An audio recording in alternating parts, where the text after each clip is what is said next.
It was not Donald Trump. It We was we haven't had any Jewish presidents, have we? I'm kidding. I'm kidding. it was Ross Perot. Ross Pro. Oh, I've heard that guy. Yeah, he was the big-eared guy from Texas, and actually, Ross Perot was actually a great man. A lot of people might not know this about Ross Perot, but he spent millions of dollars sending people into Cambodia and Vietnam trying to get service members back home. Because Wow. he knew after the war that we still had POWs, and he spent millions sending in mercenaries with helicopters and that bringing back POWs. So Ross Perot spent his own money to our mercenaries to bring Yep. back MIAs.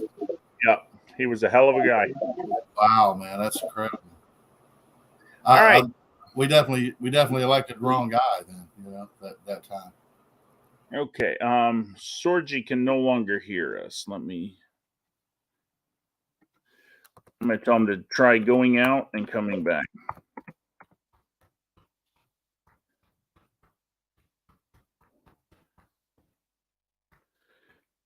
All right, he got the first part. All right, Jackson, are you ready? All ready. Arts and entertainment. All right. What Fix-It sitcom had its hero yelling more power? Home Improvement. That was Home Improvement. That you said fits it sitcoms, so that was a dead giveaway right there. Exactly. All right. Can you hear us now, Jay? Yes. All right, he can hear us. All right, Jackson, here's your history question. Okay. What was the first northern state to see bloodshed in the U.S. Civil War? I'm gonna say either Kansas or Nebraska. That's what I think it is. I'm gonna guess Kansas. It was actually neither one of them. The first northern state to see bloodshed was actually Pennsylvania. Oh, really? Oh, Yep. man. I really need to read my history more. All right, here is science and nature. What's the claim to fame of the stirrup bone? Say that again. What's the claim to fame of the stirrup bone? The stirrup bone? Yep. The Staps bone, I guess? Nope. Does anybody know? I know it's in the inner ear, right? It's part of, I can't remember if it attaches to the eardrum or the cochlea. It's in your middle ear. The claim to fame is it's the smallest bone in your body. Okay. All right, Jackson, here's your sports and leisure. All right. And remember, if you don't know one of these questions, you can pass it and try to, still get them right. All right. What NFL quarterback averaged $8 million a year in endorsements in the early 1990s? Oh, man. Say that again. What NFL quarterback in the early 90s? Averaged $8 million a year in endorsement. In the early 90s. I'm going to say, let's see. Oh, man. I'm thinking of this one. This is a good one. Who's the quarterback now, Jackson? Oh, I know. It was quarterback. Steve, no. Can't be Steve Young. No. But if I had to take a guess, I'm going to say John Elway or Dan Marino, one of them. It was actually neither one of them. Steve Young. It was before Steve Young. It was Joe Montana. You said early 90s. I'm like, yeah. I was sitting there thinking, Isotoner don't pay that good. Yeah, but I remember Montana was hurting in 1990. He didn't even play throughout 91 or 90 in '92. He played that last game in '92. Then went to Kansas City, as far as I recollect. Yep, he ran over to Kansas City. All right, here's your last question. This is your wild card. All right. Who beat a beaver named Ranger Jim to become a public service spokes creature in 1944? Oh, Well, that geez. sounds like a exploring with Ben and Sam question, so I'm gonna pass it to him. All right, Ben, are you ready? Maybe. What was the question? Here we go. Wild card.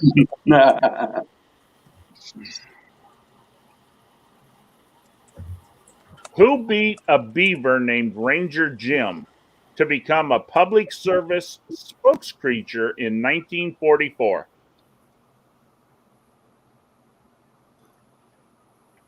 That's Smokey the Bear. All right, you got that point. Oh, I just guessed because I'm like 1944. That had to be like a Forest Service fucking question. All right, Jackson, you got Home Improvement in Pennsylvania right. So you got 2 right, but since Ben answered that right, you lost 1 of those points, so you now have 1 point. Cha-ching. I like free points. I love that. And now we got Robert with us. How we doing, Robert? How you doing, guys? Good to see you there, Robert. All right. How you doing? We're doing good. Robert, tonight we're playing trivia. Yes. And what I'm doing is everybody starts the game. If you don't know the answer to a question, you can pass it to somebody else. If they get it wrong, then you get the point for that question. But as it just happened, if you pass the question and that person gets it right, they get the point and you lose another point. So you kind of got to be careful who you pass a question to. And it sounds downright diabolical, and I love it. All right, now we're up to Hillbilly. Hillbilly, are you ready? Let's go, man. Pick any Genesis you want there, Jeff. Well, we start on Genesis 3. Everybody's starting with Genesis 3. We're going to go in order. Go ahead. What TV talk show host aptly called his autobiography Exposing Myself? TV talk show host. Aptly called his autobiography Exposing Myself. TV show personality. Wrote a book called Exposing Myself. TV show personality. Truck stop. That would be a good answer. Unfortunately, he really wasn't much of a talk show. He's more on radio than he is on TV. Now, is it? You said a talk show? A TV talk show host. A TV talk show host. Aptly called his autobiography Exposing Myself. And remember, these cards were made in 1993. Oh, jeez.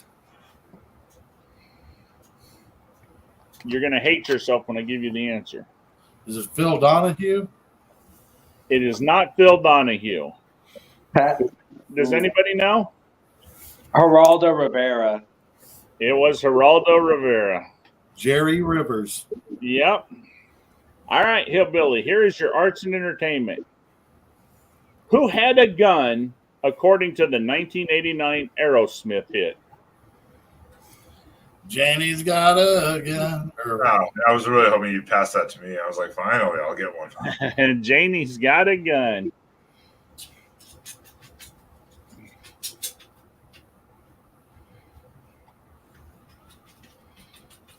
All right. Tim Pringley's here. Tim, I sent you the link if you want to play now or you want to play later. All right, Hillbilly, here's your history question. What dining implement did John Winthrop introduce to the American dinner table on June 25th, 1630? What? Say that one more time. Dining instrument. What dining implement did John Winthrop introduced to the American dinner table on June 25th, 1630? Uh,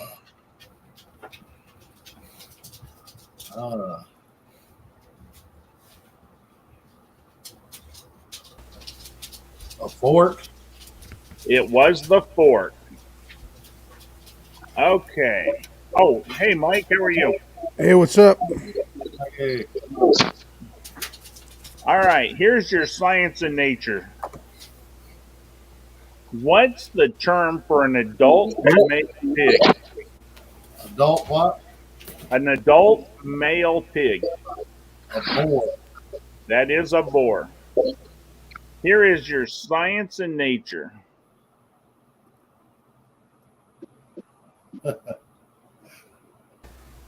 Oh, I lost Mike somehow. There he is. I didn't go anywhere. You went to the back some. I don't know. Did you boot me or something? I swear I didn't, but maybe I don't know. I wasn't touching my computer, but yeah, you got booted somehow. I'm back All now. right. Here's sports and leisure. Who, after being given a Porsche for becoming baseball's greatest base stealer, gripe, "I'd rather have a Mercedes"? Say that one more time. Who, after being given a Porsche for becoming baseball's greatest base stealer, griped, "I'd rather have a Mercedes"? Oh, gee, I don't. Daryl Strawberry? I don't know. No, it wasn't Strawberry. Does anybody know? Ooh, can I take a guess?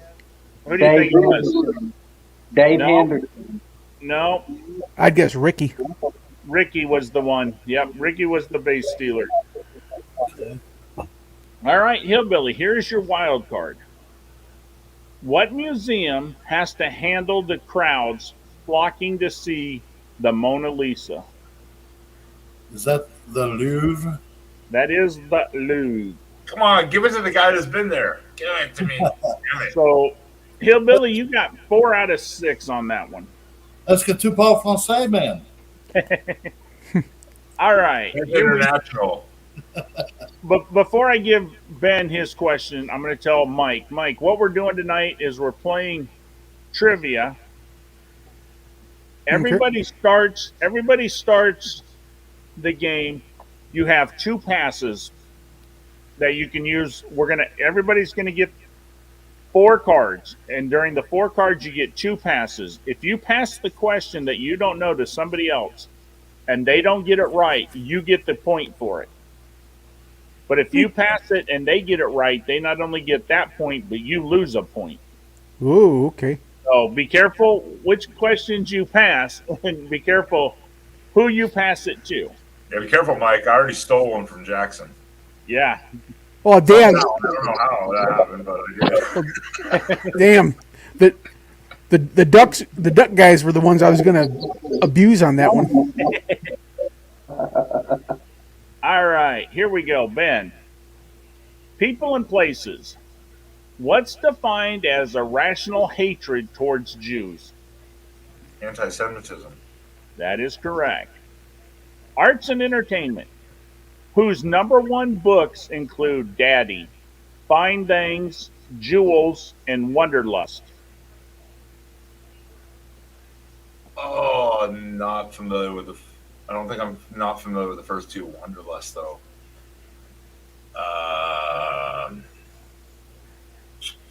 Fuck.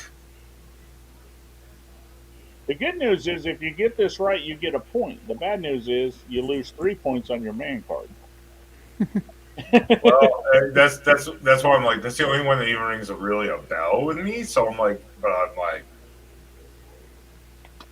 I have no idea who does it. So if I pass the opportunity to Mike and he gets it wrong, what happens again? If he gets it wrong, you get the point. And then but if he gets it right, he loses 3 points automatically for man card purposes. Yeah, he'll lose 3 cards for his man point. I'm going to pass this to Mike. Oh, All right. great. Mike, whose #1 books include Daddy, Fine Things, Jewels, and Wanderlust? I'll say Danielle Steele.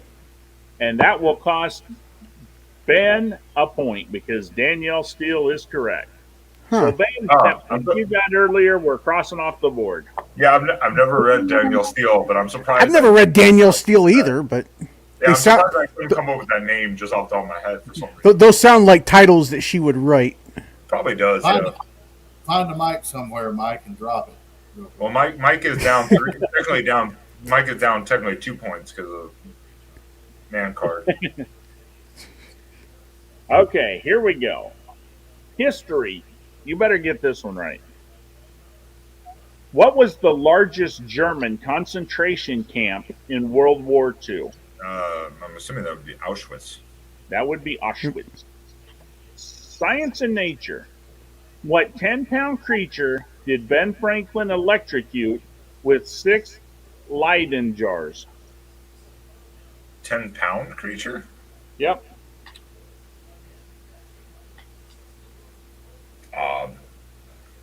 10 pounds. That could be a multitude of things.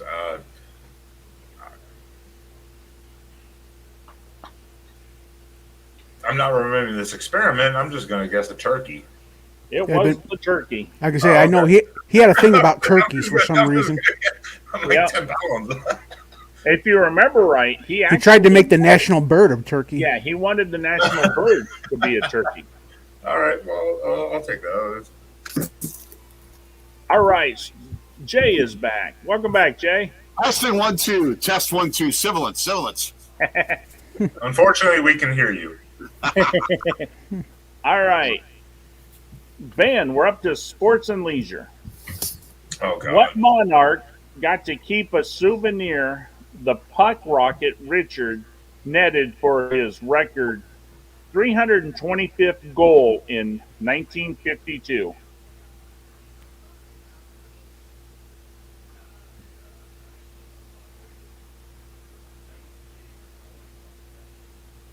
Pass the Sorgi. Ooh. All right, this is your last. Pass the Okay, could Sorgi. you repeat the question, please? Pass the Sorgi. I got bad news for you, Ben. This really isn't that hard of a question. Like you say, it seems kind of easy. All right, Jay. I'm not a hockey person, so I have no fucking idea. What monarch got to keep as a souvenir the puck Rocket Richard netted for his 325th goal in 1952? 1952. Queen Elizabeth II. Ben, you just lost another point. Thank God this is your last. That's fine. When you re-asked the question, I was like, "Oh, what monarch got you?" Oh, Yeah. fuck. I was like, "Oh shit." Like I say, Monarch in 52 kind of narrowed it I down. should have asked you to repeat the question because that really fucked me. I didn't hear it correctly. So I'm really She's the stupid. Queen of Canada too. Hey, Yeah. and guess what? Guess what? I'm still in positive points. You are. You still somehow managed So to have suck 1 it, suck point. it, suck it, everyone, suck it. All right, here's your final question. What 2-word question have teens whittled down to Sappenin? One more time. What 2-word question have teens whittled down to Sappenin? So what 2 words combined do kids call you say as Sappenin?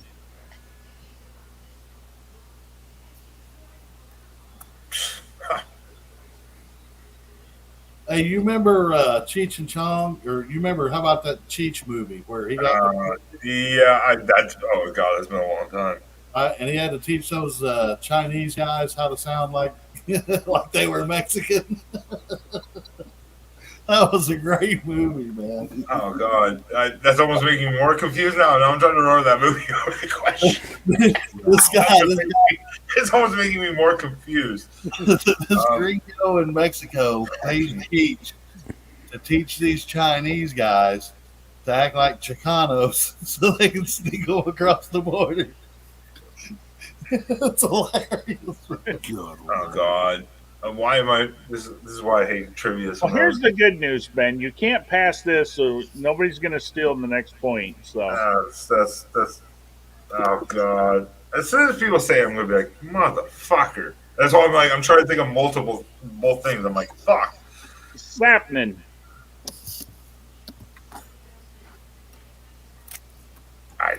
You give up.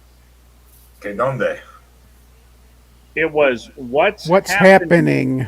Oh, fuck me. I was going to say what if, and then I'm like, no, that's not. That's way before. That's later on. Hey. It's a rerun. Yeah, that's Hillbilly Girl. You know, not Hillbilly Girl, but the Beverly Hill Girl. You know, what if? Well, All right. Hey, I'm still positive points. I can't complain at this point. You did get one. All right, we're up to Jay. Jay, here is your card. It's people and places. What holy place are followers of Islam duty bound to visit at least once? Mecca. That is Mecca. Mecca licka high, Mecca hiney ho. What site in Mecca do they have to visit? It's that little black rock on the corner. It's in that little build. It's called the Kaab or something like that. Yeah. You know, the rumor is that rock, right, that they go around was taken by Mohammed from like a Greek temple. Like it was something that was being worshipped for like Aphrodite or something, or like it was, you know, like that. That's an artifact from another culture or something. Now, see, I thought it was a part of a meteorite. That's what I'm saying. Yeah, it is. It's part of it. But they won't let it get tested to find out. Yeah. All right, Jay, here is your arts and entertainment question. What role had George Peppard signed to play in the pilot of Dynasty when he began quarreling with studio honchos? What part did George Peppard play? What role had George Peppard signed to play in the pilot of Dynasty when he began quarreling with studio honchos? Hey, Curly Lambo, you got any idea here? Yeah. And you can pass it if you want, and if they get it wrong, you get the question. You get the point. See how successful as that was earlier. I'm in one of those you never know spots. Right. You know something that you don't think they know. So I'm going to say and incorrect guess. Yosemite Sam. It was not Yosemite Sam. Did anybody really know the answer? I figured it's whoever John Forsythe played. It was Blake Carrington. Carrington, that's it. Yep. You would have had the actor right. You just wouldn't. Yeah, that was who John Forsythe played. I just could not remember it. All right, Jay, here is your history question. Sure. What Depression era president was the first Quaker in the White House? Ooh. Depression era president, first Quaker in the White House.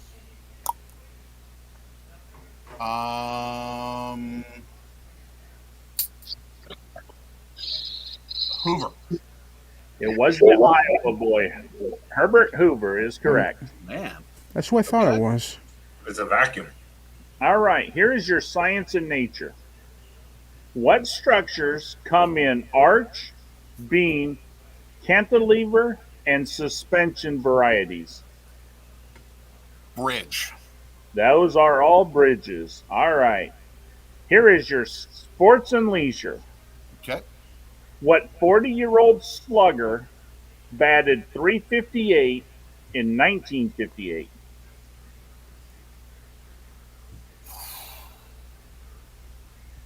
Teddy Ballgame, Ted Williams. That was Teddy Ballgame. Teddy Williams is correct. Good one. Here is your wild card. All right.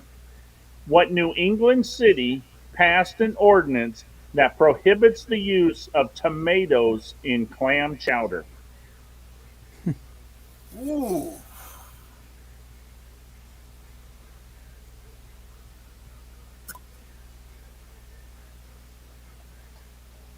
Wow.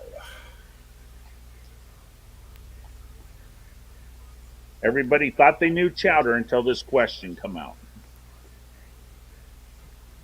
It's not chowder. It's chowder. Chowder. Chowder. Is it like the obvious, like what we Kaka. think? We think chowder. It is the obvious. Yeah.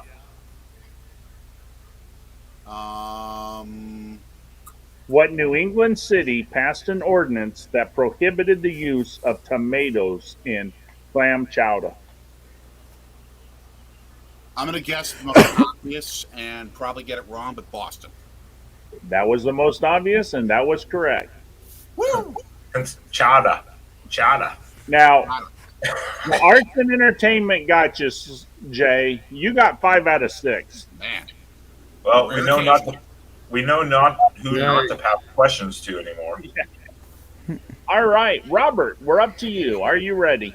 I'm ready. All right, let me get this card. Here we go. This card right here.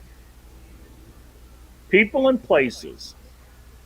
What 76ers basketballer was late for a 1987 afternoon game because he didn't want to miss the climax of All My Children?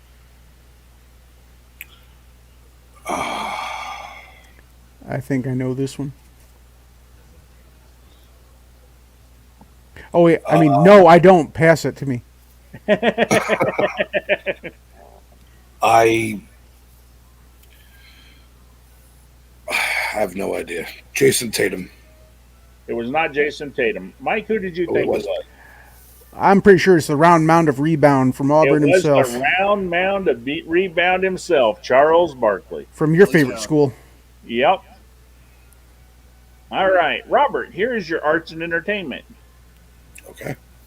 Whose 1872 painting, Impression Sunrise, gave the Impressionist movement its name? Impression Sunrise. That was two guys who sound exactly similar. Monet. That was Monet. Here is your history question. What did the French National Assembly adopt as the official means of execution in 1729? The guillotine. That would be the guillotine. Here is your science and nature. What taste do taste buds at the back of the tongue distinguish? At the back. I don't-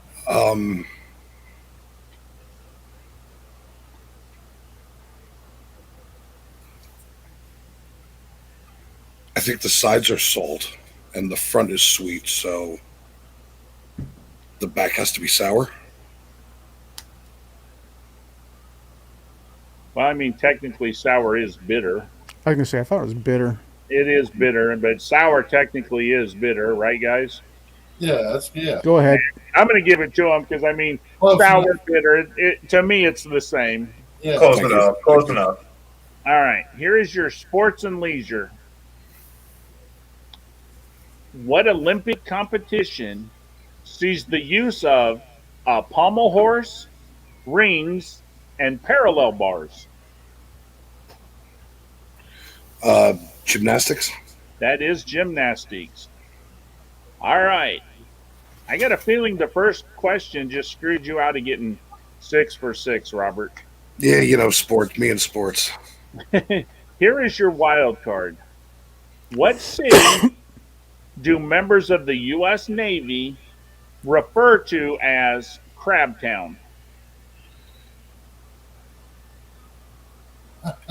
Annapolis. That would be Annapolis, and you got 5 out of 6, Robert. Thank you. Like I said, the round mound got you. I wonder why they call it. I wonder why they call it Crab Town. You know, like Yeah. All right, Mike, are you ready for your card? Sure. And just to let you know, we're going in order. Everybody's going to do a Genesis 3, then a 4, then a 5, and then a All American. Cool. Is this 3 then? This is 3. This was made in '94, and you do have 2 passes you can use anytime during the game. Okay. What superstar timidly told Madonna that her show was neat in Truth or Dare?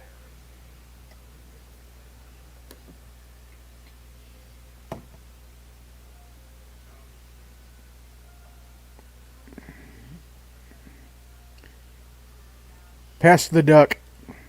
All right, Ben. What superstar timidly told Madonna that her show was neat in Truth or Dare? You say star, so they could be taken many ways. I'm going to say JFK. Was not JFK. God damn it. I don't. Yeah, I have no idea. Score. I was like, shit. Does anybody know? Was it? Was that, it? Was it? Go ahead there, Robert. Well, I thought it was Warren Beatty.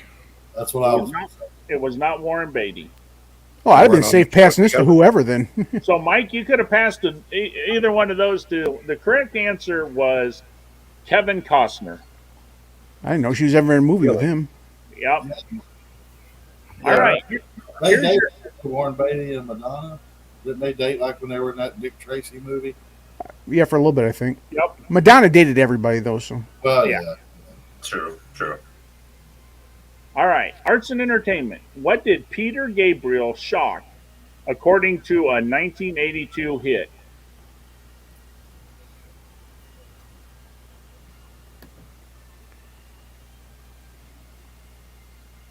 what did he shock? What did Peter Gabriel shock according to a 1982 hit?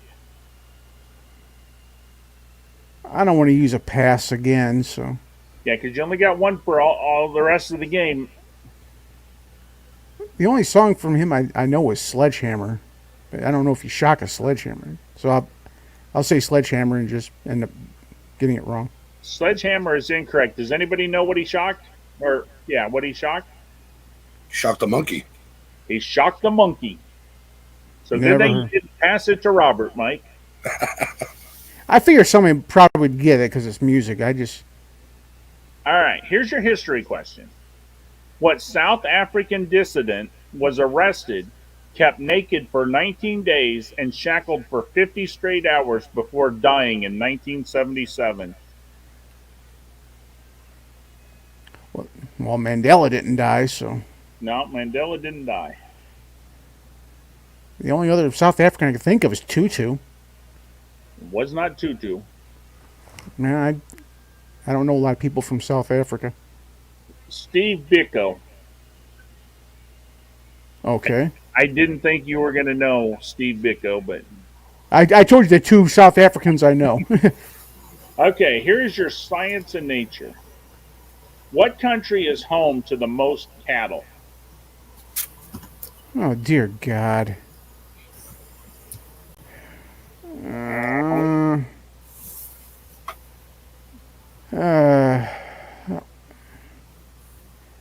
I'll say the United States. It is not the United States. Damn. It's the obvious one. Canada? Brazil. India. They're sacred. Australia. I'm going to say Yeah. Oh, jeez. Cows are sacred in India. They're not killing Yeah. cows over there. So I had U.S. or India myself because I'm like, well, India doesn't do anything with them. yeah, it's hard to Yeah. find a good. It's hard to find a good burger in India. I'm telling you. All right, here is your Man, sports and leisure. I'm shitting the bed on this one. What 20-year-old tennis star's career ended when her spooked horse crushed her leg against a cement truck? God! Yeah, this is not the easiest of questions. I'll say Capriati. It was Maureen Cannolis. Never heard of her. Oh, my God, these are... Jeez. This one you should get, Mike. Yeah, bro, you got a tough card. Yeah, no shit. You should get this one. What's an ARM to prospective home buyers? Adjustable rate mortgage. There you go. Well, I didn't completely embarrass myself there. All right, you got one right, and then you passed a question and they got it wrong, so you got two total on that one. You're welcome, Mike. I helped you a little bit. Thanks, I needed it. That card was a kick in the nuts. All right, Tony, are you here? Yes. Okay, here we go with Sorry, I your was on mute. This is Genesis 4, so this was made in 97.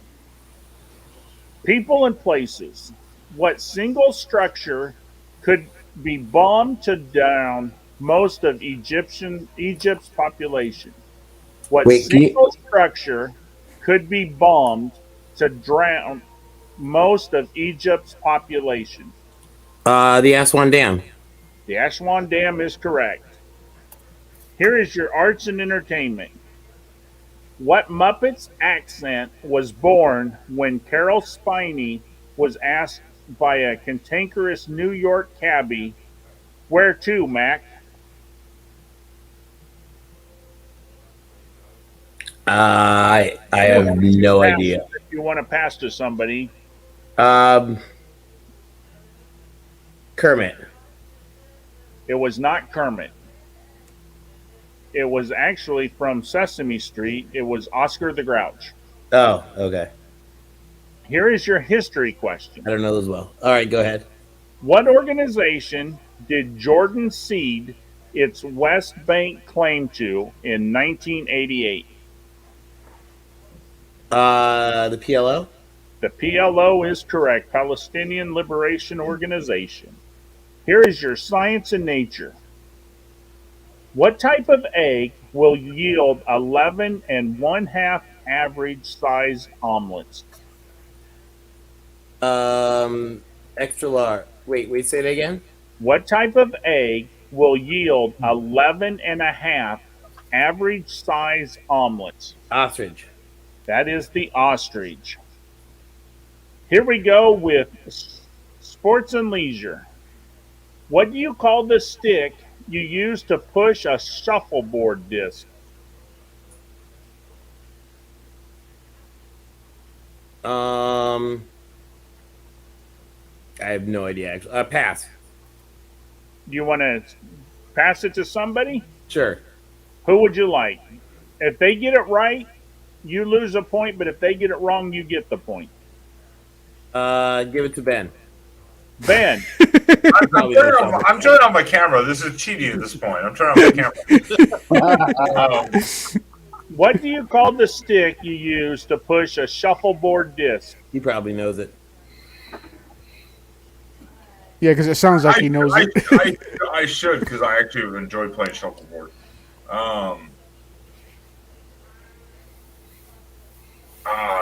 I don't know the official name of it, though. I don't know the official name. It's called a cue. A push stick. It's actually the same name as if we're playing pool, people. Yep. Is a cue? It is a cue. Oh, okay. I actually didn't know. I actually didn't know that. I like shuffleboard. Shuffleboard is kind of fun. All right, so Tony will get that right. And Tony, it's a good thing you didn't send that to Robert because Robert knew the answer. Oh, I bet a lot of people did. All right, here is your wild card. What city saw the birth of mustard launched by Gray and Poupon in 1777? What city saw the birth of mustard launched Can I pass by that one too? You got another pass one. You can pass that one if you'd like. I'll pass that one. Who am I passing it to? Passing it to Mike. Dijon. Right. Mike got the point. It is Dijon. Nice. Good job. Thank you, sir. Yeah, All I right. figured you'd probably know it. You got 4 on that one right, but you lost one because it went to Mike. So you got 3 out of that one, Tony. I'll take it. Wow. Maybe I should 0. start. For next time you give me a card, can you just start asking the questions to everybody else? Because I seem to know theirs more than I know mine. All right, Jackson, are you there? I'm here. Here we go. People and places. All right. What European nation is the most enthusiastic about both bicycling and recycling? France. That is not France. It would be the Netherlands. That makes sense. Arts and entertainment. What rival talk show hosts were subjects of an HBO movie called The Late Show? What was the question? What rival talk show hosts were the subject of an HBO movie called The Late Show? Oh man. That sounds like a hillbilly skeptic question. Let's see if he can get that one. All right, Hillbilly. Would that be Leno and Letterman? You got it, Hillbilly. That's Ooh. I thought it was Carson and Letterman. I'm glad I didn't get that one. all right. Jackson, here's your history question. All right. What Wild West gang's last ill-planned heist had them trying to rob two banks at the same time in the same town? The Jesse James gang.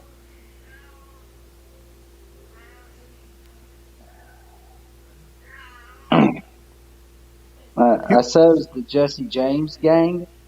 Well, he was the leader of them. I don't know if that was. Yeah, really. What it was?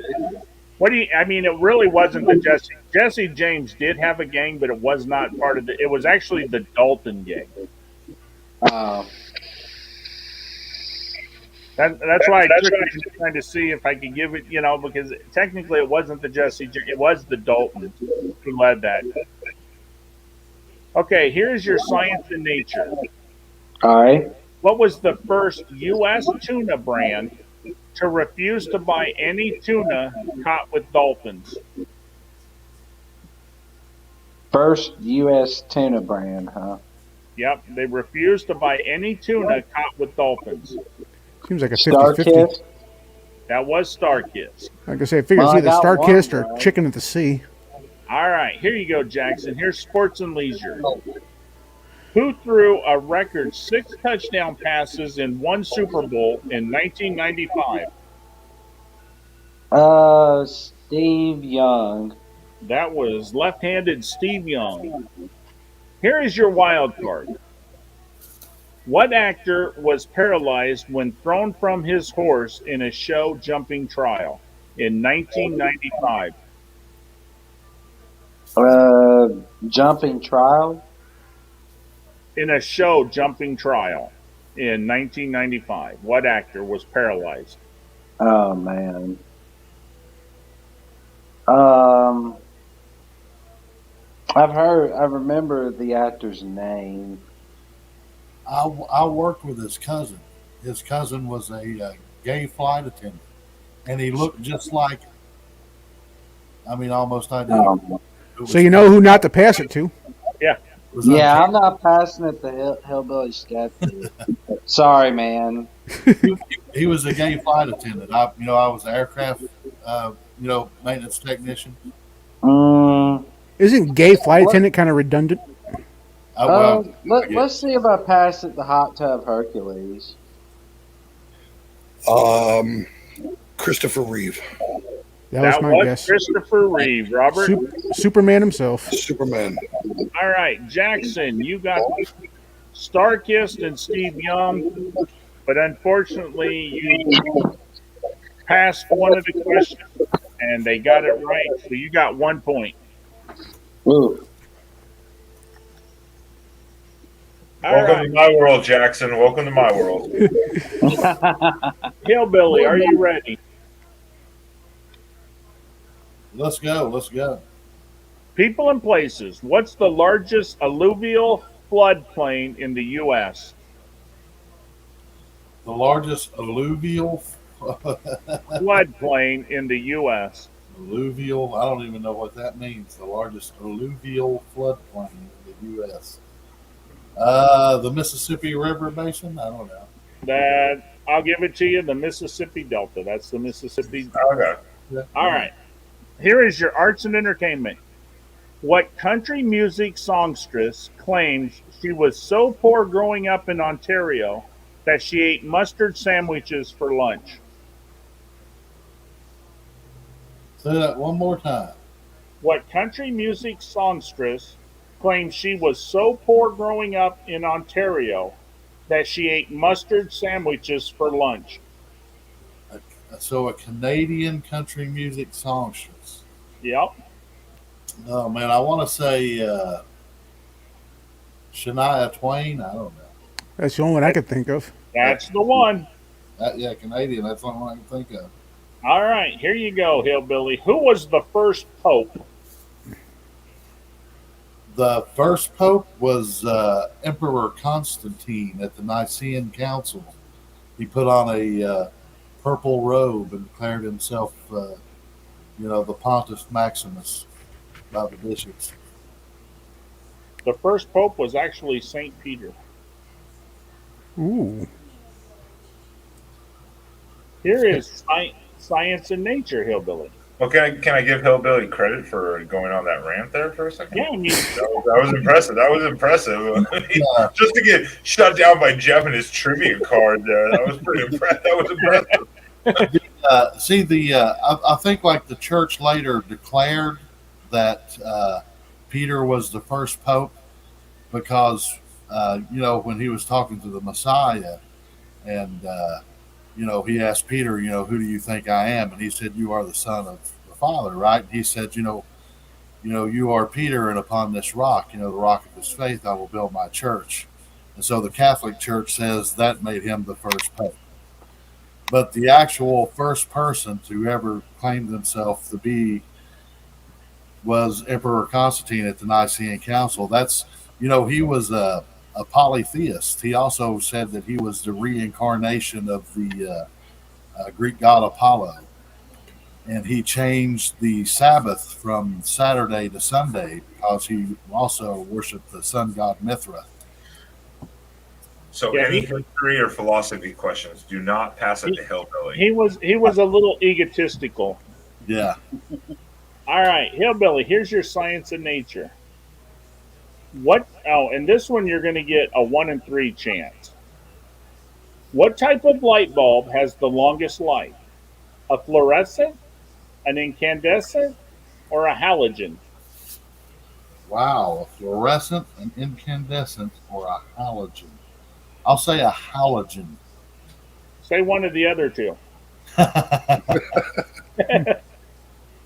I guess it would have to be the fluorescent then, right? Well, if it would have been a 50-50, you would have had it, Hillbilly. It was a fluorescent. Right. Here is science and nature, or sports and leisure. What's a golfer said to have if he is entitled to tee off first? Oh, geez.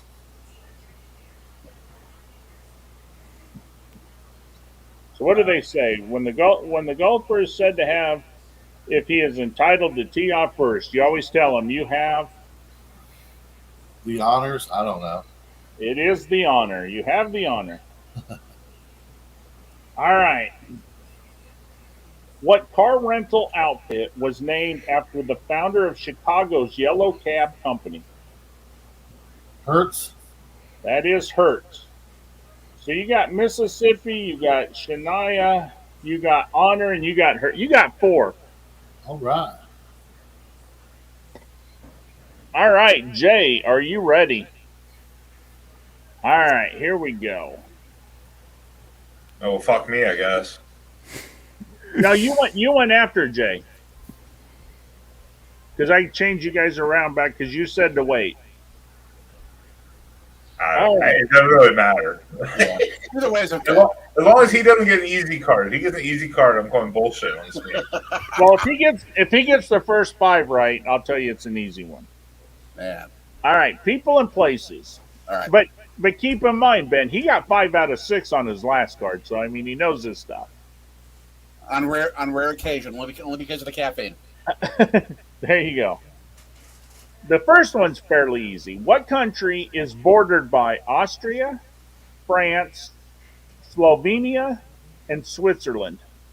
Oh, jeez. That would be Germany. That would not be Germany. Wait a minute. France, Switzerland, Austria.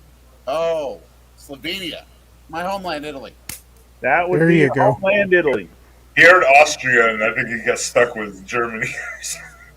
Unfortunately, Germany- your homeland gave you the boot, Jay. See, Germany's not a bad guess. No, Germany's not bad because I mean it's there with France, but it Yeah, doesn't. it's close. Yeah, It don't meet Slovenia, yeah, that's the unfortunately. only challenge. Yeah. All right. Here's your arts and entertainment. What 15-year-old rock icon to be was grounded for the whole summer after sneaking out to her first concert to see David Bowie? David Bowie. Um, hmm. Rock icon to be, meaning that she eventually became a rock icon. Yep. David Bowie. I got an idea, but I'm not sure. I will guess Madonna. It is Madonna. For rock? Is that really a rock icon? That's questionable. That's questionable at best. That's very questionable. I thought What I was- would think it was pop icon. Well, they'd probably consider it punk rock, but yeah, I mean it was. Punk rock? That's even worse than rock. What are you talking about? Next, we're going to call her a gospel singer. Mike are on the same page over here. I was wanting to go like Alanis Morissette. Something. I was thinking Alanis That's what I Morissette. think of. Right. Well, since there's no pop Hall of Fame, it's the Rock Well- and Roll Music Hall of Fame. I guess you could call it the overarching theme. But I see where you're coming from. Mike, Madonna, with as many different men as she dated in that, she probably was a gospel singer with Oh God, but we won't go there. She got around.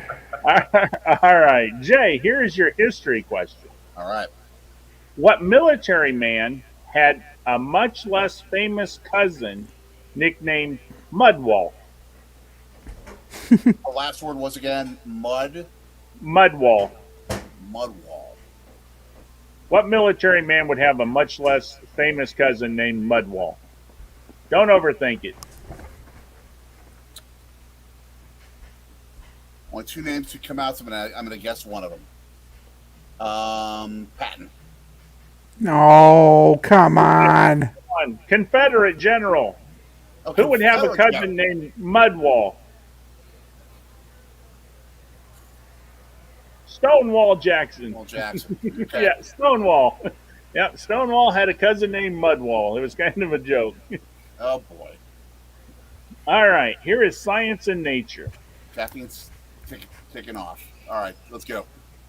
What type of telephones did AT&T stop making in the mid 1980s? Rotary. Rotary is correct. You didn't have to wait for that get all the way around to number 9. Last one of those I used was at my grandmother's house. Sorry. Sorry. Those were still the most pleasing to dial numbers on. No, First- those are No, still they the weren't. most pleasing to They're hang pleasing. up on. They're pleasing. You had to No, make- it was more pleasing to hang up on someone. You had to make sure nobody was on the party line first, though. Yeah, make sure nobody's on the party line. All right, Jay, here is your sports and leisure. Okay. What horse tied but could not break Citation's 16 race consecutive win streak?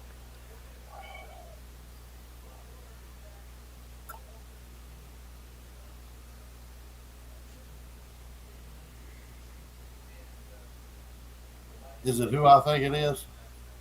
John Henry. I don't think so. What horse tied but could not break Citation's 16 consecutive win streak? I'm gonna guess John Henry. And that is not correct. Who do you think it was there, Hillbilly? I was thinking maybe Secretariat. Not what I was thinking. I was thinking Seattle Slew. Is it No, this it's kid or actually, something? it's actually a newer horse. It was Cigar. Cigar. Ooh. Yeah, I wouldn't have got that one. Yeah, it raced 85, 95, 96. Okay. All right. Wild card. What kind of sandwich has been ordered when a diner waitress yells, "One from the Alps"? One from the outs. Alps. ALPS. Alps. The Alps. ALPS.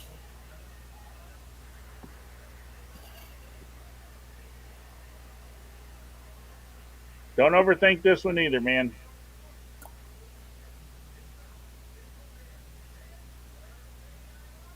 Ham and Swiss. If you'd have left the ham off, I would have given it to you. It was Oh, just too a Swiss simple. cheese sandwich. That's Ah, He got Swiss. Give him the thing. You guys want me to give it to him? He got the Swiss right. no, denied point. All right. I knew Ben would go that route. Jay, you still got 2 right. okay. All right, here we go. Now we're up to Ben. Good news, Ben. You have no more passes, so you can't lose any points. None of you can steal my shit anymore. Here you got a 1 in 3 chance. Oh, I like these. And this is 1997, remember? What are there more of in the world? Non-religious people, Hindus, or Muslims? Ooh, 1997, because I guarantee you it's changed. Well, I might be even closer today.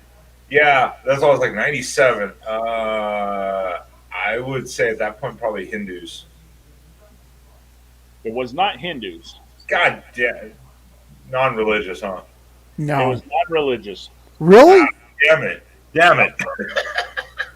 Yep. Damn it! You know, guys, I've heard that like Islam is kind of going through a crisis. Of, you know, like it's one of the fastest growing, like spreading to other cultures. But I heard that like in the Islamic countries, they're having a huge turning to atheism and stuff like that among especially their younger men and stuff like that. Well, same here. Well, Well, yeah, it's probably a lot for them. It's probably a lot because of Sharia law. Like some people are like opposing that nowadays. But 97, I was like, oh, okay, no, I mean, whatever. All right, here's your arts and entertainment.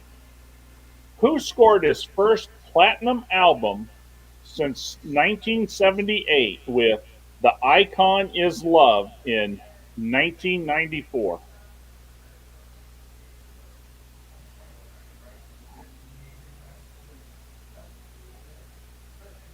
First from 78, the first one in 1978. 94. Icon Is Love.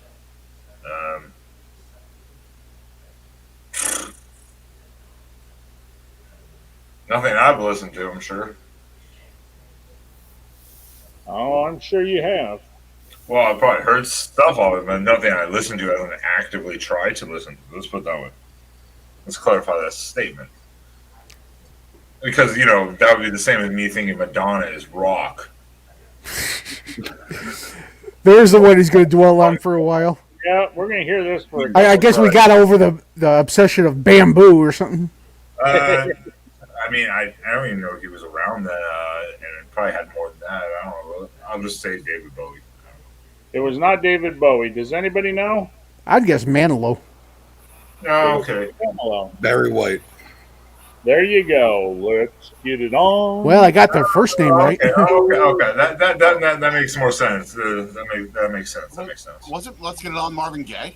Yeah. Yeah. All right. I'm gonna have to call it a night, guys. But this was awesome. I'll hopefully be able to do this sometime soon. Hey, Jay, I'm in the States for about at least 3 months. Okay. So I'm doing Monday, Tuesday, Wednesday, usually either 9 or 10 Eastern. If you don't mind, I got your email now. I can shoot you a reminder if you ever want to play, or if you don't have time to play, but you just want to swing in, say hi, and just if you only want one card, I'll ask you a card. Sure. Well, where is Jay? Where is Jay at? Where is he at? Philadelphia. He's in brotherly love. No, that's a little ways from Iowa. I was gonna say, Jeff, you know where I'm going with this. Yeah, no, he used to inside story. he was a cheesehead. Milwaukee, it could have been pretty easy. Yeah, he was a cheesehead. He used to be in Milwaukee, and Jay, I want to wish you the best on your next venture in life. Thank you. Yeah, working on that as we speak. I was sending stuff out while we were talking during the break. So, anyone got leads, let me know. I might actually have one. Oh, sweet. Yeah, just message me. That'd be I fantastic. might. I'll contact them tomorrow and find out because I know here. Well, I mean it's little, but I know here they're looking for a radio guy on sports. Okay. I'll lead to my friend who actually does the hiring and see if they hired anybody, and if they haven't hired anybody, Sure, we'll see. I'll tell her I got a name for you to look at, and you send him a resume, and maybe it'll work. I don't know if you want to come to Iowa. It would have Much to be like remote, but cornfields, I'd be open. I mean, it's a little smaller than what you're used to, but Well, hey, in the Field of Dreams, they thought it was heaven. yeah, Field of Dreams thought it was heaven. Nice. All right, Jay. Always open. Thanks a ton. Have a great night. We'll Catch see you later. All right, here we go. Ben, here is your history question. One less smart person on the panel. Good to see. Well, and good news. I mean, he had 8 points, so he was actually in second place right now. Behind Skeptic, of course. Somehow he'll finish up top. Here we go. Who was the first U.S. vice president named acting president while his boss was under the knife? Oh, fuck.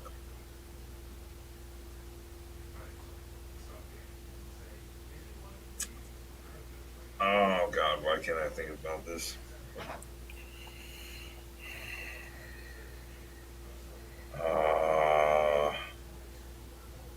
Though I suck history. It reminded me of a question you asked earlier, and I couldn't fucking remember the question. I was like, oh, the answer. I was like, oh shit.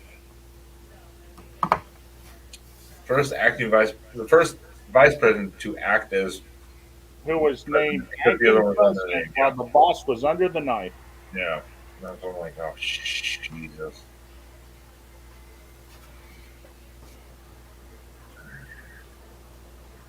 This isn't as far back as you're thinking either, Dan. I don't No. think. That's my thing. I'm trying to think back, and I'm probably going too far back. It's like I'm thinking too many, trying to think of too many names. Well, I can't pass, so no one can steal points, so that's a good thing. So, good luck, Hillbilly. But Yeah. I think I know who it is, but I'm not sure. I got to guess. I'm What do you guys definitely think it sure. was? I'm thinking Bush. It was thinking- Bush. Because okay. because after Reagan got shot from the assassination attempt, he was out for a while. Okay. Yeah. Okay. I was thinking about 20. I was thinking about like 60 plus, but then I was trying to think further back, and I was like, I think I'm going too far back, but I was still too far back, even in 60s. So I was like, Yeah. shit. All right, here's your history question, or I mean your science and nature. What organ is inflamed when one has encephalitis? Encephalitis. Like the appendix? The appendix? No, that's appendicitis. No. Hold on. That's appendicitis. Disease. One more time. Encephalitis.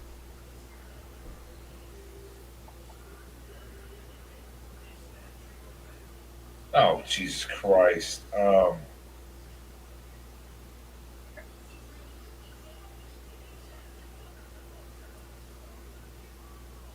To all you viewers, this is what a college degree does. You forget all this shit. After studying anatomy and all this shit, that's what happens sometimes. Encephalitis. Fuck me.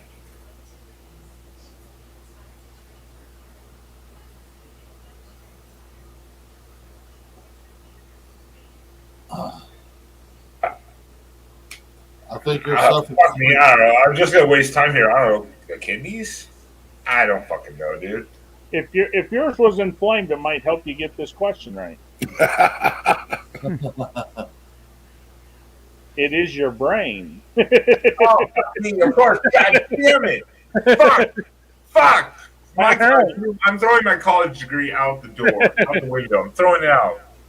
So Ben, you don't have encephalitis, thank God. Well, Here we- or I do. Or you do. Or I do. Here is sports and leisure. Well, What okay, I'll phase- take a loss. Oh, this is easy.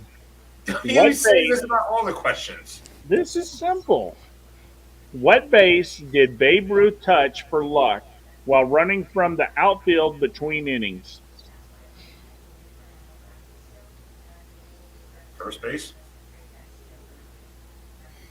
Nope. It helps if you know what position he played. That's true too.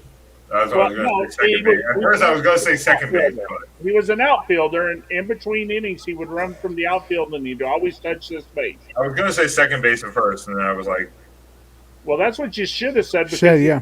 whether it's home or away, he's always going to pass second base to the dugout. that's why I honestly couldn't remember. I was like, oh shit, center field or I was like, oh fuck. All right. Or against my judgment. When I was against my judgment. Here's your wild card. What former church lady got $75,000 to let a current affair televise her wedding in 1993? When you said church lady, first thing popped in my head was Dana Carvey. Isn't that special? Can it be Satan? But you asked what church lady or What former church lady got $75,000 to let a current affair televise her wedding in 1993?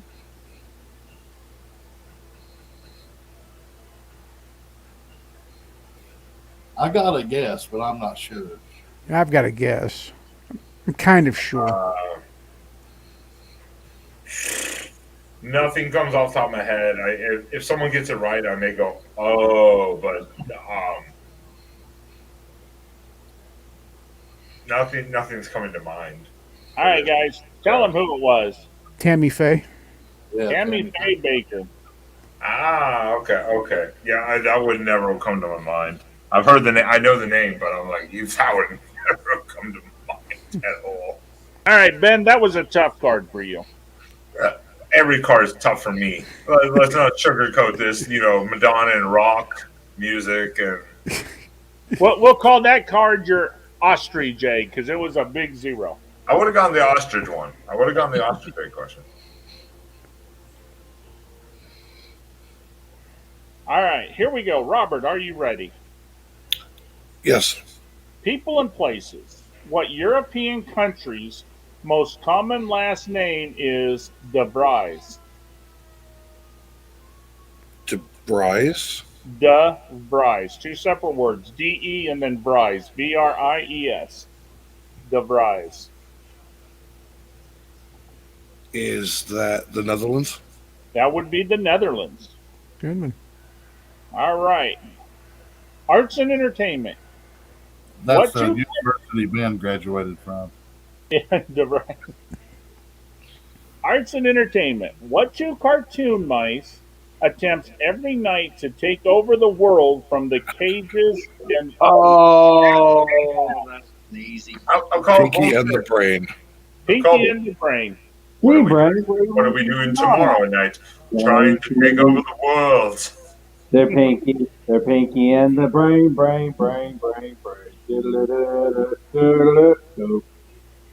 All right, here we go with your history question. What trials, beginning in 1945, spawned the phrase, "I was only following orders"? The Nuremberg trials. That was the Nuremberg War criminal trials. Here is your science and nature. What was the first place name uttered by a man on the moon? The What first was place. the first place name?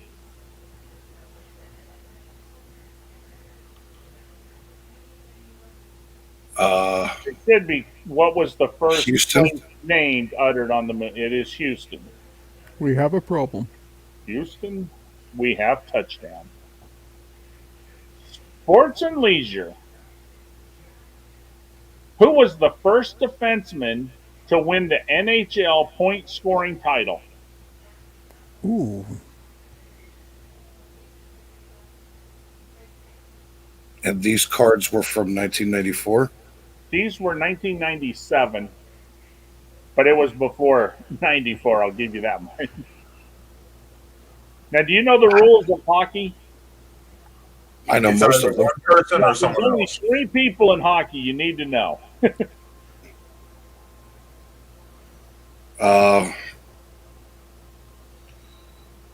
I don't know. Bobby Orr. That's what I was Bobby Orr thinking. is correct, and he's the right one. You need to know Orr, Howe, and Gretzky, because those 3 are Yeah. usually Well, always the Gretzky wasn't a defenseman. Yeah, Gretzky. I wasn't took the him out. Yeah. Right. The only one of the big names I knew was a defensive was Orr. So And honestly, I don't know where Gordie Howe played. All right, Wings most of the time, isn't it? Robert, for your chance of getting 2 more of the passes, this is your wild card question. All right. What size of standard mattress is 76 inches wide and 80 inches long? 76 by 80.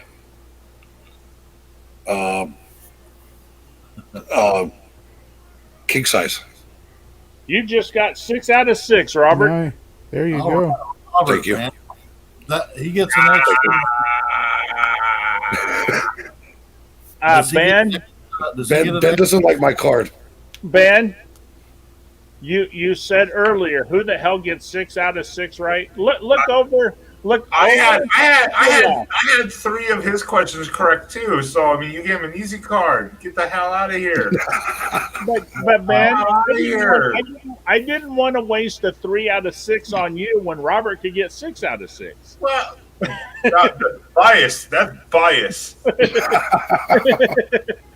Now, didn't you say like if you get all 6, Robert gets an extra challenge, right? He gets 2 of them, so he has 4 passes now he can use on the last 2 cards. It's kind of funny because if you're getting 6 out of 6, you don't really need the passes. Exactly, that's what I'm saying. Call All them right. call them what they are. Call them Blue Falcons, man. 'cause That's what Blue you're, Falcon. Yeah, that'll be the new code name. All right, that's what you're trying to Ben. do. Ben. Here's your people and places question. Are you ready? What? No, this would be Mike. I just went before Robert. Well, before Jay and then Robert. Oh, yeah, that's right. That's Yeah, right. people. Yeah, we just switched for some reason. I don't know why. Joey's in the background fucking with things. That's the problem. Joey is screwing things up again. The It's safe problem house. is you were complaining about the order is what happened, and This order just got all screwed up. I don't know who's screwing with the order. Yeah, this order is whacked out. Yeah. Joey! Well, I come in and it throws me to the top. I tried I'm to move after- it to the bottom and it moved everybody. I'm I'm after sorry. Rob. I'm after Robert. Mike's after Robert. There we go. Okay, now we're back in order. It looks like. Now all we're right, back. Mike, are you ready? I guess so. People and places. What river and its tributaries do most Laotians live on?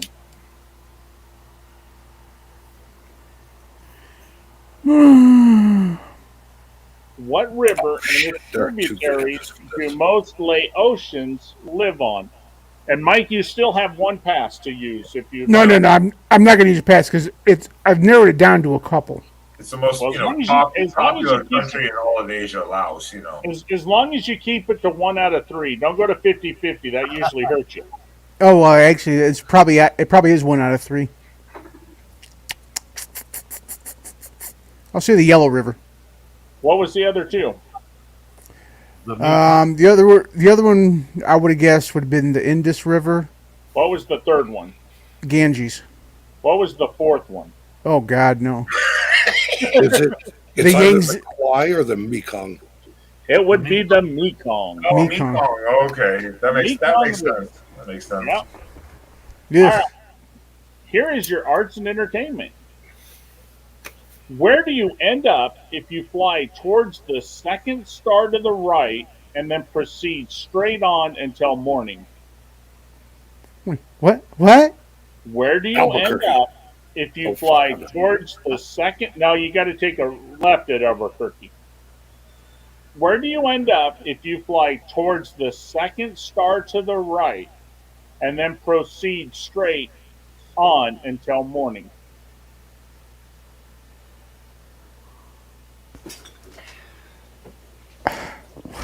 Don't overthink this. It ain't as hard as you think it is. Okay, say it one more time. Where do you end up if you fly towards the second star to the right and then proceed straight on until morning? The sun. I don't know. This is weird. Is it the Never Never Land? You ever read Peter Pan? That would be Never Never Land. Yeah, I'm not into fairy tales and crap. Okay. Oh, wait a minute. You watch Marvels and that crap, and you just don't watch it. Yeah, I don't watch Peter Pan. Triangle, man. It leads you to the Bermuda Triangle. All right, here we go. Jeez. History.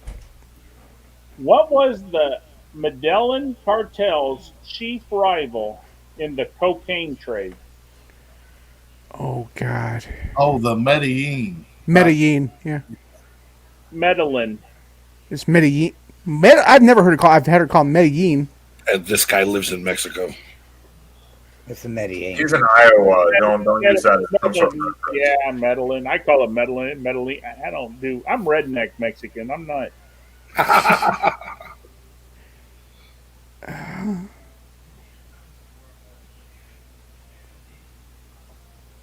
What was Medellin cartel's chief rival in the cocaine trade?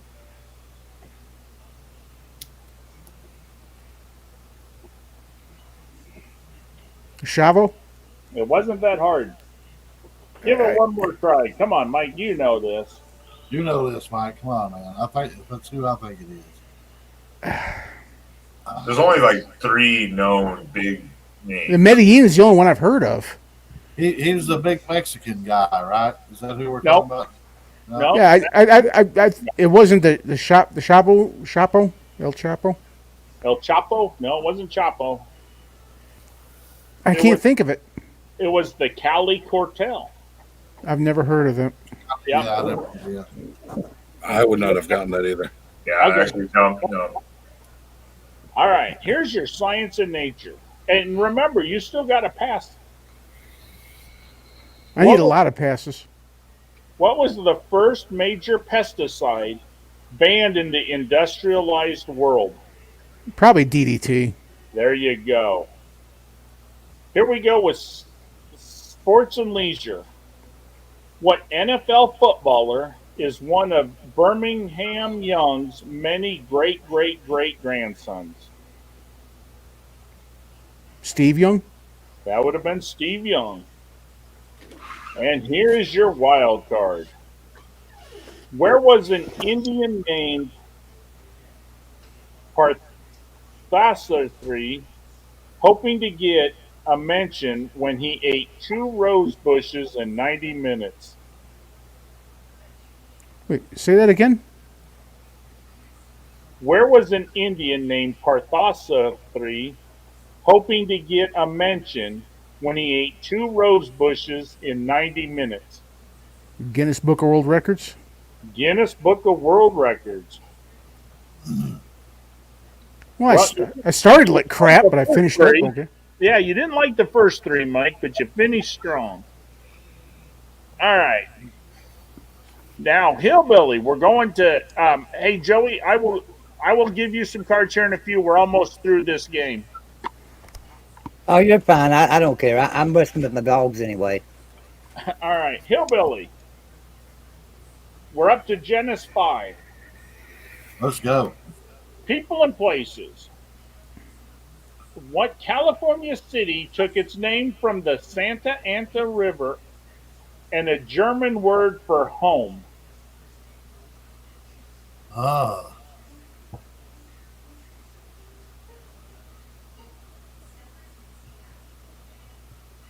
Read that for me one more time.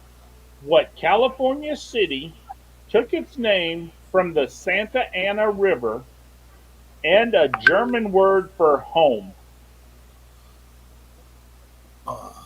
What can, Santa?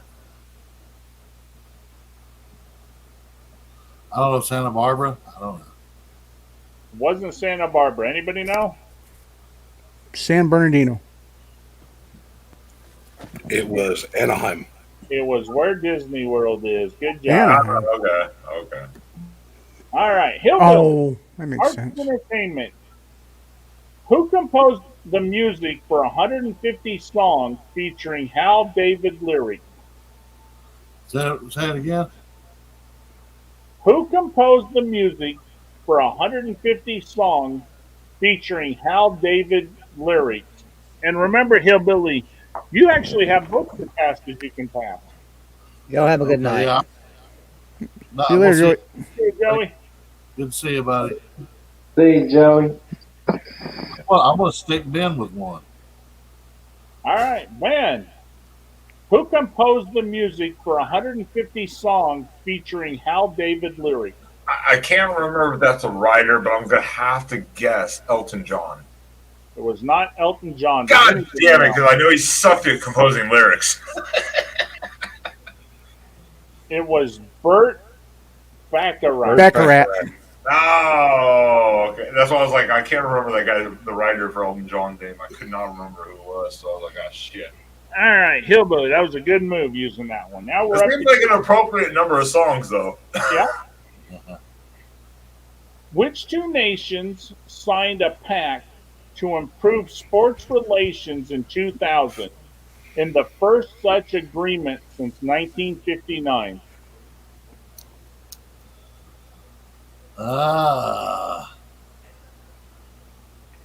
What two nations signed an agreement to improve sports relations? In 2000. In In 2000. the first such agreement since 1959.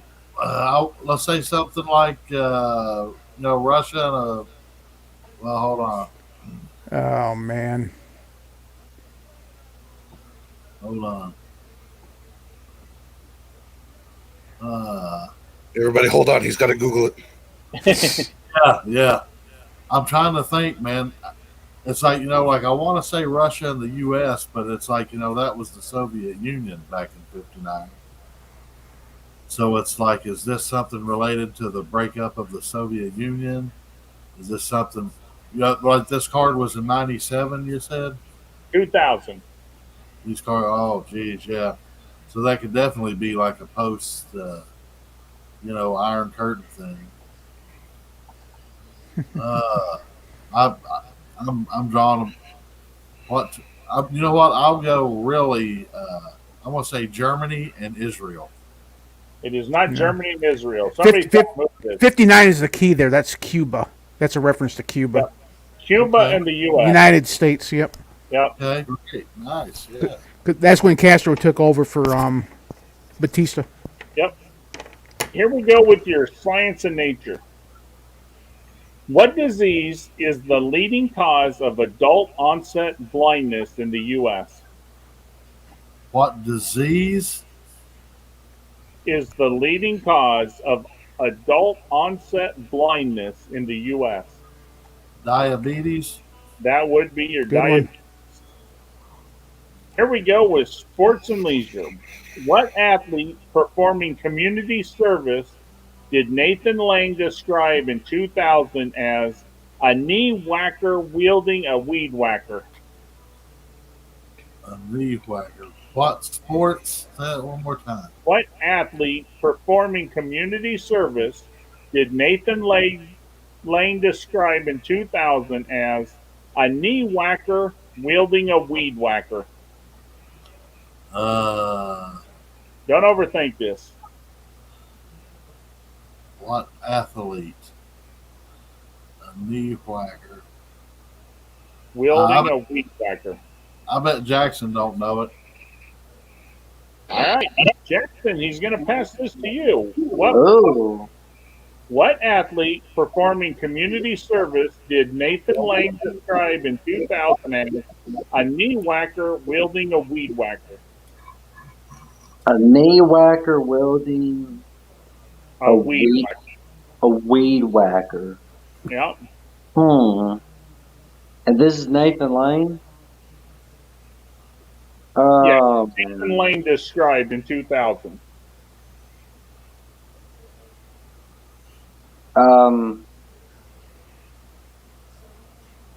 I have no clue. Guys, this is simple. Tanya Harding. Little Tanya Harding. She I was was- a Oh, that makes. I was really hoping this would get passed to me. That makes tons of sense. Actually. Why? Harding, the knee whacker wielding a weed whacker. Hey, Ben Jackson, thanks for bailing me out on that card there, guys. Appreciate it. Yeah, no, like that. Donnie Hart, that makes tons of sense, too. Now, let me tell you guys something. In 10 years, I can re-ask that question. You're all going to remember the knee whacker wielding a weed whacker. Well, knee whacker. It's just going to remind me of Tanya Harding because I haven't thought of Tanya Harding in probably 10 years at least. All right, here we go, Hillbilly Wild Card. What fellow Alabama novelist helped Truman Capote conduct interviews for In Cold Blood? What fellow? Alabama novelist helped Truman Capote conduct interviews for In Cold Blood.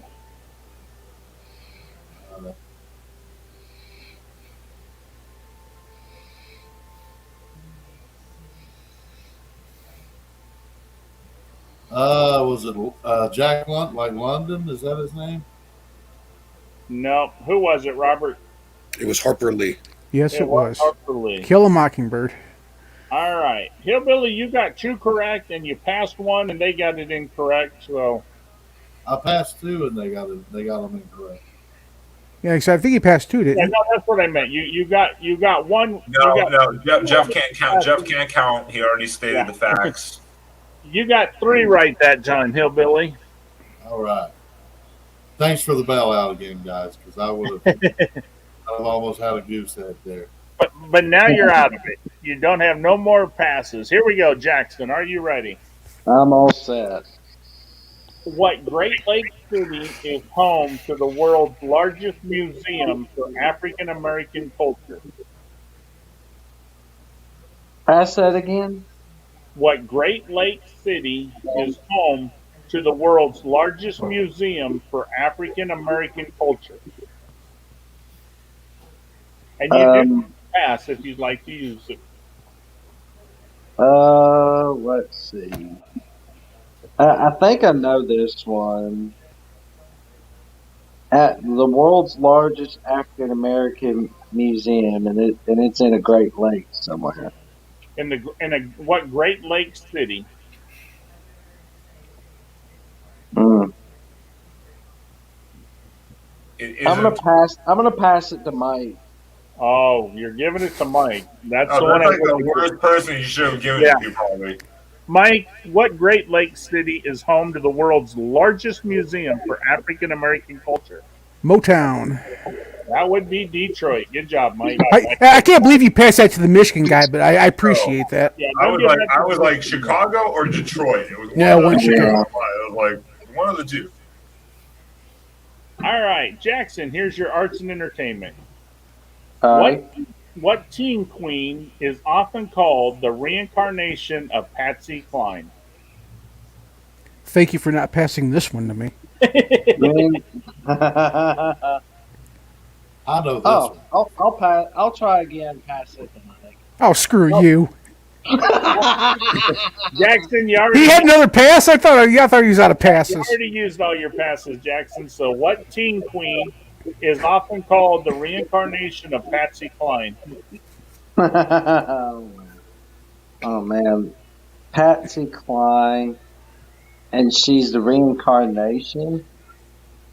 When This, she was this woman is actually often called the reincarnation of Patsy Cline. I'm gonna say it's Katie Lang. Have you ever watched the TV series King of Queens? Oh yeah, Leah Remini. That's who it was. No, it's Leanne Rhymes, right? Leanne Rhymes. No, it's her name is like Ramonti or Oh something. yeah, she was the lady that was speaking out against Scientology. Oh yeah, Yeah. It's Leanne Rhymes, right? Leanne Rhymes. That's I had the wrong lady. Yeah. I'm sorry. Okay, yeah, I was like, Yeah, no, that's like, different. Queen is like Leah Ramonti or something like that. Hold on one second, guys. Jeff lied to you, Jackson. He lied to you. Because I'm glad. Because I thought you were out of passes, or I wouldn't have said anything. It's like, there ain't no way in hell I want that question. It is close. It's like Leah, but her name's like Ramonti or something like that. Yeah, it's Leanne close. Rice used to do a lot of covers of. Yeah.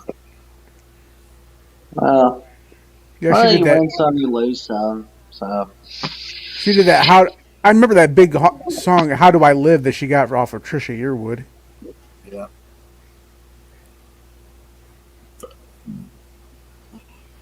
All right, guys, here we go. Now we're up to history. Jackson, what intrepid seafarers used the term "strailing" to describe the natives they encountered in the New World? what's the question again? What intrepid seafarers used the term "skraeling" SKRAELING "skraeling" to describe the natives they encountered in the New World? Oh, I have no idea. All right, guys, tell them who they were. With that name, it sounds like Vikings. They were the Viking Norsemen. Yep. Here Because is AE is definitely Nordic. Yeah. Nordic spellings. I swear, I get more points off of other people's questions than I do my own. what ingredient does the process called enrobing add to a Clark bar? What ingredient? The process called enrobing add to a Clark bar? I think you probably mean enrobing. Oh man. I bet they mispronounced. I bet you're right. They misspelled it. They put two P's in here instead of one. It is enrobing. Vanilla We extract. got two P's. Nope, it's not vanilla extract. Tell them what it is. Chocolate. Putting the chocolate. Yeah. All right, here is your sports and leisure. Who once won 21 of 23 tournaments on the All Black United Golf Association Tour before being allowed to play PGA events?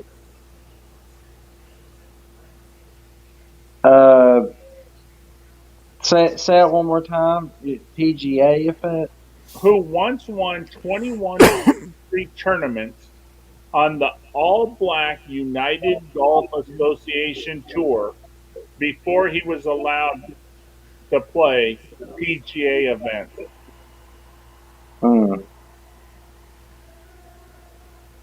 Oh man.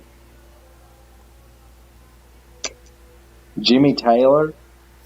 That was Lee Elder. That one was hard. Oh, Lee Elder. Yeah, here's your wild card. Yeah, tonight's not my night. Yeah, this is not an easy card. What media outfit does every Briton support to the tune of about $160 a piece each year? What Britain? What? What media outfit does every Briton support to the tune of about $160 a piece each year? Ooh. I can't pass this one, unfortunately, because I'm all out. Right? They got a TV license, don't they? They got a TV license. This channel of theirs is kind of like our PBS. Right. Yeah, And they've got an American version of it too. Yep. Wow. Yep. Well, See a lot of Doctor Who on it. Yeah, I think it's 3 letters. BBC. There you go. See, there you go. Like, I think it's 3 letters. Big black. Never mind. Jackson, you got one on that one. Mike, That was a hard Mike, card. silence, Mike. I guess gonna get us blocked. All right. Van, are you ready? Demonetized. You want to talk? Yeah, exactly. No, I'm not ready, but whatever. People and places. What continent do 56% of all foreign college students in the U.S. hail from?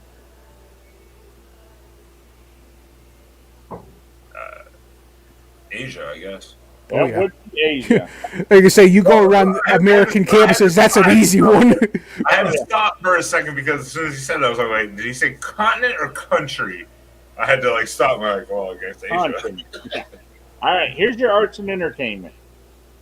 What musical character learned her H's by repeating in Hartford, Hereford, and Hampshire, hurricanes hardly ever happen? What musical character learned her H's by repeating in Hartford, Hereford, and Hampshire, hurricanes hardly ever happen? I know the play is the Something of Being Earnest. Oh God. I can't remember the It's like, oh God. in the play, right? There's a character who's like he studies languages and all the accents around London, right? And he tries to teach this. Right, it's like in the play, this girl has like a real bad, she's like a what's that London accent? That Cockney. Cockney, yeah. Cockney. Oh, Cockney. Oh, fuck. And he tries to teach her to say hurricanes in Hartford hardly ever happen. You just wanted me to say cock. No, it's Cockney, not cock. Oh shit! I just said it. Fuck. Quit saying cock. Oh God, that sounds crazy. Oh, God. He's probably distracted now. He wants to. Now I'm just like off the rails. Well, I can't pass it to anyone, so no one can steal points. So I don't give a shit. Who else knows what it is? All right, tell him what it is, Hillbilly. Do you know?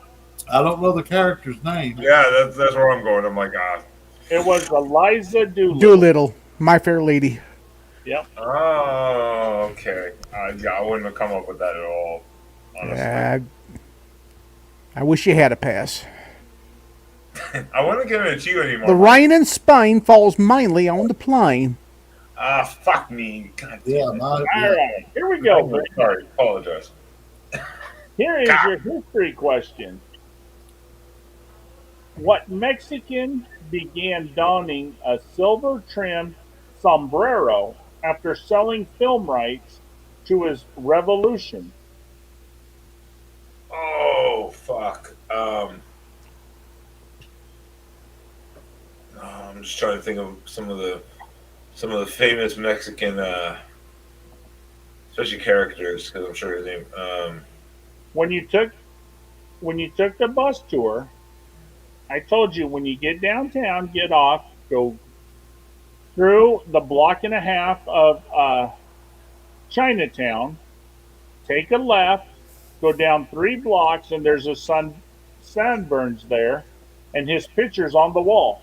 Do you notice the immediate effect, the immediate negligence of his statement right there? When in Mexico City, get off the bus and go through Chinatown. That's right. Go to Chinatown. The whole block and a half. It's a whole block and a half. It's not right. Don Quixote, I don't know. Yeah, it's not right. I can't remember the name. We did go there. I can't remember. You see his face on a bunch of stupid teenagers' T-shirts too. Oh, fuck me. What's this guy's No, name? there's a different one. Oh, different one? Oh, okay. Oh, okay. I was like, oh shit, what's that guy's name? Now my mind's all over the place. Well, so it's not Che Guevara. So No, it's not Che Guevara. Yeah. Like now my mind's all over the place. Is it Pancho Villa? Is it? Pancho Villa. that's the only other one. Those are the only 2 Mexican revolutionaries I know. That's why I was like, oh shit. All right, here's your science and nature. How many of every 20 species of mammal are monogamous?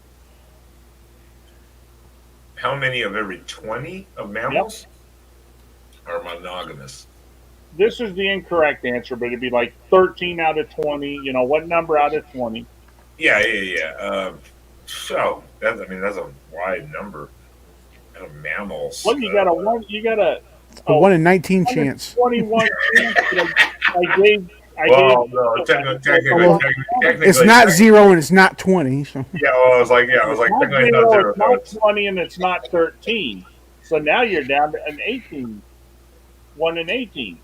See, I know I'm Wolf. I'm gonna guess. I mean, I know 2 or 3 immediately, of course. I'm gonna guess around 12. It's a lot lower than that. Anybody Nah. know? I went I'll say 3. It's lower than that. Is this the typical 1 in 20? It's the 1 in 20. Yeah, figures. All right. When in doubt, either go 1 or the number, Okay, yeah, or see, one number below the top one. one. It's like how many out of 10? The answer is either 1 or 9. I know, that's not even a 1 in 3 chance. I mean, you're fucked on that one, no matter what. All right, Ben, here is sports and leisure. Oh, God. What team won the NCAA basketball title with Magic Johnson in Oh my God! 1979 and with Mateen Cleaves in 2000? Mike, I don't think he knows it. Well, I can't pass him anyways. I wish he could. Yeah. I have guesses, and they both start with an M. But I'm guessing it's not Mike's team. You're I will close. tell you. I will help you. It's not Mike's team. So I'm gonna go with Miami. Go with No, this is half of it. Put an S word after it. He was a Spartan. Yeah, you didn't know. You did not know Magic Johnson played for Michigan State. Oh man. He was. Okay. He was a Spartan. That's why I was like, yeah. Oh shit. In 1979, it was Right. Indiana State Larry Bird versus Michigan State Magic Johnson. Oh, the good old day with Larry Bird. Yeah, Magic Johnson. Probably the most famous final ever. Do you know how many people would watch that today? I mean, if that game would have been today, I mean, it was big back then, but I mean, especially because Indiana State was a nobody. I mean, look what. Yeah, Florida, it was basically Larry Bird carrying people. Yeah, but I mean, you look at what Florida Atlantic did this year, and San Diego State. But you put Indiana State against Michigan State in a final with two great all-stars, you're going to get ratings. Oh yeah. All right, Ben. Here's your last question. Oh God, is it 1 out of 20 again? No. This is actually a 1 out of 1. You either know this or you don't. If you don't know it, well, I'm sorry. What Southern playwright choked to death on the cap of a bottle of barbiturates? Oh fuck. Southern playwrights.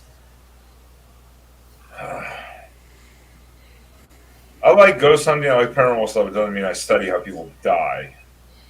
There's a difference. Southern playwright. That ought to give it to you right then. And then I told you he choked to death on the bottle cap of a bottle of barbiturates. Jeff, we're gonna have a long conversation in Iowa during a poker game. I have a feeling because I think you're misunderstanding my philosophy or my interests. I know as soon as this name comes up, I'm going to be like, oh, Jesus Christ. This is what happens in trivia. I think it happens to everyone. You go mind blank of people's names and events and shit like that. All right. Think of a state and a famous country singer and put it together. I don't listen to the country and I don't give a fuck about the stage. All right. Somebody give him the answer. Tennessee Williams. Tennessee Williams. Oh, Tennessee Williams. Okay. Yeah, again, I'm telling you, when trivia questions come up, if you don't know it right off the bat, like some of these other questions, I'm like, oh, Jesus Christ. Hey Ben, you got one right. Yeah, Hillbilly. He's low down. I call bullshit out of the 1 in 20 question. That was bullshit. He's a snitch. Yeah. All right, Jackson, are you ready? Or sorry, Robert, are you ready? I was like, how do you go back to Jackson? All right. People and places. What suburban township was built on 1,000 acres of Long Island potato farms in 1947? Oh. What Um, township was built on 1,000 acres of Long Island potato farms in 1947? uh, And you got 4 passes, so if you don't know it, you can pass it to somebody else and try to get the point that way. yeah, I'm gonna pass it to Ben. Ben, welcome back, man. What suburban township was built on 1,000 acres of Long Island potato farms in 1947? Well, Long Island. I don't know much about Long Island really. The only thing I can think of, but I think this was the northern part, so it's not southern part, but 1,000 acres. The township.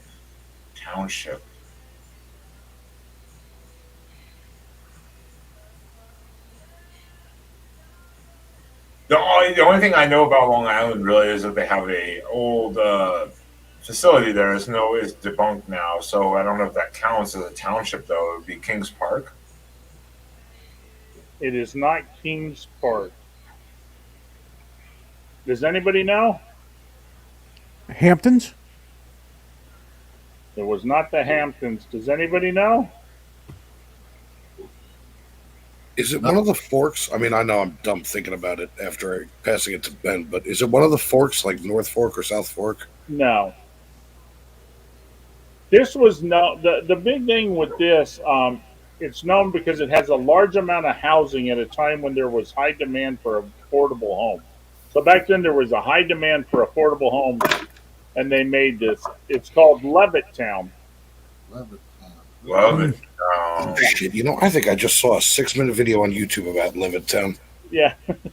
Yeah, that's what I said. Kings Park is in the north of Long Island, on the far east side, but it's old asylum. But 1,000 acres sounded all right, so I was like, I was like, I'll fucking. Yeah, I mean, it put in thousands of homes really cheap at the time, and I mean, it filled a huge need in New York City at the time.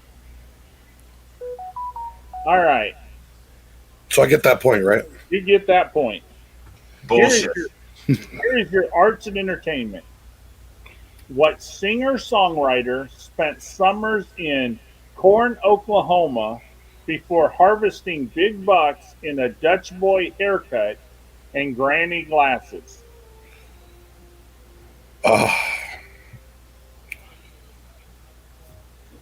Chris Cornell. It is not Chris Cornell. Does anybody know? John Denver. We needed Joey in here. It was John Denver. John Denver. West Virginia. Take Well, me long country road. Yeah. sense. Oh, Joey would have known that for sure. All right. Here's your history question, and you still have 3 passes left, Robert. I do. What body organ did eBay remove from its auction site in 1999 after bidding surpassed $5 million?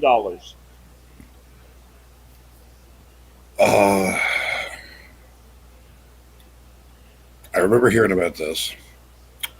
I think it was a liver. It was not a liver. And then, It's what you have Kidney? 2 of. There you go. And if anybody's watching this show and needing one, I'll be glad to donate one of mine for $5 million. I ain't using them. I will give away one of mine for $1 million. Don't undercut me on my own show, Robert. Damn it! All right. Okay, so the first guy call Robert, the second guy call me. I'm sticking to my $5 million. Damn it.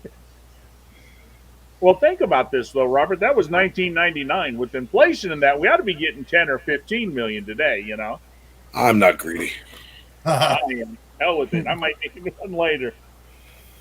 I've got nephews for that. All right.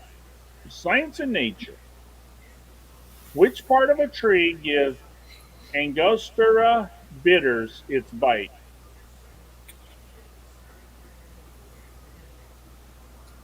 I believe it's the bark. That is the bark.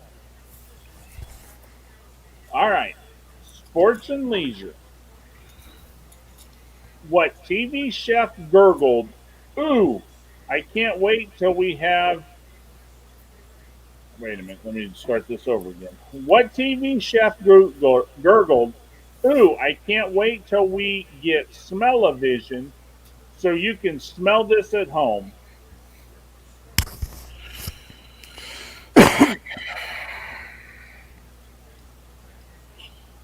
There are so many options for this. And remember, this was made in 2000, so Yeah.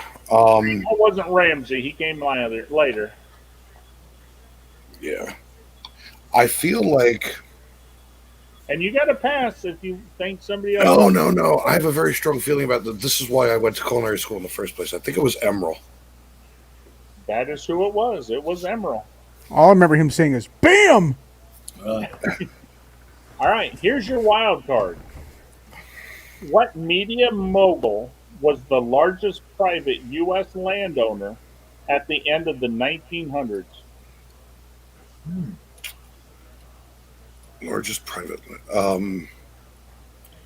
What media mogul was Hearst? the largest private U.S. landowner at the end of the 1900s? Yeah, I want to say Hearst. I would go with someone else personally. That's a good guess, though. It is Thank a you. good guess. All right, I'm going to pass this one to Mike, maybe.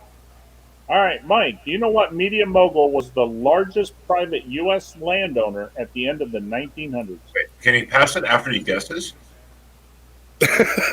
No, he didn't guess. He said, I'd like to say. He didn't guess. Okay, that's some weird wording there. I'm Oh, like, okay. Now it's making, because I was going to say Astor, but now I want to say, if that didn't count as, I'll still say Astor. My dad would go to his ex-wife's grave and pee on it when she dies. My dad just wants to live one day longer than this lady so he can go to the grave and pee on it. Does that help? Pretty much any Vietnam veteran wants to go to her grave and pee Oh, on it. Fonda? So who was she married to? The old CNN guy there. Teddy? You know, I almost said Ted Turner, but Ted Turner would have been right. I was thinking that was way too early for that. Nope. Okay. Robert. I'm going to be honest, I have no idea who Ted Turner is. What? Really? He Yeah. owned PBS. He pretty much owns the city of Atlanta. Yeah. Braves. Really? Yeah. All right. So you got your wild card right. And you got You guys got to admit, Barbarella was a fucking babe, dude. Jane Fonda was hot. Listen, Jane Fonda's an old lady right now. She's still Right pretty now. good looking. You know, she's the one, right, that told all these trans people to go out and start killing people. She said that on The View. And ever since she said that, there's been like 2 or 3 mass killings by trans kids since she said that. I said she's good looking. I didn't say she was smart. Right? Nobody says she's smart. Well, now we added the T word to the C word, so now you're definitely getting demonetized, that guy. all right, Robert. You got 2 of them right, and then you passed 2 of them, and they missed it. So you got those 2 right. So you got 4 out of 6 on that card. Right on. And that's like the first out of 5 passes I missed. Yeah. All right, Mike. Here we go. Are you ready? Sure. I'll make this my last card, then. And Need to Mike, get ready you for still bed. have 1 to pass. Which I'll use this time. I'm going to say I got to make this my last card, so bring it. What southeastern state proudly boasts 100,000 of the 140,000 catfish farms in the U.S.?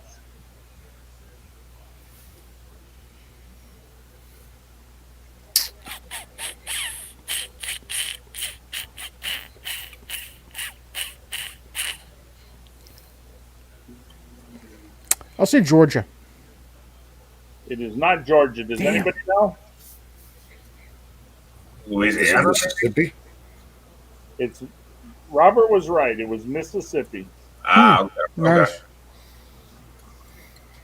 All right, here we go. Arts and entertainment. What 2 child stars co-starred in the first Lassie movie? Ben. Ben, what 2 child stars co-starred in the first Lassie movie? Are they siblings? No. Oh fuck. First time movie. Oh god. Um,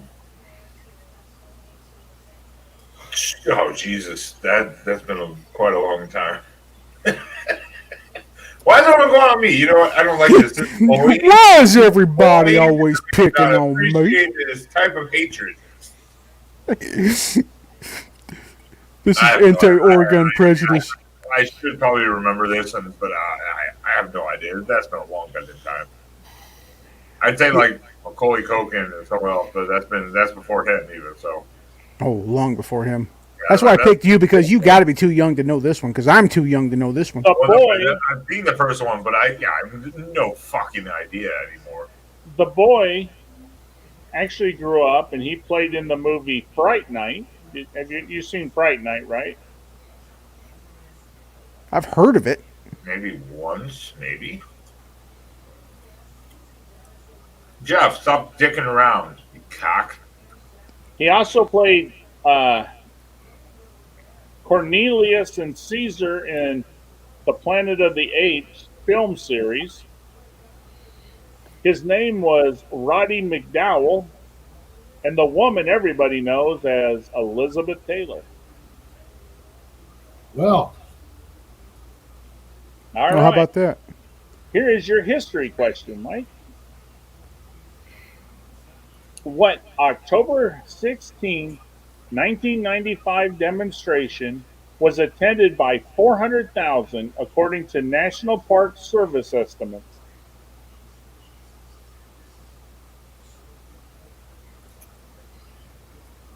What October 16, 1995 demonstration was attended by 400,000 according to National Park Service estimates? Trump's inauguration. Hands Across America. Nope. Does anybody know? Million Man March. That was the other one I was thinking. In March. Yeah, they were only short by 600,000, but they called it the Million Man. All right, here is your science and nature. What process do plants conduct in the privacy of their chloroplasts? Photosynthesis. That would be photosynthesis. So you give me these educational questions, I can get those, not the pop culture ones, though. All right, here is your science or sports and leisure. Who showed millions what a sports bra looked like after scoring the winning goal in soccer's 1999 World Cup final? Oh, God. Was that Mia Hamm? That was not Mia Hamm. Oh, Anybody know? That was Miss Brandy Chastain. Chastain. Damn it. Yeah. All right, here is your wild card. What Speaker of the House enjoyed monthly head massages at a Pelosi. hair salon called Bubbles? Wait, what year is this card? This card was made in 2000. what was the question? So, what Speaker of the House enjoyed monthly head massages at a hair salon called Bubbles? I don't think Pelosi was. I just wanted to yell at her I name. will help you. Pelosi was not Speaker prior Yeah. to 2000. Yeah, she wasn't. Was it Newt? I was saying, was it Gingrich? It is Gingrich. I mean, that's really the only Speaker of the House I could think of from that era.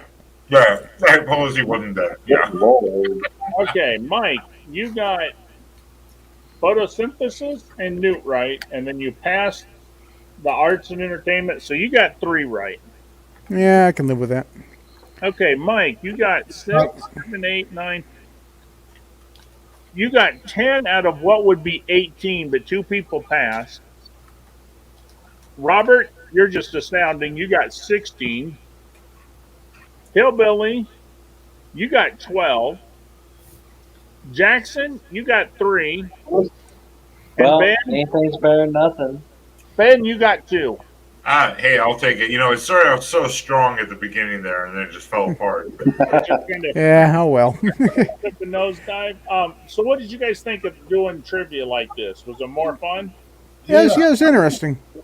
Yeah, it was pretty cool getting to pass it to certain people. That was pretty cool. I like doing it this way because it does make it more challenging and Mixes it up too. Yeah. right. And what I thought is, what do you guys think about doing this again tomorrow?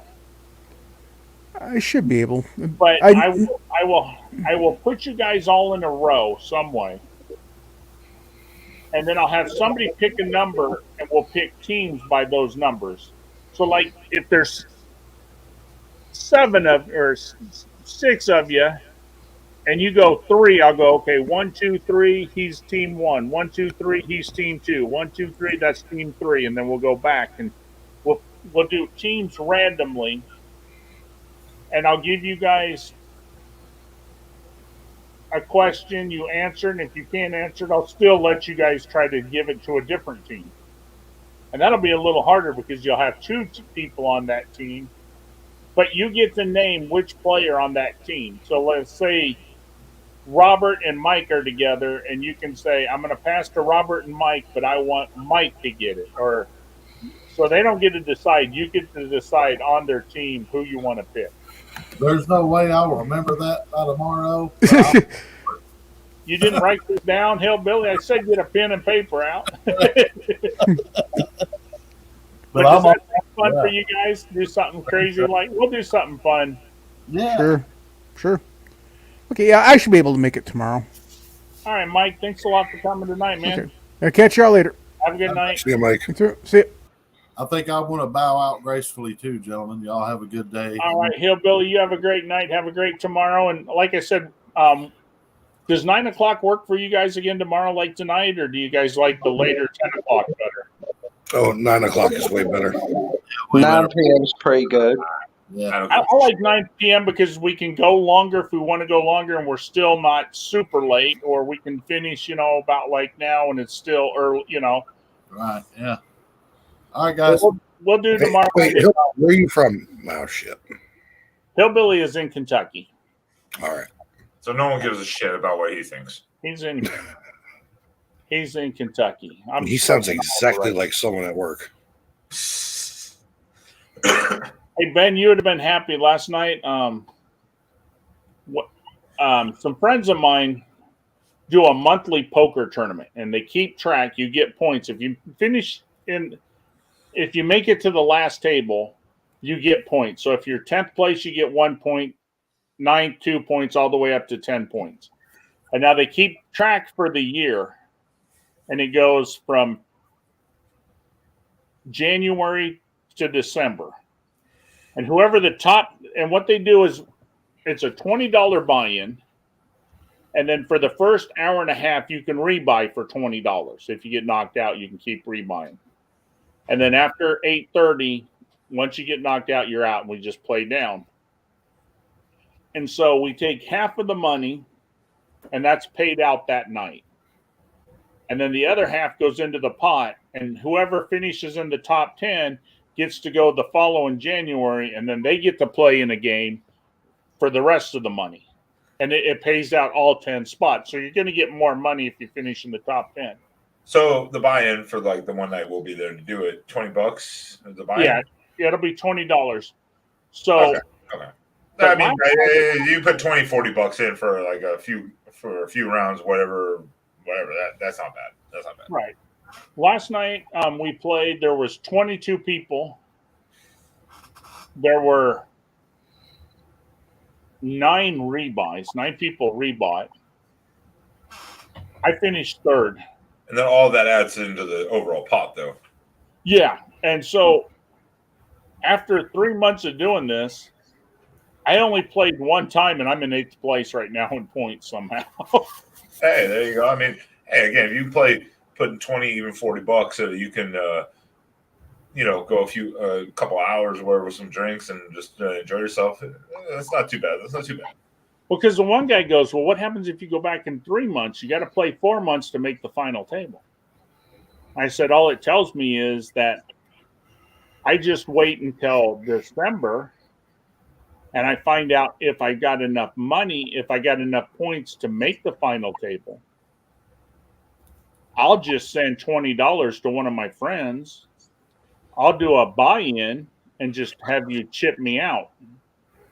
So because all you care about is paying 4 months. So if I know I'm going to make the final table, I'll just pay the month of December $20 and just let you chip me out.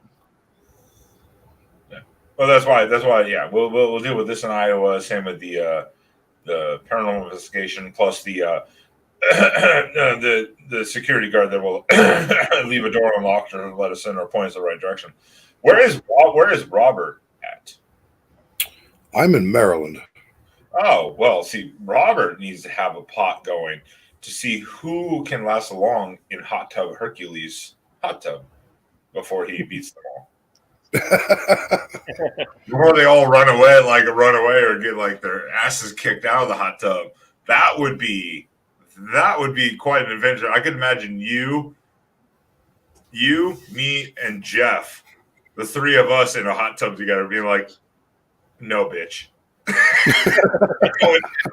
kicking each other out of the hot tub. Just three dudes sitting there sharing trivia. Just sitting there like, I don't know where this is going, but there's money on the line.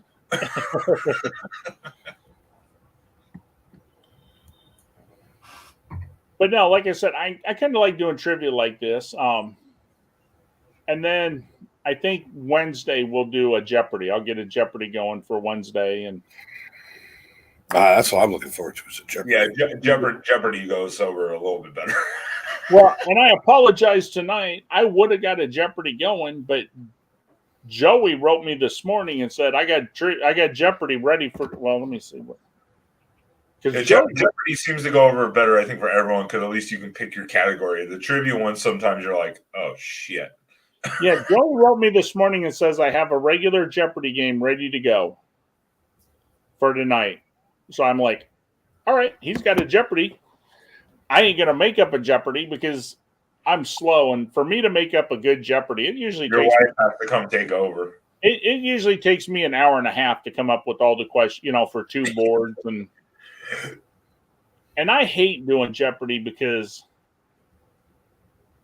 you guys get mad at me because what's easy for me, what I think is an easy question, some of you guys think are hard, and I like messing with you guys. I like to put a hard question every once in a while in the 1 or 2 slot and an easy question in the 10 slot. And yeah, or your I think that's pretty cool. Category. It's bullshit. All right, I got you 3 here. I'll give you guys an unfair advantage for Wednesday. Ben, can you play Wednesday? Yeah, Wednesday? That shouldn't be a problem. Okay, give me a category. Well, if I say rock, you're going to have Madonna, and that doesn't qualify as rock music. I can do rock pre-92, but I can't do the new stuff. I don't know it, and I got to Google the stuff, and I don't know if it's... Well, there you go. Now you have till Wednesday to figure the fuck out. How about actual 1990s to 2000 actual rock, alternative rock / grunge music?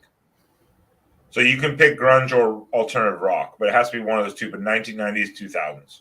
I'll do 90 to 2000 grunge. Okay. There you go. Jackson, what category would you like? Can you play Wednesday, first of all? Well, I'll see if I can make it. But I know Thursday I have something going on involving NBA playoffs or something. But I'm hoping to be available Wednesday, but if I am, it can be like either a category can be either NFL playoffs or it can be like college football playoffs. I'll do NFL playoffs. You name that first. That's what I'll go with. All right. All right. Now, Robert, can you play Wednesday? Yes. And what category would you like to see? I can do all of them.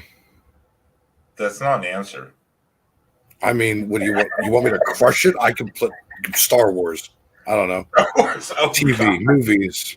We'll do Star Wars for you. All right. God. If it's the original 3, I'll be set. But if it's after that, I'll be like, or the animated or something, I'll be like, oh shit. Yeah, I've been consuming Star Wars since I was knee high to a duck. Robert, I don't know. You're a little younger than me, but I actually went to the theater and watched the original Star Wars. I remember being in the theater watching Star Wars. Yeah, no, I was born like 2 or 3 years after the last movie. Yeah. Yeah, if it's the original Star Wars, I'll be fine. But new shit, nah, fuck. I'll be screwed on that stuff. Now I might be wrong, Robert, but you're like 36, right? Yes, I am. Okay. I'm fucking old. Well, actually, he and I are the same age. I keep forgetting how old I am because after a while, you just don't give a shit anymore. Well, now I feel real old because my daughter just turned 30 this year. So. Well, we know you're old, Jeff. Look at my photo. Look at my photo of you. You look like fucking just someone just leaning back trying to hang Santa on. Claus, dude. I'm Santa Claus. You're like leaning against Sam for support. I'm Santa Claus. Yeah, I don't know when Robert was born because I was like, I might actually be older than him. I was born in '86. Well, I know that. What month? Oh, December. I'm almost 2 months older than him. I was born October '86. What Nice. what day? October what? 30th. So that's why December 1st. You were like right there. yeah, that's why I was like almost 2 months because you can only go like so far. So I was like, unless he was literally the 31st of December, you can only go 2 months. So we're exactly the same age. I'll come up with I'll come up with some good questions for Star, and I'll make all of them the second round. They'll all be in the second round. Boba Fett, And make them hard. Make them hard as fuck. Luke Skywalker. Those are the 3 answers. Oh, before I get off here to get ready for bed, I have some breaking news involving USC football. Cliff Kingsbury is the new, and I kid you not when I say this because truth is stranger than fiction, but Cliff Kingsbury is the new senior offensive analyst for the USC Trojans. Wow, that seems like a huge downgrade from NFL coach to analyst. All right, now Robert, let me ask you something. Yes, sir. You say you want Star Wars, okay? Yes. Do I include Mandalorian? Well, my mistake. He's an offensive analyst, but he's also a QB's coach. Oh, okay, that's a little better. I was like, Yeah, Justin, 'cause you stepped out from NFL coach. yeah. But I thought he was Star happy and Wars, smiling. Star Wars or just the movies? No, you can do everything. Okay, so I can do the Mandalorian. I won't do the cartoons because there's so many different, cartoons. Yeah, well, but yeah. I'll do like regular, Mandalorian the series. I'll do Rogue One. I'll have questions from the movies and not, the cartoon movie, the Clone Wars. Yeah, that's what I was saying. If you added all that in, I'll be totally fucked. Because As long as you make like 3 of them really hard, like trip me up. So asking how many houses were around Luke Skywalker's house in the opening scene? 0. Yeah, 0. Well, actually 0, including his own. That was barely a home. That was a home. Yeah, Todd, guys, thank you for having me on tonight. Hey, And thanks for guys, coming, Jackson. anytime. Y'all have a good night, and I'll catch y'all later. All right, Hey, Jackson. Bye, Jackson. Yeah, no, I can Croatia. Lives I on can forever. come up with some hard ones that'll make you think. But I'll make sure there's stuff that you should know. There's stuff that you actually, was in the movie. Right, none of the deep cut kind of stuff. I won't so- do like talking to Mike of which one of the Star Wars was the favorite movie by, director or, J.J. Abrams, his favorite Star Wars was, I'll make it so that way it was actually in. Right on.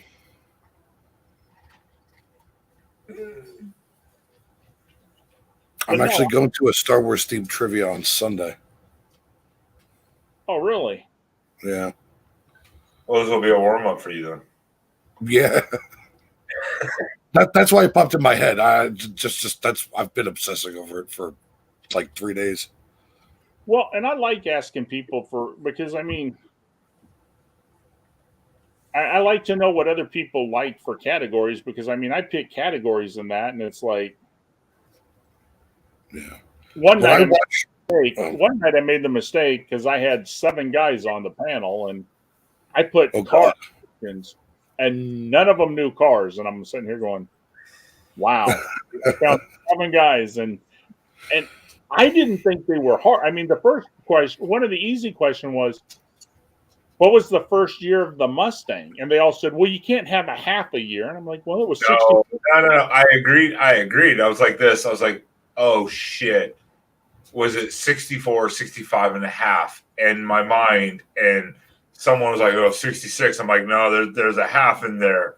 There's a half because I knew a friend who had one. They'd rebuilt it with his dad, and we drove around in it. It was a fucking great car. And people tried to buy it all the fucking time. And I was like, oh god, no, it's a half year. It's fucking, it's an odd thing to think about when you say half in a year model, but that's how it was. I mean, that's the way it was. I mean, well, it's still like that. I've got my pickup truck is a half year.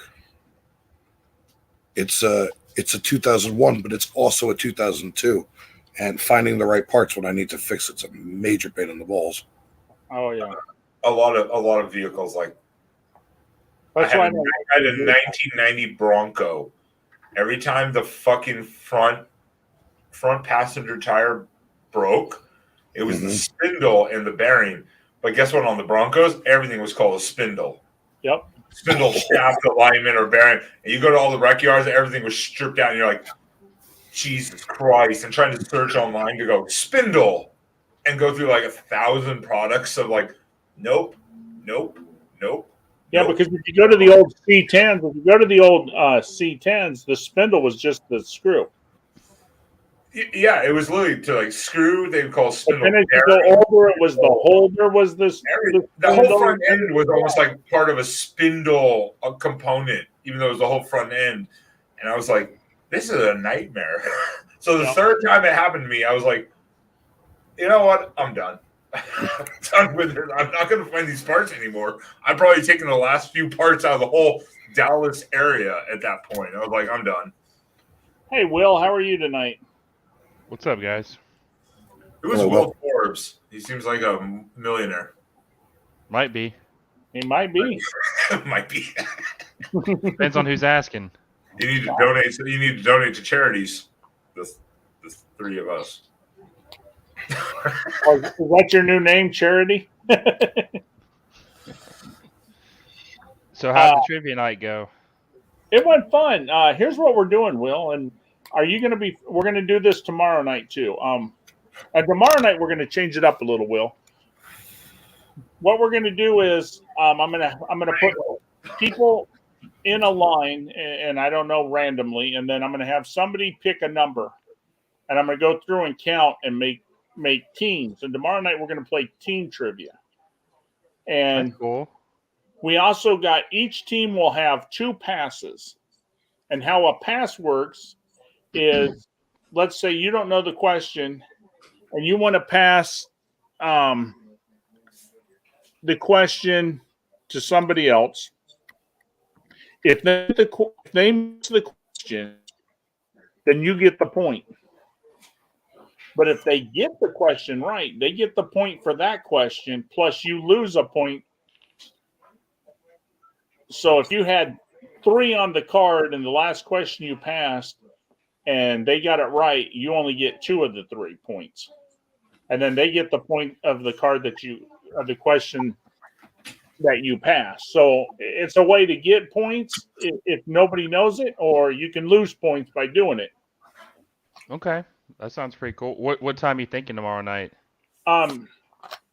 Unfortunately, we're going to do 9 p.m. Or no. Yeah, 9 p.m. Eastern. 9 p.m. Okay. You're Yeah, a I should be good tomorrow to do 9 p.m. Okay, now how would you be on Wednesday? Wednesday. I think I should be good Wednesday too. Well, Wednesday, I'm doing trivia, or we're doing Jeopardy. Are you interested in Jeopardy? Yeah, for sure. I'm always down to play as long as I'm can make it in time. I don't want to hold you guys up and make you late or anything, and then not be able to come. I will be honest with you. Most of mine are at least 10 to 15 minutes late. If that, probably like an hour. Okay. Will, since you're going to play Wednesday, I'm going to give you an option. Okay. What category would you like to see in Jeopardy? What category would I like to see in Jeopardy? Now, I will let you know for Wednesday, so far, Ben has requested a 90s to 2000 grunge category. Okay. Jackson would like an NFL playoffs category. Okay. Robert requested a Star Wars category. What category would you like?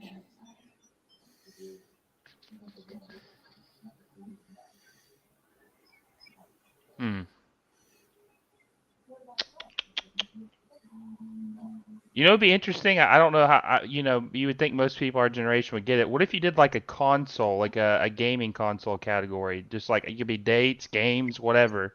See if people could get something like that. So a video game. Yeah. Video game.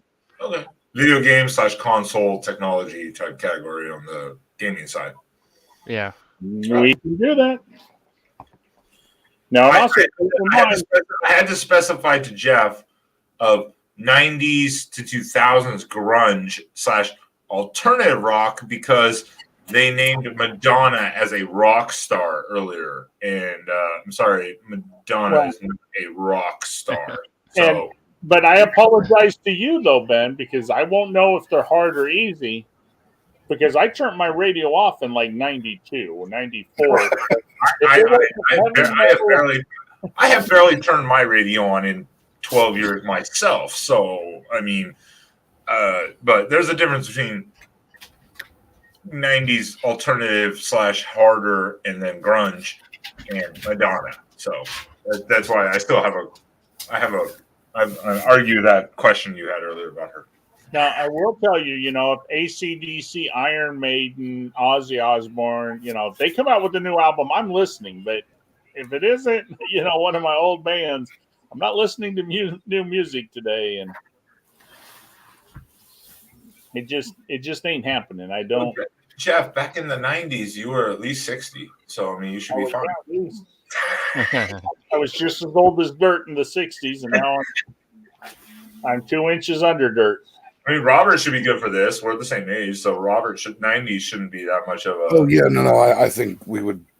Like 90s not that big of a deal. Even early 2000s, as long as it's like alternative rock, like that's why I have to have Sam on when we do music, and it's like 2000, 2010. I'm like, they're all pop shit, and I'm like, I don't know any of that. Hey, how much longer are you guys planning to be on? I think we're just at the BSing phase now. If you want to do a couple cards, I'll give you a couple cards. You want to be around? I mean, I don't. Well, I gotta hop off for probably about 15 minutes, and I was gonna join back if you guys are still gonna be on in about 15 or 20 minutes. You're gonna come back in 15. I heard Traveling Fools was gonna be coming in here. Oh, there we go. At about 11, he would be around, and if you guys want to stick around, I got tons of cards. We can ask more cards. We can bullshit. We can do whatever you guys want to do. I'd love to stick around and fuck with Traveling Fools. So yeah, definitely will come back in. I'll hang around. I don't give a shit. Well, I'll just stay in here. I'll just mute my mic. I'll be back in about 15 or 20 minutes. All right, Will, that'll work. All right, see you guys in a little bit. So Ty Guy, off topic because we're here and we're kind of bullshitting, wasting time, especially with Traveling Fools coming in. I don't want to cut out the Robert. Oh wow, I see dog. I see a dog. Yeah, that's Reese. Oh, Reese? What is it? What dog is Reese? What breed? She is American Staffordshire Terrier and Rhodesian Ridgeback. Oh, okay. I just saw her pop up there. I was like, oh, dog. She's not feeling good. She just, I went off camera and Mike because she's not feeling good. She just vomited a little bit, so I kicked her out. No. She needs to go eat some grass. Apparently. I don't know. I still don't understand why dogs do that for indigestion. No. Dogs eat grass. I have no idea why. It's just something they have naturally. They're like, oh, I want to eat grass. I don't know what that does to them, but that's what they do. I don't know why. Yeah, I don't know. Something's trained them that way. I don't know what it is, but Here's my little mutt. Wait, that's not the nightmare, is it? That's Roogie Roo. Oh fuck! Actually, I don't know what's going on, Jeff. You've been a spinning circle all night. Really? Yeah. I'm afraid to hit refresh and get kicked out. Oh. No, my little dog, Robert. I named it Rougarou. Do you know about the Rougarou? Isn't that like the Louisiana boogeyman? It's the Louisiana werewolf boogeyman. Yeah, it's like a shapeshifter, and yeah. So I named. It's funny because I'm into the crypto stuff. You know, I mean, I like skunk ape. Cryptozoology is fun. Yeah, you know, and this dog was abandoned. Okay, it got hit by a car and had, you know, and it was an abandoned dog, a rescue. Yeah. And we seen a picture and we're like, we want to see it, you know. So they brought the dog over and we're like, look, we'd like the dog, but could we try it for a week? Because I got a cat that's really picky. And I'm like, sure, you know. And when they brought the dog, it was in with about another 100 dogs, so it had a smell to it. The hair was not cut. I mean, they didn't do her any favors trying to get rid of her, you know. And I made the joke, man, she smells like a Rougarou, you know. And so we just called her Roogie, and that's where she got her name, you know. Yeah. You know, I'm going to try refreshing. Let me see if I can get my cameras working here. All right, or even try, you know, hopping out, hopping right back in a lot of times. Yep. Yeah, it was like it might show them in the background there. It probably does usually when you refresh. Well, and Jeff, more to the point, if you're in the skunk ape, again, I'll get with Rooster and maybe even TF here coming later on. And if you guys want join us in Florida, now that we seem to have a time set up on our I see you good now, Robert. No, I don't see Robert. He's spinning on Jeff mine was now, just spinning. and he wasn't before. Oh, okay. Okay, that's why. I was like, because I saw you fine before, so yeah, it must have been just something in the matrix here of the StreamYard services. But yeah, Jeff, if you want to, we have our July timeframe set, which I will. Oh. I just kicked him out and brought him back thinking. Oh, okay. Real quick, Brian versus if you want to come in. I was going to say, yeah, we have our July timeframe set up. It seems like I think we're both agreeing the 16th, basically. Yeah, just anytime around there, whatever. Yeah. Well, I went over with Sam and we looked at the flights again and showed him. He was like, yeah, we don't have to drive. Hell yeah. Because I mean, it's still a 13-hour drive. So if we can just fly for that price, I'm like, yeah, we'll just fly. It'll be like that comparatively. So I can put the reservation in tomorrow for that. But then in June, when I set up with Rooster, sometime during June, if you guys wanted to come down, like even with potentially TF, maybe, and do a thing with us for like a couple days, because again, we're going to do like the museum in the town nearby, a boat, the fan boat ride through the Everglades, and then an overnight, or at least like 6, 7, 8 hours overnight in kind of the Everglades. By all means, the problem with that, Ben, is I won't be able to tell you that until late. No, that's fine. I'm going to have surgery sometime the end of April, early May. And I don't know, you know, I'm having lower back surgery, so I'm going to be out for. Yeah, well, no, that's fine. That's why I went over. That's why I told you earlier. It's like, hey, we have these 2 spaces within the 2 months where we're like pretty open. So this works best for us in July. Not a problem. It looks good. We can book it, and then, but in June, if you guys can, or then by all means come down, because you know if we rent a car even for a couple of days for the bunch of us, everyone to like go down and do all this stuff. because we already have everything kind of looked at, like where we're going to go, what we're going to do, and then just book it. That doesn't seem like a big issue. This was the big one with you and me in Iowa, because that one, you have one location you have to be able to book, and if you can't book it, you're fucked. And that's why I'm happy we were able to wait until July, because I go to a doctor Wednesday. This doctor is going to hook me up with the other doctor, because the surgeon that I wanted to do my back actually left the place that I go to.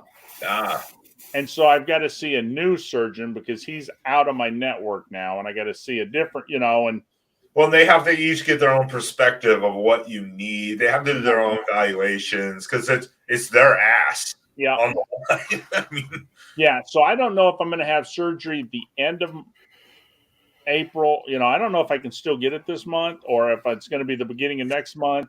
And having back fusion and that, it's going to take me, a good 3 to 4 weeks to really. Oh yeah. Be up and about, and, yeah.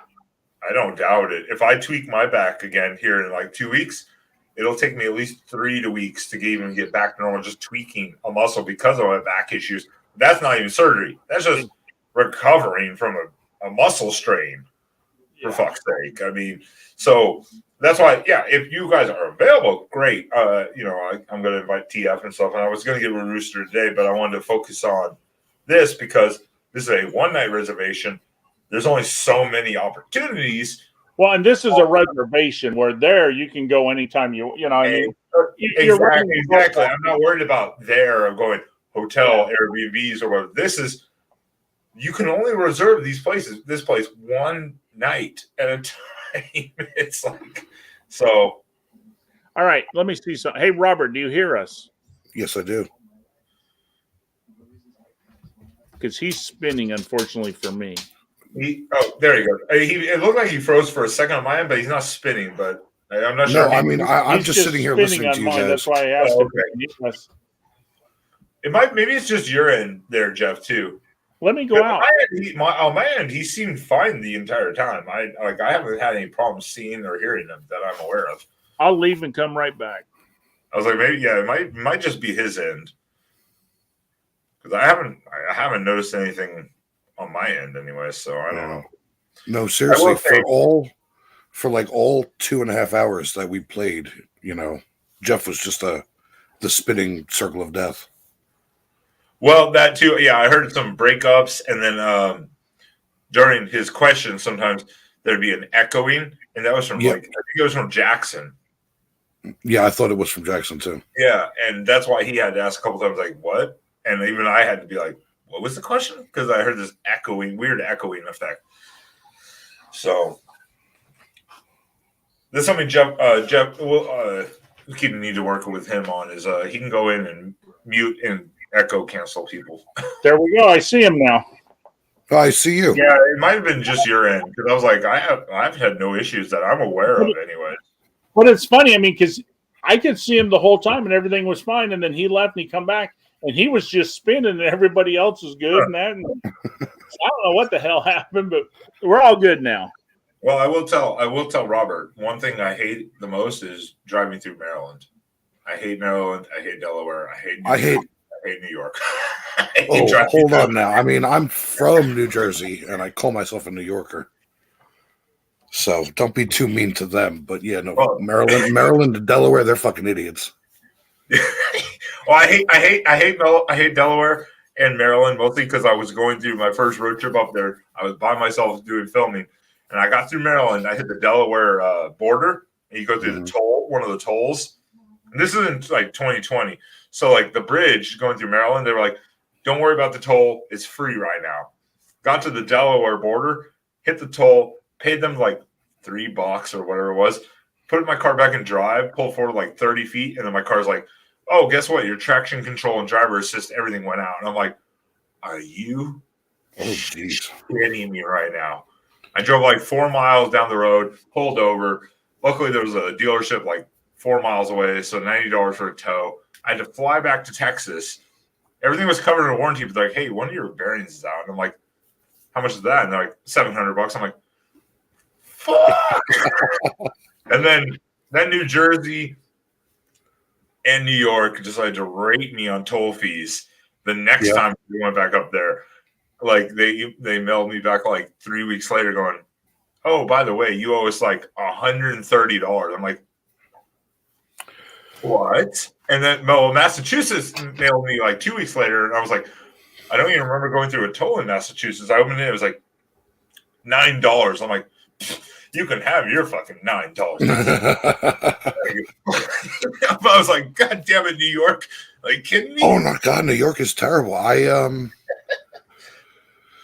This time last year, my girlfriend was in Brooklyn, and just 4 trips across the bridge just to see her. It should cost me $130. Yeah, I think we went across twice, and then we avoided it coming back into New Jersey because we were staying in Newark by the airport. Yeah, it was funny because Newark Airport, we were at a hotel like 2 miles from the airport, but to go to a liquor store that was like 5 blocks this way from the airport, it took us 30 minutes to wind around one-way streets to get to that liquor store. We were like, this is fucking ridiculous. Yeah, no, Newark is pretty bad. And of course, any of the liquor stores you went to were in the ghetto too. Oh, yeah. You had to go. You were basically in Elizabeth going to like Bayway at a liquor store. Fucking just a nightmare. We were like, oh. I got love for New Jersey, but every place is a little bit wacky.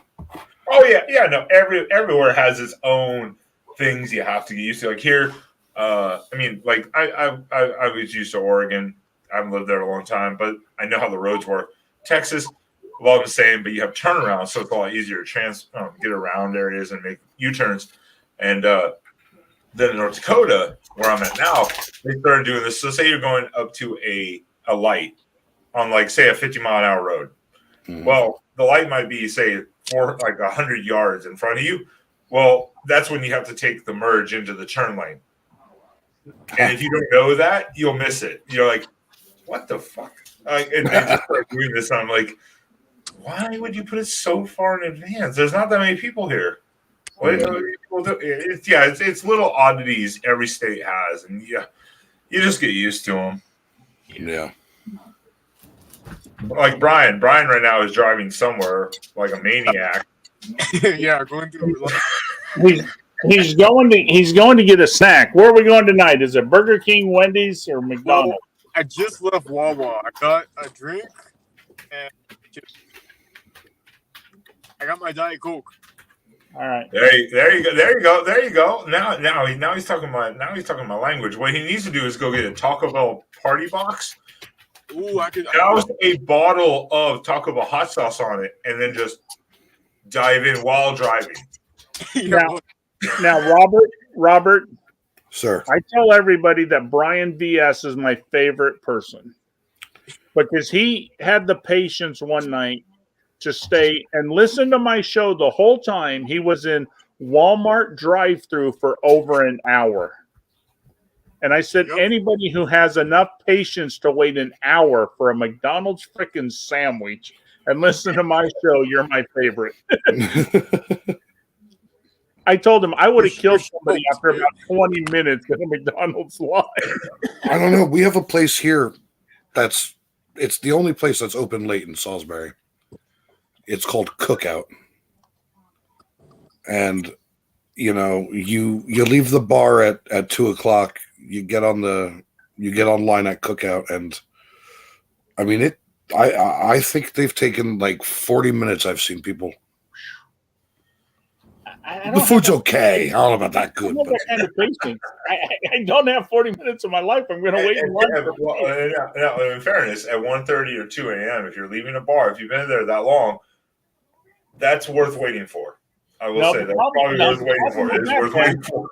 Ben is sober. I don't have 40 minutes. Drunk, I don't got 10. Sober, definitely not. Sober, I would not even put up with it. Drunk, I'd probably fall asleep. Yeah. If I was buzzed or drunk, I'd probably fall asleep.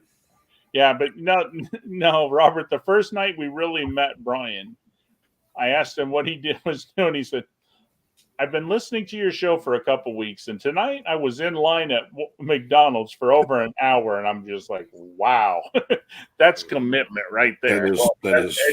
That's not surprising though, because where I'm at, there's one McDonald's. There's actually two McDonald's in this town, which whatever. One closes at like 11 p.m. The other one's open till like 2:30 a.m. But by midnight, double line. That bitch is filled the parking lot. Yeah, this was like 1 a.m. So it was pretty late, and everyone was there. And there's like one person working it, so yeah, it's not surprising. And so you know, Robert, Brian is actually a college student at UCF. UCF. He's Central Florida. Ah, okay. Yeah. Unified Catholic Facilities. I don't know. Brian, what are you studying, sir? I'm doing accounting. That's thrilling. Now, Robert, honestly, if you get a chance, Brian VS has his own channel. Yeah. Okay. He does Ninja Warrior stuff. Now he wanted to do the TV show, but he does competition and stuff, and he's in training. So if you get a chance, Brian VS, watch his videos. It's actually really cool. Brian, you're in luck. I happen to love Ninja Warrior. Yeah, the Ninja Warrior shit. That's some pretty hardcore stuff. Like the salmon ladder. Yeah, that's like the salmon ladder shit. I'm like, oh god. That took me a few years to get. That's some stuff. Just need to improve my diet. So he drinks Diet Coke and eats McDonald's. Yeah. Yeah, he's a ninja warrior with a bad eating habit.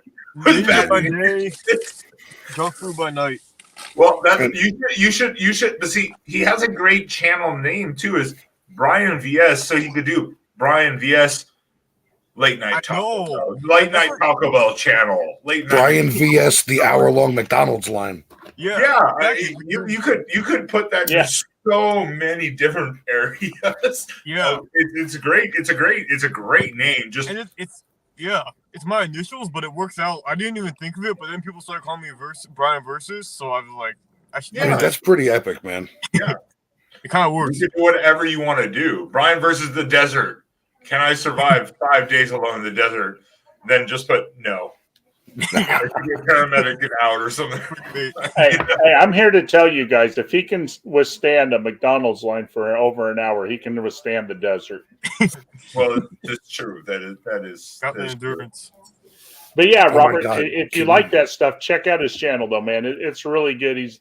He's got some funny videos out there. Yeah, I definitely will. Brian, do me a favor. Can you post? If I just type Brian VS, will I find it? Okay, so right now you can't just you have to type in my full name. Let me put it in the thing. Yeah, just put it in the private chat or in the normal chat. Even you're just a link to it, then copy and paste it. Yeah, let me do that because I just changed it recently, like 6 months ago, so it doesn't come up yet. But there we go. All right. Did you get it, Brian? There it is. Oh, another Smith. That's what the world needs. Exactly. Here, wait a second. Here. Click that link, Robert. There's his actual link. Oh, even better. It's just what the world needs. Yeah, nope. I just went to your page, Brian, and got it off of there. That's even because it's kind of hard to find with just the name sometimes. That's perfect. No, it's way better. Yeah. Yeah, I'm gonna pull it up too because I like the. Oh, there it is. Oh, cool. You actually put the link, so that's cool. Yeah, That I makes put it the link, so it makes it a whole lot easier. And oh God. No, I just see me climbing a balcony. I'm like, oh, Jesus Christ. I'm so out of shape. Even in my best shape, I have never been able to do pull-ups. So climbing up shit like that for me is like that's a fucking no-go. Yeah, when I was in basic, I managed 2 pull-ups, and that was in my prime. That was 200 pounds ago. That's why the Marines didn't accept me when I went into their office because me and a buddy were joining, and they're like, "How many pull-ups can you do?" They had the pull-up bar in their office, and I did like 1, and then I couldn't get back up, and they're like, we're good. Wow. And I'm like, well, isn't that the part of basic training to strengthen you? And then I just walked in the Army office. I'm like, where do I sign? They're like, welcome aboard. I was like, yeah, fucking with one crayon stuck out their nose. Fuck them. And that, Ben, is why you are a Cub Scout with heavy artillery. All right. I'm going to set up this. I think we have the 4 people right now here. If we can get Mr. Duggar, we'll have the 5-man hot tub Hercules challenge. The winner with Mr. Duggar, the 5-man challenge, the winner gets out and gets $100 cash on the table. Well, that ain't fair because you'll win. Because the reason you'll win is you won't be able to pull your ass out. No, Brian. Me and Robert will have to throw you out. Hey, I'll take it, and then I can just be like this. It'll be a great photo shoot to be like, look at these hot motherfuckers sitting in a hot tub together. Hell yeah! Oh man. This will turn into the hot tub battle royale instead of the. Can you imagine the retired men of the military edition of that calendar? Oh. It would be like, well, hold on. So, Robert, you were Coast Guard. Coast Guard. Yeah. Yep. Yeah. See, Coast Guard again. I think we've had this conversation. I said the Coast Guard never called me back. I went to the office like 250 miles from where I was, and they never called me back. I'm like, well, fuck you guys. Well, no, it's not that they didn't. So the Army, and I never went to talk to the Navy again, so I went to the Army. Ben, it isn't that the Coast Guard wouldn't call you back. They're just still on lunch. No. They were gone fishing. No, they were like, no, you're not gay enough for us. Yeah. Woof. They looked at me like I was fucking deranged. I was like, I just drove 250 miles to talk to you guys, and they're like, why? We could have told you no over the phone. What do you mean, why? To join the Coast Guard. Well, what year was that for real? That was 2004. Oh, so that was before the hiring freeze. So Yeah. No, this is 2004 because I joined the military in late 2004 and went in March 2005. So this was like mid 2004. Then I just was like, okay, fuck it, I'm going to the Army. Now looking back, I should have gone to the Navy. But I stuck in 07. I always love the story of when I joined. The Marines said no, and I joined the Army instead. The office was a strip mall. Mm-hmm. There was like 5 doors. There was one main door. You walked in and immediately took a right turn. And immediately looking down that like 40-foot hallway was the Air Force office. And there was always this one guy just sitting there like looking like he was doing something on a laptop, and he'd look up and go, like, yay. Well, you would turn and just walk two steps past him. And across from his door immediately was the Navy. Right next to it was the Marines and then the Army. So you'd like, hi, and he'd be like, yay. And then you walk past and he'd be like, oh. Now, Ben, let me see something. Hold your hand out and go like this. I don't like where this is going. No, seriously, just go like this. I mean, how did you not make a Marine? This is the only thing they care about. Can you pull the trigger? I don't know. I was a sharpshooter, so I don't know. I mean, it was literally just the pull-up thing. It had nothing to do with anything else. Literally, that was the only thing they were like, we don't like this. I'm like, well, fuck off. Like, fuck you then. Like the Army, they were afraid because I graduated a year prior as a junior, and I've been out of school a while, and they're like, well, we're a little worried maybe about your math and science because of the ASVAB or whatever. And I still scored an 89 in the ASVAB. I'm not going to be one of those people like, oh, I scored a 99 in the ASVAB. I scored an 88 or 89, 116 GT, so I could have been an officer, pilot, whatever. And they're like, you can do whatever the fuck you want. So I was like, yeah, suck it, Marines. Teach me to do a pull-up, bitch. But the Marines don't want to teach people to do pull-ups because if you can't do them, they're like, well, sorry, you're untrainable, I guess.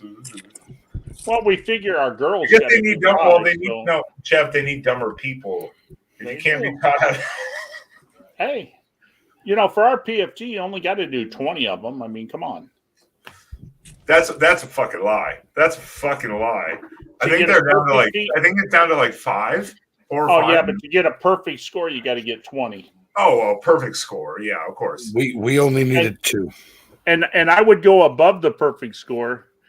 On a good day, I would do 62. And now look at his back. Yeah, look at my back, look at my neck. Now look at I'm broken down. Yeah. The differences between the standards of military services and PTs were quite were a lot of them were kind of similar, but they would have different activities. Like the Army tried to do what the Marines did, where you had to do all the extracurricular, like dragging people across, like for like 50 yards or whatever, to like in rescue. The Army wanted to implement it, and people rejected it. I'm like, well, that kind of makes sense, especially if you're like infantry. That makes sense. Why not? And people were. This was after I got out, like after I was done my 6 years and shit. I was like, that kind of makes sense. I mean, see, and all the Marine Corps cares about is you're in great fucking shape. You don't have to be smart, just great fucking shape. Just not Brian, who eats McDonald's at 1, 2 in the morning and Taco Bell challenge. Stays up all night, yeah. Yeah. Well, I love Brian because it was 3 weeks ago. Brian, what are you doing? I'm going around to find somewhere to eat, and every place was closed. And then 20 minutes later, he goes on camera. Tonight, 2 a.m., I'm making pasta. And every time I see Brian, he's in his car driving around looking for food. It seems. Yeah. That's the only times I've seen him is just looking for food late night. Hey, Connor, you can come on in. The link's up above you. Come on in and hang out with us. No. We do have a strike against beaver, and not the beavers you guys are thinking about, but the actual beaver. I never had a problem with a beaver. I don't know. I'm pretty against Canadians, if that's what you're asking about. These are the Oregon State beavers. These are the actual sheep choppers. I'm against the French. Oh, come on, not you two. I will tell you the only good thing about France. Seriously, Brian, if you ever want a gun, the best weapons to ever buy is a French military gun. Fabrique Never Nationale. fired. It's never been fired and only dropped once. Okay. I didn't see that coming. No, neither did I. Yeah, that one got me. Yeah, never fired, only dropped once. I mean, come on. Hey, Connor, how are you tonight? The Mandalorian's here. It is the Mandalorian.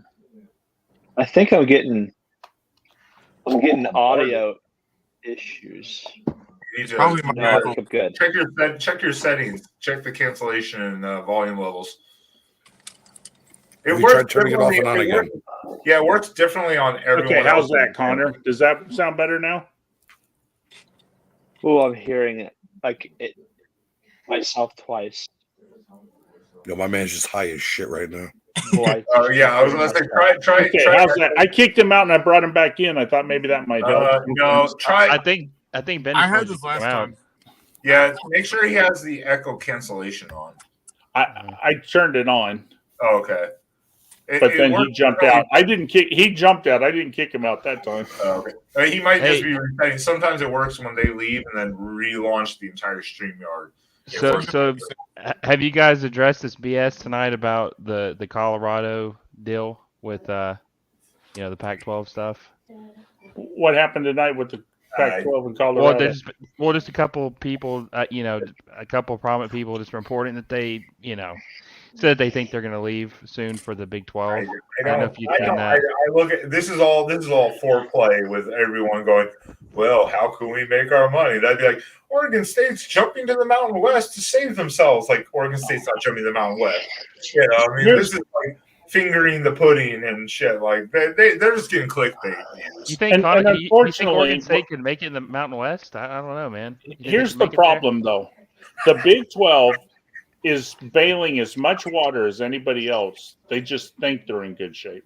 Yeah, that's what I mean. Like the Pac-12 is fine. We're fine. We have Connor. How many teams do we have that won 10, 11 games last year? Not counting USC. UCLA 4, yeah. We had 3. Yeah, and Utah. I mean, we had more teams win 10+ games than I think any conference. So I think and outside the LA schools, everyone else won their fucking bowl games. Yeah, shocking. Well, and wait a minute. I think Georgia's cheerleaders have scored again on TCU. And Oregon. And Oregon. Go on, Connor. I thought we were on the same side here right now, but apparently we're not. I was like totally defending everyone. No, I know, my bad. Back to pack. We didn't lose as badly as TCU. You know what would be fun? If the Platy was for the Natty. If the Platypus Cup was to get into the championship and then also the playoffs. I could see it coming down to that. Imagine, this is a real possibility. We could play y'all last game of the year. We could play y'all again in the Pac-12 championship. And if we split those and we're both one loss, we could both make the playoffs and play each other again in the playoffs. That's potentially possible. I mean, if you really think It'll about probably it. be a SEC teams that do that first, but as long as Washington doesn't get in our way. I know, yeah, same with as long as Washington's probably the best team in the pack. You guys want to hear something funny, Will and Connor? I did the numbers, and actually I had two other people do different numbers.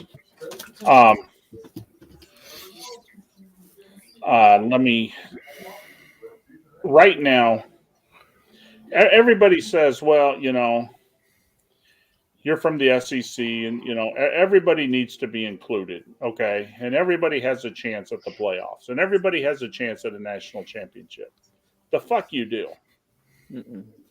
They don't have a chance. Here's the problem with this story. Since 1985, okay? Let's see. 20 I'm actually teams. going to have to go soon. 20 teams since 1985 have won a national championship. Do you know that? Only 20 teams since 1985. 8 of those said teams will reside in the SEC. And when Texas and Oklahoma come to the SEC, half of our teams have won a national championship since 1998. And then you're going to go to the next percentage-wise is the ACC. The ACC will have 4 teams who have won a national championship since 1991. When USC goes to the Big Ten will have 5 teams who have won a national championship since 1986 with Penn State. And then you go to the Pac-12. They have 2 teams who have won a national championship since 1985. And then you go to the Big 12. Okay, we won't talk about them because they have no winners. And then you go to Notre Dame, who's an independent. So people out there are saying that, oh, well, you got to give the little guys a chance. You got to give the little guys a chance. We gave them 30-some fucking years. They've not done it. I mean, realistically, the Big 12 is in a lot more trouble. The only thing the Big 12 did that was smart was they signed a contract. Yeah. What they forget to tell you about was that contract was handed to the Pac-12, and the Pac-12 told them no. Well, I think some people missed this when we talked about it, Jeff, with Joey. But we were talking to Joey about the national championship, and he was like, essentially saying, well, isn't it good that TCU made it to the championship game? It's good for the Big 12. It makes our brand look solid. And, we were like, but they lost by, they got both ways. 56? He's like, well, it don't matter, though. They made it to they proved they're one of the 2 best teams in the country. They weren't one of the 2 best teams in the country. That's the whole problem. What they proved is that unfortunately, Michigan was overrated. That's what they proved to a degree. Well, and all my Michigan fans, cover your ears. Michigan recruits to win the Big Ten. That's all they do. They recruit to win the Big Ten. They don't win Rose Bowls. When they go to the Rose Bowl, they get their ass stomped. They get beat in playoff games. They build to win the Big Ten. Ohio State builds for a chance at a playoff and to win it. That's the difference. I mean, Michigan. Well, I hasn't been will relevant in 25 years. I'll kind of counter that a little bit because, like, Penn State, beat the shit out of Utah this last season, but that game was really close until Cam Rising went down, and then I think the whole team just like got demoralized because they went, "We're fucked," because they couldn't move the ball, and that defense just like seemed to like just totally like fuck it. I mean, like the last quarter and a half, they were like, "Fuck it," and like gave up. But I can't. I was only going to stop by to say hi. I already have to go. I'm helping my girlfriend. Connor, no, Connor, you're being such a beaver. Don't do it. Do it. I'll say one thing. Who was the last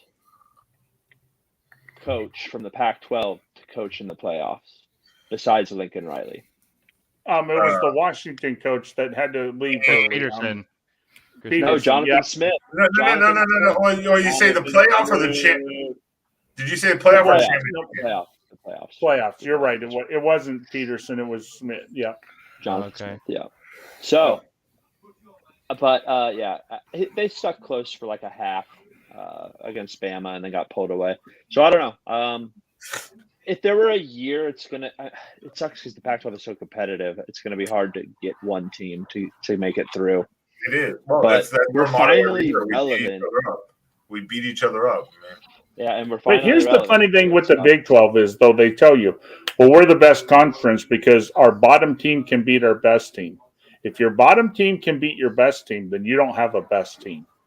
I'm sorry to break it to you. If Vanderbilt beats Georgia next year, Georgia's I'll be not celebrating. the You best won't be team. hearing from me for a while. Yeah, we'll be hearing from you, Will. You'll be like, guys, start a GoFundMe page. I'm in jail drunk. Oh, God. I'm going to head out. I might hop back on, though. All right, come. Hey, anytime. We're waiting on Travel Fools, so apparently. All right, hi, Tori, by the way. I need to check out your cooking show. I'll see you in the comments. Bye, guys. Oh, Tori's in here. Hey, Tori. Oh, Tori's drunk. That's all. That's why she's in the comments. She's drunk right now. Here's my counter to you, Ben. Let me ask you this. So you say the Pac-12 beats up on each other, and it's hard to get someone in because of that, because it's hard to have an undefeated team when it's so competitive at the top. But couldn't you make that same argument about the SEC? I think you can in certain ways, yes. But I think like Ty Guy would say too is, like look at like how much one team wins one game here, like say week 4, like Ty Guy can attest like this last season. How high did Kentucky and Ole Miss jump up after like one win? They would jump like 10 spots, and then they would lose 6 games in a row. And people were like, why were they ranked that high? Because everyone overestimates it. Where the Pac-12 will lose one game in conference and get dropped 8 spots. Right, and that's the problem with college football, and we got it with the polls, we got it with the Heisman, we got it with all the fucking voting. We got too many old white guys who vote the same way, vote too early, vote the same way. They got blinders on, and we need to get rid of preseason polls and quit saying, well, this team ought to be good. Start the polls after week 2 because we got a couple wins under everybody's belt and say, okay, on paper and week 2, this is the team. Like last year through week 5, I would have had Kansas as a top 10 team. You know why? Because they were playing awesome ball at the time. Yeah. Give them their due. Maybe they're not going to finish there, but guess what? On week 5, they were a top 10 team. Now, I wasn't going to tell you that they would be there 3 weeks from now. But at that point, let's not project where they'll be. Let's right now, today, this is where they're at, and leave them there. Yeah, and they didn't finish great, but even their bowl game, they showed they went down 2 overtimes. They lost by a 2-point conversion. To come back from that in the second half, that showed they were so far advanced, like progressed to what they were before. That everyone was on the Kansas train last year, and I agree with that. And I told people last year after the Georgia loss, I said, we are going to drop out of the polls. And people were like, no, you're not going to. Like 20, 25. And we dropped out of the polls. I'm like, I don't blame them. For that type of loss, I don't blame people for dropping. But how high did you guys jump when you beat Ohio State? Well, yes. And see, again, that was also part of the poll committee and stuff. And so things like that was a little. It didn't. We didn't just immediately go up, but after a few more weeks of winning, then it was like okay. But I mean, like polls, regardless of the playoff, going back to BCS, the best, like for instance, like Oregon team got left out because of Notre Dame. We finished number 3, or ranked, I think, number 3 going into the bowl season because of a 3-point loss at home to the Rose Bowl winner Stanford in conference champion. You talking about Mariota's freshman year? Yeah, and we got left out. We got left out of the national championship because of a 3-point overtime loss to the Rose Bowl champion and conference champion Stanford. And Notre Dame got their doors fucking blown in. You know, I mean, that's the problem with all the systems that we have. Sometimes are like you can look up the best teams that never make a championship game, and that Oregon team is going to be in probably 80 to 90% of the people. It's probably top 10, top 15 teams that never made a title game. So after Chip Kelly left, and then obviously Helfrich got fired. I haven't watched a lot of Oregon since those days because I was a big fan of Mariota, and then I'm a Titans fan. So obviously, I was thrilled, sad we ruined his career. But since they both left, have they kind of went away from that exciting spread offense? Yeah. Taggart came in. Helfrich had one good year after Mariota with Vernon Adams. That was the year Michigan State got in. We should have beat Michigan State, but Vernon Adams had a fractured finger. So he couldn't throw very well, and he overthrew a winning touchdown pass against Michigan State at Michigan State. But then he was injured for a couple games, and we lost. And then the defense was horrible. Helfrich got fired after a terrible year.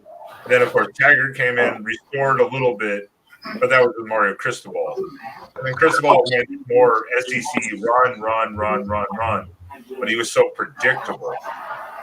But so Lanning has brought in this whole new, we're going to be physical and we're going to run, but we're also going to be exciting and big plays. So back to what it used to be when you guys were successful. Yeah, but not the flash offense. They'll run hurry up sometimes, but they're not going to do the lightning speed spread offense like entirely like that. You know what's crazy is I feel like that's when in the playoff era, I feel like that's when the Pac-12 really started to decline, was when Oregon became irrelevant and went away from that style offense that was exciting, everybody wanted to watch. I mean, you had people all over the country who were bandwagon Oregon fans because they wanted to watch them hang 60 on somebody. Well, I don't know what it was. That was I mean, Jeff could maybe argue this, and you might be able to. One of the, you could argue one of the more exciting national title games was Auburn, Oregon. Oh, yeah, was it De'Aaron Thomas? The two highest scoring offenses in the country, and the winner scored 22 points. It was like, yeah, that was a crazy game, man. I thought that they would win, but Cam Newton was insane that year. Michael Dyer was down, goddammit. Hashtag Michael Dyer was down in the comments. Yo, you know what's crazy, man, too? I'm telling you, I used to keep up with the team a lot back in the day. I was really surprised by how big of a disappointment DeAnthony Thomas was for Oregon. I thought he was going to be better. I thought he would end up being better than LaMichael James, but he never lived up to his potential. He was just utilized differently. He wasn't that type of back. He was a slot receiver, a mixture of everything, returner and everything. So he was a whole different entity. But I mean, Robert? Yes. What about Maryland? Is Maryland going to be the winner of the Big Ten this year? Sports ball, bro. I have no idea. Way to go, Terrapins. Way to go, Terrapin supporter. Hey, Tua's brother is apparently not that bad. But wasn't this his last year, though, wasn't it? I think he's got one more year. Oh, COVID. I keep forgetting about freaking COVID. Yeah. Tagovailoa has one more year. But and Maryland has potential. They just don't consistently show it game to game for some reason. Right. I don't know what it is. They'll have one really good game like last year against Michigan. all the way down to the end at Michigan, and then just like fucking pissed it away. And I don't know. It's going to be Vandy's year, ain't it, Will? You're going to do it this year. Hey, listen, man. I'm telling you right fucking now, that team's starting off 5-0. You heard it here first. I got you guys going 7-5 this year. That's my prediction. Hey, that's a great season for Vanderbilt. Oh yeah, holy shit, that's a great year. Hey, yeah, non-Franklin, it's a great year. I mean, Franklin had you guys rolling though, man. Listen, how crazy! I know I said this before, but the fact that James Franklin went 6-7 his first year at Vandy, 9-4, 9-4 his second and third year. That is nuts, dude. That's nuts. And that was with lackluster talent. Hey, I'm always on the Vandy train. When you guys beat well, I won't say beat the shit out, but when you beat Kentucky on the road at Kentucky and just silenced them all, me and Ty Guy went and just harassed the hell out of this guy to real MVP. Like, that was when I think he said, "Is football season over? Is the basketball season here?" It's basketball season now. Hey, you know what my favorite thing was, Ben? Like, I live in Tennessee. I'm a Vandy fan. I fucking hate the Vols. I can't stand them. Me and Jeff both hate them. Bunch of stupid bastards. But they're delusional. And I remember back in 2013 when you guys played them, they're like, I wouldn't bet against Tennessee, man. They got Butch Jones now, and it's at Tennessee. I think they could beat Oregon. And we beat the shit out of them both times. I know. That's exactly. But they're so delusional. They think because they play Bam every year that Oregon they're going to beat by 20. Hey, Will, do you know what you get when you put 28 Tennessee cheerleaders in a room? What? A full set of teeth. Yeah. Yep. Jeff, Jesus Christ, that was the weakest fucking thing ever. Do you know the best thing about having a Tennessee grad as your best friend? You're smarter than if them? If he puts his diploma on the dashboard, you can park in the handicap spots. All right, that was a little better. Do you know why, if you have a daughter, you don't want to live in Knoxville? They don't have no such thing as rape there. They're all volunteers. Jesus Christ. That was bad. Jesus Christ. Yeah, even I was like, oh. If you weren't demonetized before, now you're demonetized. Jesus Christ. That was pretty rough. Yeah, I hate Tennessee. Well, trust me, I'm glad that for Will's sake, Oregon put them in their place twice, on the road and at home. We put them in their place. Yo, you know what's crazy, man, is that if you hadn't hired Dan Lanning, if you guys had hired like Josh Heupel, which is Tennessee's coach right now, he's got a very similar offense to what Chip Kelly had back in the day. So like that would have been a nice pairing too, man. He was under Scott Frost, which was under Chip Kelly, but Scott Frost was also under Nebraska and stuff for those legends because he was the quarterback in the triple option and shit. So he has such a broad range of stuff. He's such a good OC and receiver coach, but as a head coach, he just never could get going. I don't know what failed, Yeah, the problem was he couldn't develop players. That's where the problem was. He had trouble under his leadership developing the players. Yeah, and there's more to it than just him. I think it's also what Nebraska was doing to him.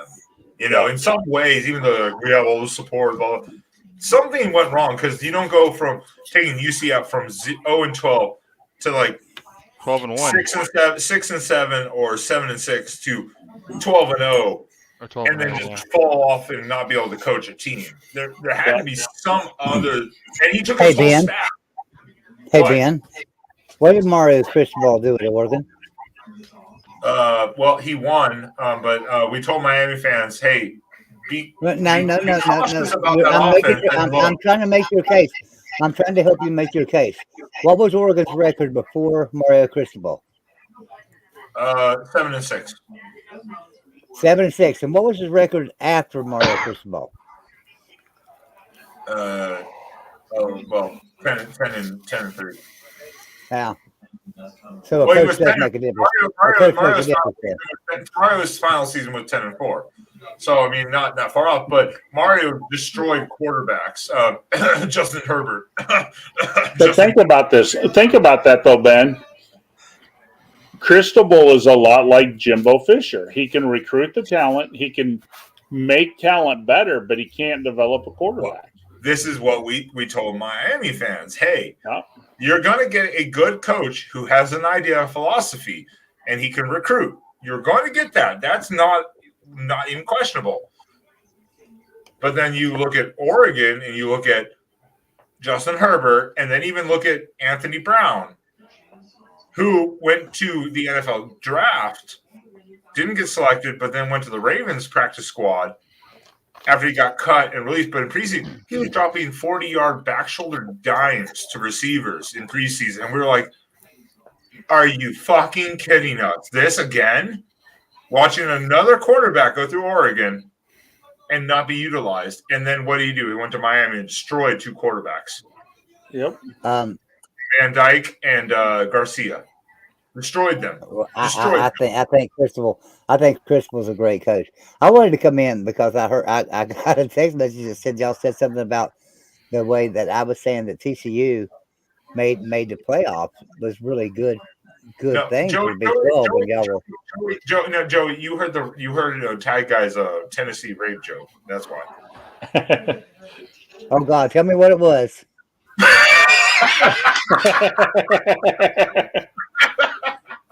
Recite it, Tag Guy. Now you're put on the spot. Recite it. I told anybody who has a daughter in Knoxville they should move because in Tennessee there is no such thing as rape. They're all volunteers. Yeah. But no, was y'all saying something about TCU? Was y'all saying that Joy? No, y'all said Joey's wrong or something. Did y'all say Joey was wrong? No, that was Ben. That was Ben. Ben said Joey was wrong. No, Joey. Ben. Wait. Hold on. Time out. Hold on. There's a reason that Ben's channel is called Exploring with Ben and Sam and not Exploring Football with Ben and Sam. So, nobody's ever accused Ben of being real smart about football here. So, no, tell me. I love you, Ben. If Joey starts reciting that West Virginia is one of the top 5 in all-time wins, just mute him, please. No, I'm not gonna go there because I'll say top 15. No, listen, TCU winning the Big 12, and y'all could say, look, they got blown out in the championship game. They had no right to be there. Bullshit. They didn't. They beat Michigan. They beat Michigan to get there. They beat everybody in the Big 12 to get there. It don't mean nothing. Joey, You're tell me the last. Wait. Hold on. No. Why does it not mean anything? It does mean something. If it meant anything at all to Ohio State, because Michigan beat Ohio State, if it meant anything at all for Ohio State to be there, if it meant anything at all, they deserve to be there. Here's why it don't mean nothing, Joey. Tell me the last great team Michigan beat in a meaningful bowl game.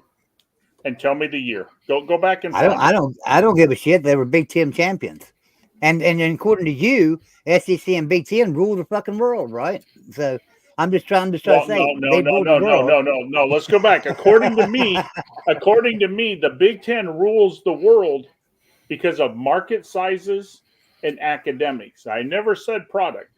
I've never given the Big Ten credit for product ever. I will tell you though. Conference. Michigan has not won a meaningful bowl game in over 20 years. Well, let me just pitch this out there. So you like to say I'm a numbers guy and I like to run the numbers. You're like Tony, right? You run the numbers. All right, well let's run the numbers on this. How much would the Big 12 have gotten last year per team if TCU had not made the playoffs? How much would they have gotten per team? The same. No, we made the playoffs. We made more. No, you guys signed the contract before they made the playoffs. No, the contract was signed before the playoffs. Right, but still, there's still the old contract. We got more money for making playoffs. Even the old contract was making more money. No, the contract that they just signed had nothing to do with making the playoffs. The money was already signed before they made the playoffs. Them making the playoffs had nothing because they knew going ahead, you guys are going to make a playoff. You guys get a slot. You're guaranteed a slot pretty much. When it goes to 12. If you want to go by the numbers, Joey, I'd be happy to. I'm talking about this. Okay, this fell under old contract, right? All right. So the Big 12 was slated to get 30 million, 31 million per team under the old contract. But if they make a playoff, that jumps. Yeah. That jumps. That has nothing. That has nothing to do with the TV contract at all. The TV contract is the same whether you make 1,000 playoffs or you make no playoffs. That money is into the second part. Now, 31.6 million that the that's Big what I'm 12 talking about. get, that's what I'm talking about. If TCU had a major playoff, okay, but that second part would be null and void, right? If TCU had not made the playoffs and Kansas State had not made the playoffs, the Big 12 would not have went into that second part of that contract. That's what I'm saying. So it makes a difference because the second part of that contract says that we got more money. You made an extra. I think, if I remember right, $2.5 million total per team. Yeah. So that's a big difference. And that goes away next year if you don't make that's it. That's 2.5 million. That's 2.5 million per team. How much did Boise State make last year? Boise State made $7 million. Boise State made $7.2 million. So you think they would have enjoyed an extra 2.5 million? Of course they would. Everybody can use an extra 2.5 million in their athletic budget, and so everybody in the Big 12 got 2.5 million more than they would have had TCU not made that thing. So don't say it was for nothing. Well, not every team got 2.5. I don't know how. I don't know how the Big 12 divides it out. I don't know what they do to theirs. West Virginia gets a bigger cut. I don't know about it either, but West Virginia gets a bigger cut of everything, and it's probably because of travel and stuff. But bottom line, everybody made out because TCU made it in the playoffs. But I will tell you, Joey, if USC had made it in the playoffs, the Pac-12 would have made out a little bit better, right? And that's just how it is. It's how it is. So yes, the Big 12 did get something out of TCU making the playoffs last year. Maybe they didn't show real good in that championship game. Across every team, like every team divide 2.5 million. That seems more logical. Okay. Now, all right. So here's the deal. Here's the new deal, right? Here's the new deal. The new deal is 32 million, 31.5 million per team, 52 million for the playoffs. So there's $20 million. No. Bring it back. Yeah, hold on. If you make the playoff, it don't go to 52 million. I don't know where you got those numbers, but those numbers. Third tier rights and stuff, and everything added in. I'm talking third tier rights, everything added in. No, the 52 million, Joey. Let me tell you where it comes from. The basketball playoffs, okay, the basketball NCAA, that pays all your sports and this and that. You're gonna get 20 million in the other from that. Okay. From the football playoff, you're only gonna get 5 million. That's it. 5 million. You might get 10 if you get more teams in, but 5 million. Only. So only 5 million. Yeah, I was like, not every team is going to get 2.5. Yeah. I was like, across the conference maybe 2.5, but you're not going to get per team 2.5. Yeah. The problem people don't understand, Joey, and this is the facts, and you can go wherever you want to go. We're talking about two of the most watched games of the year, right? The playoffs. It's two of the most watched games of the year. Bottom line. Actually not. There were bigger games than the two playoffs. The Georgia TCU game was not a very highly watched. A lot of people turn it off, and it was not very highly watched. Wasn't numbers wasn't there. Wasn't the Texas Alabama the highest viewed game, and then it was the Tennessee Alabama game was the two highest? No, the highest game actually was Ohio State Michigan. Okay. And then it was Alabama, Tennessee, right? Texas, and then Tennessee. Okay. Yeah. Well, anybody that would say that the Big 12 lost because TCU made the playoffs is crazy. I'm just saying. No. We didn't say that. We're just saying that they didn't help. the Yeah, that's cause all of the we were Big saying, 12 by Joey. getting boat race like that. We were It just saying didn't that you help. would. It wasn't a good look. I mean, think about this, Joey. Oh no, it wasn't a It good look for wasn't even the Michigan. Big 12 You championship. could say it's not a good look for TCU all you want to, and it wasn't a good look for the Big 12 all you want to. It wasn't a good Right. look for the Big 10 because Well, wait a minute. Wait, TCU okay, Joey, but beat hold on a Michigan second. pretty bad. Who here? When have you ever heard me say Michigan represents the Big Ten well? Yeah, I mean, Ever. look, I'm not a Big Ten person. You know this. I mean, I'm sorry. Who did the Big Ten lose to this year? Also, not just TCU, Washington State. Yeah, at home. I believe it was also Washington, right? And I do believe that the Big 12 likes to make fun of the Pac-12. Oh my God, did you guys see that USC got beat by Tulane? Well, guess what? Your Big 12 champion Lost got to beat by Tulane at Tulane. home. Your champion lost to Tulane at home, where the Pac-12's second best team lost in a bowl game after their quarterback got hurt in the fourth quarter. A big difference. But Washington beat Texas. You know. Yeah. So. But I'm saying it just wasn't a good look. And the other thing, Joey, you start doing numbers and look. Everybody says, well, you know, the little guy needs a chance. The little guy needs a chance. And for almost 40 fucking years, we've given the little guy a chance, and they've never done it. Yeah. What would you say? They've never done it. Would you said Cincinnati's performance? Like, I personally believe this, but I think Cincinnati's performance against Bama last year was more respectable than what TCU did with Georgia. Oh yeah. No. Oh yeah. So, They had better players. I know we can't play this scenario of playing off other games, right? But let's just say this, all right? Alabama went to Texas and pretty much got their ass stomped the whole game. They won the game 20-19, but they pretty much, you know, they really couldn't stop Texas. They couldn't do a damn thing. But then at the end of the year, we played your champion. We played your champion and blew the fuck out of them. TCU had no fucking problem your champion. Yeah, and TCU lost to your champion, Kansas State, who we beat by over 20 points. We just fucking blew them out of the water. Yeah, we give them a 10-point lead to feel good, and we killed them. That was a non-con game, so it wouldn't have affected Alabama's eligibility in the regular, maybe the rankings. But I will agree with Will. Cincinnati, I mean, some people are like Cincinnati gets blown out. I'm like, Cincinnati performed pretty well in that game. They did. And that Bama team was better. Just kind of let them down. Their offense just kind of let them down in that game. They had the defense. They just couldn't score was their problem. And that Bama team was way better than this year's Bama team. Oh, yeah. Oh, yeah. Way better. Cincinnati performed fairly well. It was just they kept getting what is it? What is his name? Reddick? No, whatever the quarterback's name was. He kept getting the ball batted down. You know, he kept getting his passes batted down because their O-line was a little shorter, and he just couldn't seem to like loft it for some reason. Yeah.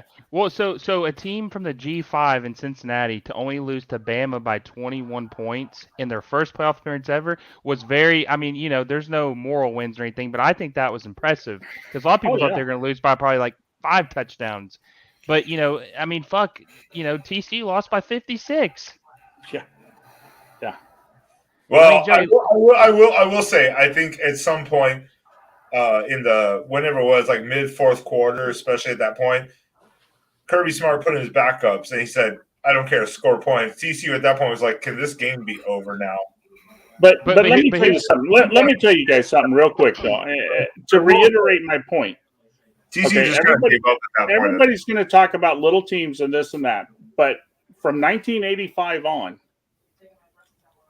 okay, all the championships, all of them, have come from Power 5 schools and good Power 5 schools. You've got eight different teams in the SEC alone. When Texas and OU come, the SEC will have 8 different teams who've won a championship since '98. You're going to have. Why do you say from 85 on? Because you could include 84. How far back you want to go? You want to go back BYU won it in '84, so you're not including them. Okay, so let's go to 84. Let's go to 84. 84. Who won it? BYU. Congratulations, BYU. Who did they play that year to win the championship? Don't matter. They won. They won it. Doesn't matter who they played. Who did they win? Don't matter who they played. They played I don't care who They played Michigan, the team you say who's really good. They barely beat Michigan. I'm not saying Michigan's really good. Record. They didn't even. I'm not saying Michigan's really good. I'm saying Michigan this past year won the Big Ten. They beat Ohio State, won the Big Ten, and then got their ass beat by TCU, who went on and did not play well. Did not play well. I admit that. Did not play well in the championship game at all. But that does not. If you played that game 10 times over again, yes, TCU would lose it every time, but it would not be by that score, and y'all would say, okay, TCU's a pretty damn good team.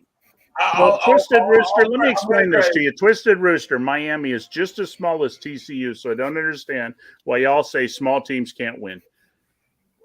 TCU has nowhere near the money in athletics that Miami spends. Oh, yeah, that's not even close. I hate to inform you that you guys all think that the Big 12, with their 14 sports they play, is a lot of sports, and it's not. And you look at the money that the Big 12 pays in sports, like it's real money, it's not. But the Big 12 don't spend nearly as much as Miami. TCU Miami hasn't won shit in over 20 years. They haven't won their conference, it's the ACC, which has been for years relegated for the most part to one of the bottom conferences until the Clemson era. And as to Joey's point, I think TCU ran into an unfortunate buzzsaw because Georgia almost got embarrassed by Ohio State. Georgia said, we're not putting up with this shit. And they came out fired up while TCU maybe came out a little too energized going, hey, we're really good. And they ran into the buzzsaw that was Georgia. So I give TCU the credit for everything they did. No one was beating Georgia, I don't think, whether it was Michigan or TCU. But wait a minute. Who the hell TCU has all money? What Will was saying here is saying the group of fives, or in you have said the group of fives will come close.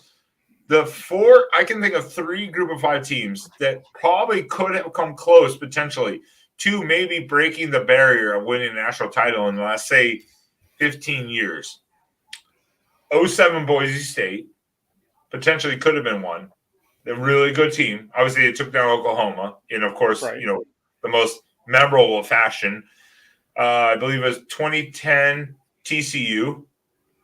Who took out Wisconsin? Would it be 2010? Was it 2010 though, or was it 2011? I thought it was 20. Maybe it was 2011. 2011. Because that's 2011. Oregon won the Rose Bowl. It was 2010. It was 2010. It was 2011 bowl season. Yeah. Jeff, you got people in the back room. You got people in the back room. And then maybe like 2011 again, Boise State, something like that. Like those are probably the 3 closest. I think that could have, especially in BCS era, that could have come to knocking on the door. Ben, let me ask you a question. Hold on. Is this Rooster or Tori? Because it looks like a drag queen. It's Rooster. Hey, a drag queen. How bad did Hey, hold up. How bad did Georgia whoop Oregon's ass last year?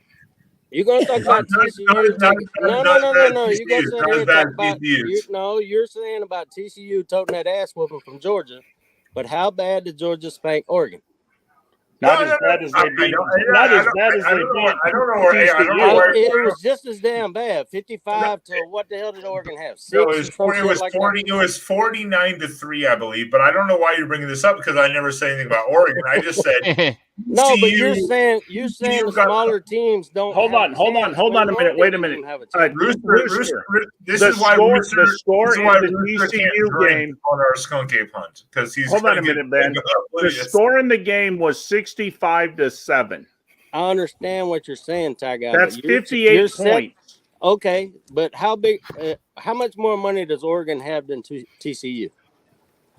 So if you're buying, no, not much more because remember the Big 12 makes more money than the Pac-12. Yeah, well, Rooster. TCU's got plenty of money. They don't worry about money. Rooster, What? I had to do the Oregon post game after Georgia solo for over an hour by myself on Mark Rogers. Trust me, there was no excuses. It was like, look, new coaching staff. And guess what? After that game, I saw a huge adjustment in the offensive mindset of that team. Now the defense was bad, but guess what? Georgia has a great staff. Well, Monken's gone now, but Monken knew how to out scheme defenses. That's what he's been doing for years. He knew how to do it. He knew how to do it well. And so props to Georgia. Of course, they were gonna win it. We didn't expect it to be that bad. Yeah, but Georgia is a generational team. They were back to back. They won back to back natties. That's a generational team. It's like when Alabama was going through their natties. I'm not defending the Ducks loss to Georgia. I'm not defending the Ducks loss. But I'm just saying. Okay, hold on one second. Smaller teams Rooster. don't have a chance because Rooster. it's one game. If they get there, it's one game. You have a chance. Rooster. Yeah, exactly. TCU with all their money, okay, all the money they got in 20 to 21, their football revenue was only $38.7 million. Vanderbilt's is higher than that. Yeah, but how much money is backing that team? That's not in that. That you can't count NIL money through collectives to get players to go to those schools in what a school makes. Okay. You can't count that money. TCU, There's a lot of oil okay. money in TCU. Okay, TCU with all their oil money, all their billions, let's say. Give them billions. How many 5-star players was on that team last year? That goes to prove the point, though, Ty Guy. So their money didn't matter. Full of 5 stars. So their money didn't matter. But how many 5 stars was on Michigan, the team they beat to get there? Exactly. But Rooster. Like 9. There's like 9 top stars. How does Michigan recruit, people? How does Michigan recruit? Tell me. How do they recruit? How do they recruit? Because I've said this millions of times. Every year. They're in the top 10 recruiting every year. Here's how Michigan recruits, Rooster, and go back and look it up. Michigan recruits to win the Big Ten. You look at their players, you look at the style of players they recruit.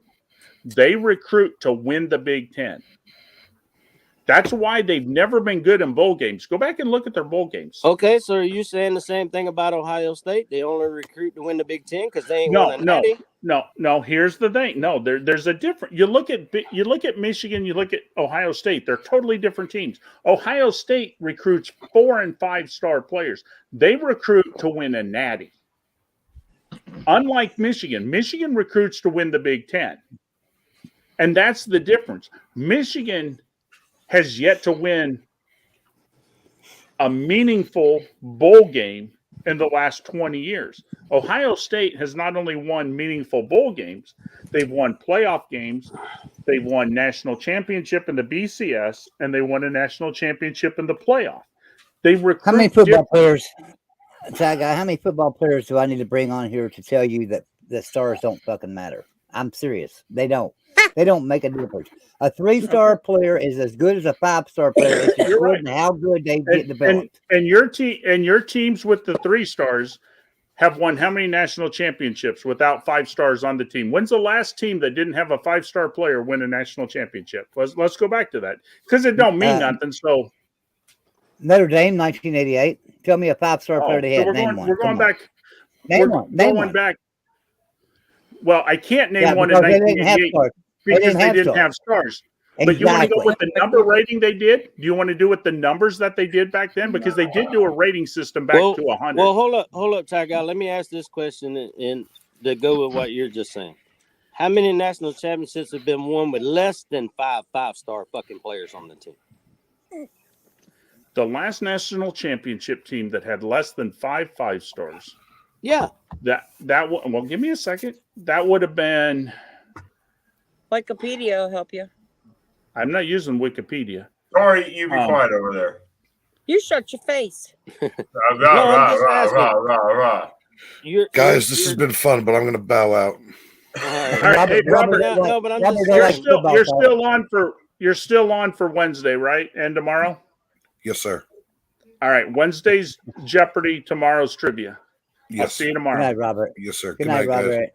Bye, Robert. But even actually, we'll skip that, Ty Guy. Actually, You know- Rooster, if you want to go to the last team who won with less than 5 stars, it would have actually been Colorado, and that would have been the last team. And we will count that as, even if you go to the number system that was used then, they had fewer than 5 players that were 88 or higher. So what you're saying, unless you have at least 5 stars or more, you're not winning a national championship. I'm not saying that. Again, you can put this in my mouth and say I said this. This is going to be like know your role. No, But that's not what honestly, I'm saying. no. I'm saying the dominant teams. I'm saying that dominant teams. The numbers have shown that, unfortunately, if you don't have 5 stars, they're not winning national champion. And the numbers prove it. I'm not saying it. The numbers are saying it. Well, I'll tell you this: South Carolina had some 5-star players last year, but I damn sure trade going to the national championship. I'd trade those 5 stars away and get to the national championship game. I don't care if we lost by 60 points. So you're saying that teams that don't have 5-star players shouldn't even be playing for national championship, though. And I say that's a bunch of horse shit. And here's where I'm going to go with that. When did I say that? When did I say that? Last year. When did I say it that they shouldn't play? Well, you said TCU shouldn't have been in the game. You said TCU shouldn't be playing the game. I said TCU shouldn't have been in the game. They shouldn't have been. Have. No, they shouldn't have. No. But here's the thing, Joey, is even though TCU did underwhelm and they have, I mean, they could maybe win a national championship if they get some better talent, and maybe winning will get that talent in the door. They're getting better. They had a pretty good recruiting class this year, but they just don't have the talent to keep up with these better teams. I mean, you talk about Michigan, obviously, and you know that they beat Michigan the Big Ten championship. But, I mean, look what Ohio State did to Georgia. I mean, that was the real national championship game in my eyes. That was the real national championship game. They should have won that game. They had the field goal. And that's if the the kicker had problem. a choke, That's the problem. They would have with, won. That's the problem with college football, and that's the problem with college football today, and that's why it's being ruined for all of us, because that's what every fan believes. Every fan believes that TCU shouldn't be in a national championship. Every fan believes that the smaller teams, the teams that aren't relevant year in and year out, should not be playing that championship. That's what's wrong with it. That's why it's destroying our football. The game showed that, not the people. The game. When you lose 65-7, you don't belong in that game. Yeah, Joey, I was offended. 65-7, they don't belong. Hold up. I got to say something on this. By what Will just said, then Missouri should never have been in the game with Georgia, and Georgia had to come back in the fourth quarter and beat them. If that's the case, then Missouri should have been in the damn national championship game. If you're talking about Ohio State, it's the same thing. No, it's totally different, man. That's the playoffs. It's the playoffs in a regular season. One's a regular season, one's a playoff. If what you're saying is Ohio State ain't no damn better than Missouri, then because Georgia had to come back to beat Missouri, did they not? In a regular season game, did they not? It doesn't matter. It does matter. They're on cruise control. Every game matters. Cruise control. No. Every win matters. As long as you win, that's all that matters. It didn't matter how much they beat Georgia by, but the playoffs is a totally different animal. I don't know where the argument came up all of a sudden that said TCU didn't deserve to be there. TCU won every game. They barely lost the championship after an undefeated regular season to Kansas State, which was a good team. They beat Michigan. They deserved to be there.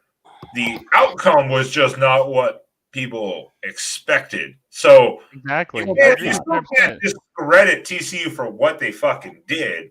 No, you can't. You can't discredit that. I said that's my whole point. I was an advocate for TCU making the playoffs. I listed off the ranked teams they beat. They beat like 5 or 6 ranked teams this year. I thought they deserved to have a chance at the playoffs. But I'm just saying that they got to the big game and they embarrassed themselves. And they proved they shouldn't have been there. And here's the thing. First person to do that. Here's the thing, Rooster. You think that only you guys are making a point. You guys are making a point that you're saying I'm saying, and I'm not saying it. But you're saying the SEC is the only team that deserve to be there. I have never said the SEC is the only team to be there. Yeah, when but did I Ty say Guy, the SEC is the only team worth to be there? But Ty Guy, Huh? you agree Okay, with so I have a question.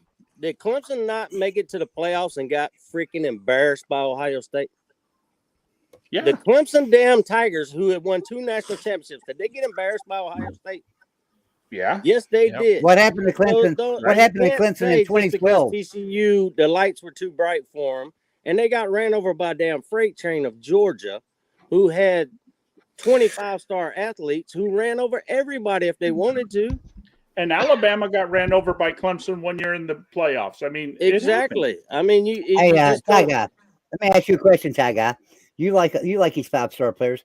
How many 5-star players did Clemson have in 2012 when they played West Wait a Virginia with not a single 5-star player? I'm just This is wondering. the other how thing, many Joey. 5-star Joey, first of all, tell me when I said I love 5-star players. Tell me. I've not mentioned 5-star players I until you can't came into this rewind episode. and play Joey, here. Joey, listen. All he said is not every 5-star team wins, but every winning team has 5 stars. That's the difference. That's the difference. Not Oh, okay. just because you have 5 Okay, stars so doesn't every mean you're winning gonna team win. has 5 stars.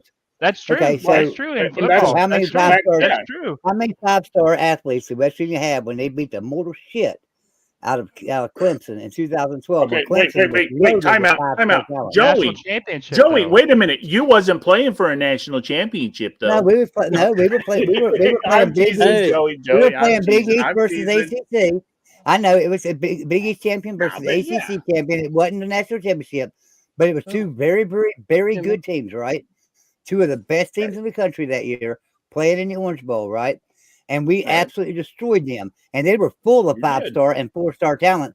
And we had some 4-stars, but we were mostly 3-star talent, and we destroyed them. That's what I'm saying, so- though, Joey. And That's that what I'm does saying. happen. I'm saying that just because you have 5 stars doesn't mean you win, but you can't. But every winning team has 5 stars. Right. Just because No, you have they don't. 5 stars, don't. Yeah, every winning Who national didn't have championship it? team had 5 stars. Name the last champion that didn't have it, Rooster.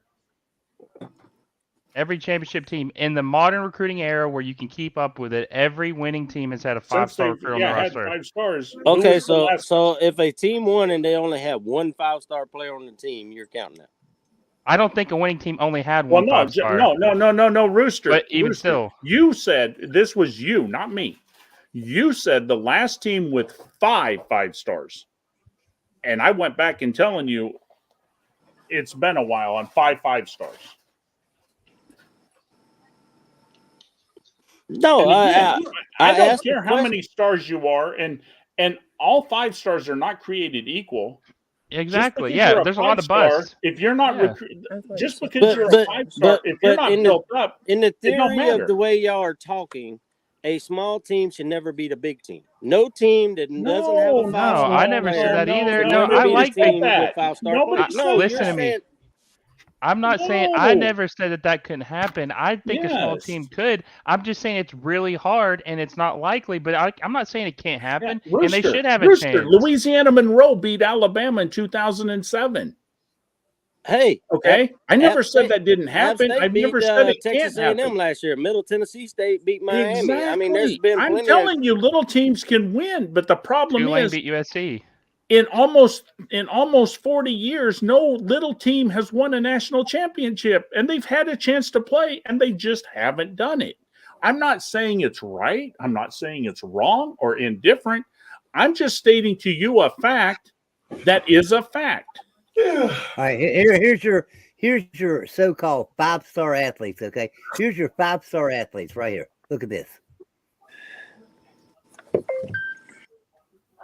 White's is going to take it and run the other way. Now hold on. Just wait a second. I want everybody right now to look at what quarter we're in. Linebacker over there. At what Make the quarter we're stop. in. This will bring up a third Starting to the down second now quarter, for right? Virginia. 14:47 to go. Look at the This is score the and end then of the just quarter. watch. Can you tell who's ahead Watch and see. who's, Let's see what happens behind? with these 5-star athletes. couldn't These wait to get big down there. time I bet 5-star they've athletes. These never had all amazing year guys, a better right? first quarter than Let's see that what one. happens right here. Let's just watch this play. West Virginia's 3 third-down situations have all been 3rd and 2. White sit to Slayton, rolls, wants to throw, and now he'll take off on his own, and he's got it and more. Tiptoes out of bounds at about the 19-yard line. He was so quick. What year is this? What year is this, Joey? Hold on. What year is it? Got 12 yards. I don't care what year it is. 5-star athletes always win. No, I agree, but what year is this, Joey? What year is this? 43 was there and just couldn't make the play. A year that Georgia had a lot of 5-star athletes. How many 5-stars did they have? How many 5-stars did they have? Looking for more. Did Georgia have? Tell me the number. Probably about 10 of them. Probably about 10. What year was this? Oh wow! What's the score? What year was this, Joey? What year was it? Does it matter? What year? Tell me the year. That was 2007. 2007. That was, but that wasn't the national champion. All I'm saying, no, it wasn't, but it was still a Sugar Bowl. And what I'm saying is, 5-star athletes don't necessarily win. If that would have been a national championship game, then what would y'all be saying about little teams and 5-star athletes? I'm not saying anything. Listen, man, Joey. If my grandma had balls, she'd been my grandpa. Is the thing we can if and buts, but it hasn't happened. But that was your SEC champion that year. That was your SEC champion that year. No, it wasn't. It was too. Georgia was the SEC champions that year. They sure were. That was I thought LSU was. Are you sure it went LSU? No, it was Georgia. Because LSU won the national championship in 2006 season. 2006 season. 2006 season. Okay, you told me 2007. You told me 2007 Sugar Bowl. It was a 2007 Sugar Bowl. It was played in 2007, right? 2006 season. All I'm saying is, 5-star athletes don't mean a god blessed thing, guys. It don't mean nothing. You're right. Just They because don't. They teams just are win winning, championships. just because teams are winning national championships that have 5-star players, you know what? West Virginia has 5-star players. They don't mean a damn thing. We win the national championship, you go say, well, it's because you had a 5-star player. No, that didn't mean a damn thing. You're right. That's what I'm saying. Michigan and You Ohio just got State the have trophies for nothing. 5-star players. Everybody's got 5-star players. And they Michigan No, had everybody way more don't have 5-star players 5-star than players. TCU, and they Iowa didn't don't even even make have it. a 4-star. Who doesn't? Iowa. Yeah, but Iowa has this whole thing where they got to have a son as the coach's son has to be an offensive coordinator, and he's horrible. That's the last couple of years. But 2007, no, LSU was the SEC champion. It was 2005, Joey. The 2005 season was when Georgia played. Yeah, 2007 was the craziest season of 2006 Sugar Bowl. That was 2006 Sugar Bowl. LSU national champion as a 2-loss title winner. Here's the thing, Joey. Hold So on, talking wait a about minute, West wait a Virginia. minute, back this up, Joey. I'm looking at it. The Georgia Bulldogs only had one 5-star recruit on the 2016. Only one. Were you looking at the recruiting season, or are you looking at how many of the players they had? No, on I'm there looking from at the last 4 roster. seasons? I'm looking Hey, at wait, the hold on. 2006 roster. Joey, hold on. You just showed us the How highlight many of that West game. Virginia have? How many West Virginia have? Joey, you just showed us the highlights of that game, and it was 28-0, correct? Right, Is that what the I know score the was? final score was 34-31. What- I know the final score was 34-31. Yeah. So what happened? What I'm saying is if that game would have been a national championship game, and West Virginia would have jumped out to that lead, people would have tuned out immediately, right? They would have said, "Oh shit, this is a blowout, 28-0. It just started the second quarter. It's a blowout." That's what's been West Virginia happening, didn't watch though, it. Joey. I mean, that's what And then West happened. Virginia went on and won the game and won the national championship. What would your conversation be right now? We didn't have any 5-star players in that Well, team. Joey, I think it would be the same result as the year that everybody went to bed and they woke up in the morning and they were idiots and they were holding a paper that says Dewey wins. What? So guess what? Dewey didn't win the election, did he? Remember? Well, Because first people down- went to well, bed first early down- thinking the president election was over and they held papers that said Dewey wins, but Dewey didn't Well, first win. down, Rudy. Well, first down, And, Rudy. and like I said, Joey, I've never once said 5 stars is everything. I'm just telling you what the facts are saying about these championships since 5 stars has been accumulated. I could bring you everybody. got I could 5 bring you stars. football players. I could bring you football players that are first Bring round 'em. recruits on this channel Bring 'em. to tell you them stars don't make a damn difference when you line up across the line from them. They No, don't. it doesn't, Joey. And I told Joey, you it the doesn't. story about the numbers in Bear Bryant. But what I'm telling you is, I don't care if you get me Peyton Manning, if you get me Mean Joe Green, and they tell you numbers don't matter and they don't matter, and that's fine. But when all the championships all have these many 5-star players, obviously there's got to be something to it. You But know, see, I'm not saying that they're better. It just somehow it happens. But you're in a different day and age now.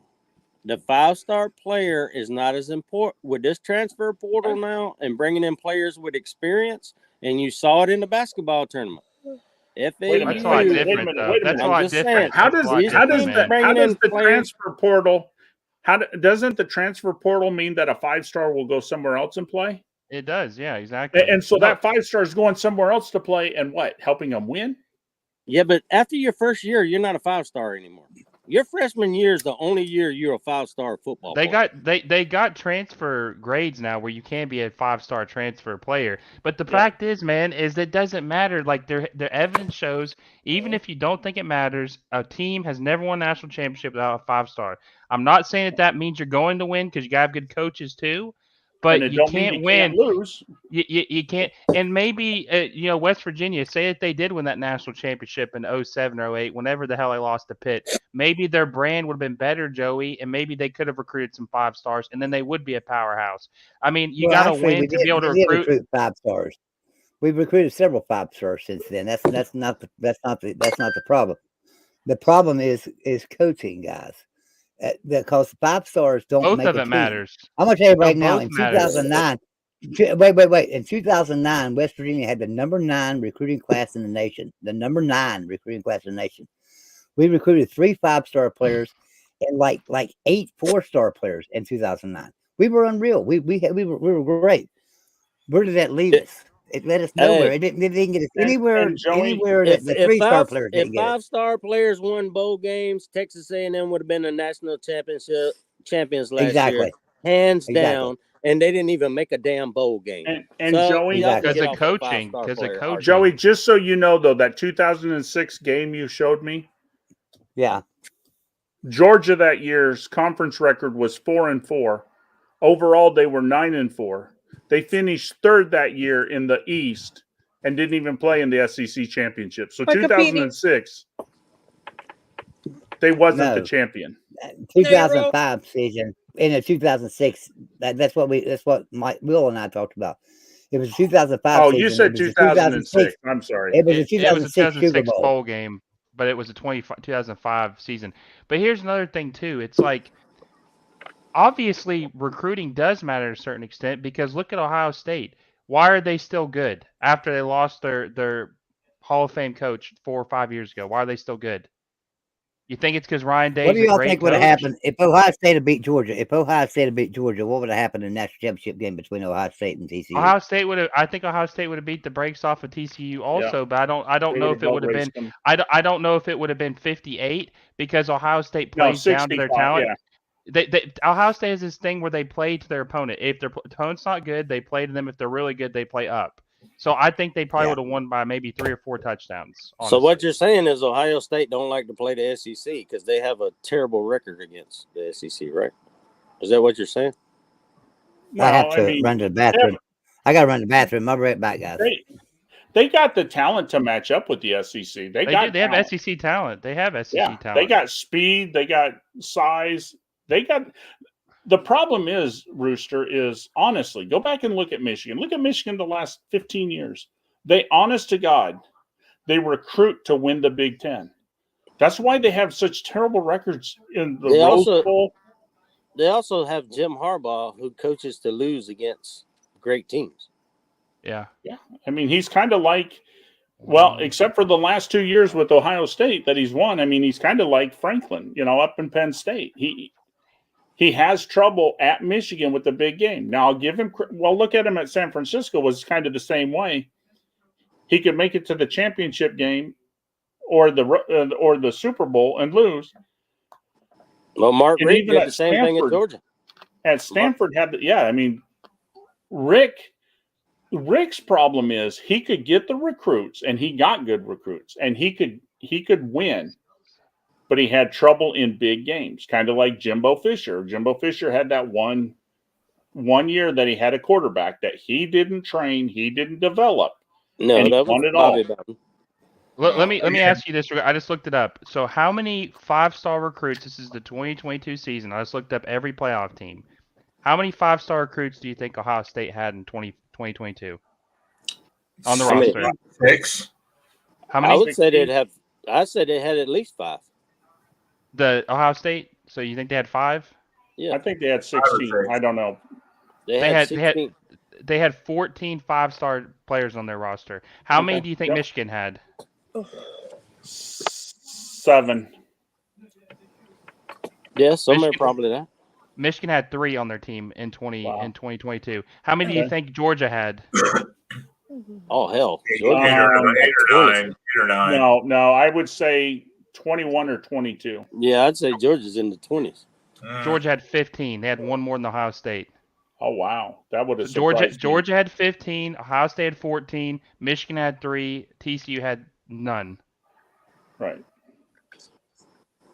So, and obviously, we all watched the playoffs. The best game was Ohio State and Georgia. They're the only team that came close. And who had the most 5-star talent?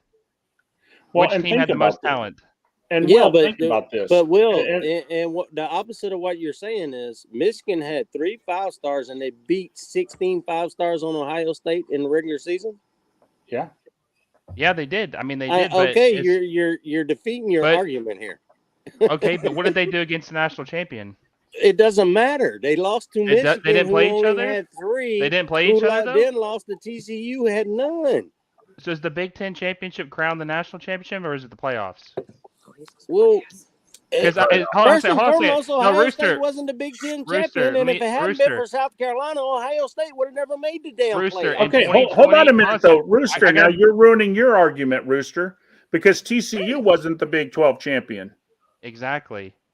But what I'm saying, Kansas State was the Big 12 champion. hold on a I mean, second. that's Let me the say thing one when you more get thing. in. let me Jeff, let me this say argument something. right now. Had South Carolina not beat Tennessee and Clemson, would Ohio State made the playoff? Hell no. Clemson would have been there because they were the ACC champs. There you go. Ohio State would have never been in the playoffs, so your argument doesn't even matter when it comes That to didn't it. happen, though. That didn't happen. That's Okay, what it is. how many South Carolina had versus Clemson, but we still beat them? What he's saying is a bunch of.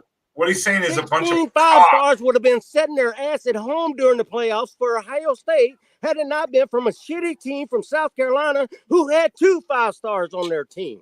A bunch of cocks fucked up the system. That's what he's trying to say. But see, But the what I- only but, Paul, problem let me say this real quick, problem Jeff. is though you can always go down the what if. If this Yeah. you know, well, if Tennessee No, would have there beat is South no what Carolina, there's a ton of what if. There is a what if, but here's another thing, Rooster, that you got to But realize. you all can throw out the What about in 2012? Did Ohio State put on the best? I've never said he can't throw the what ifs out. I've never stopped anybody. Players. But no, listen. You just said that Ohio State shouldn't have been in the playoffs because they didn't win the Big Ten championship. Hold on a second.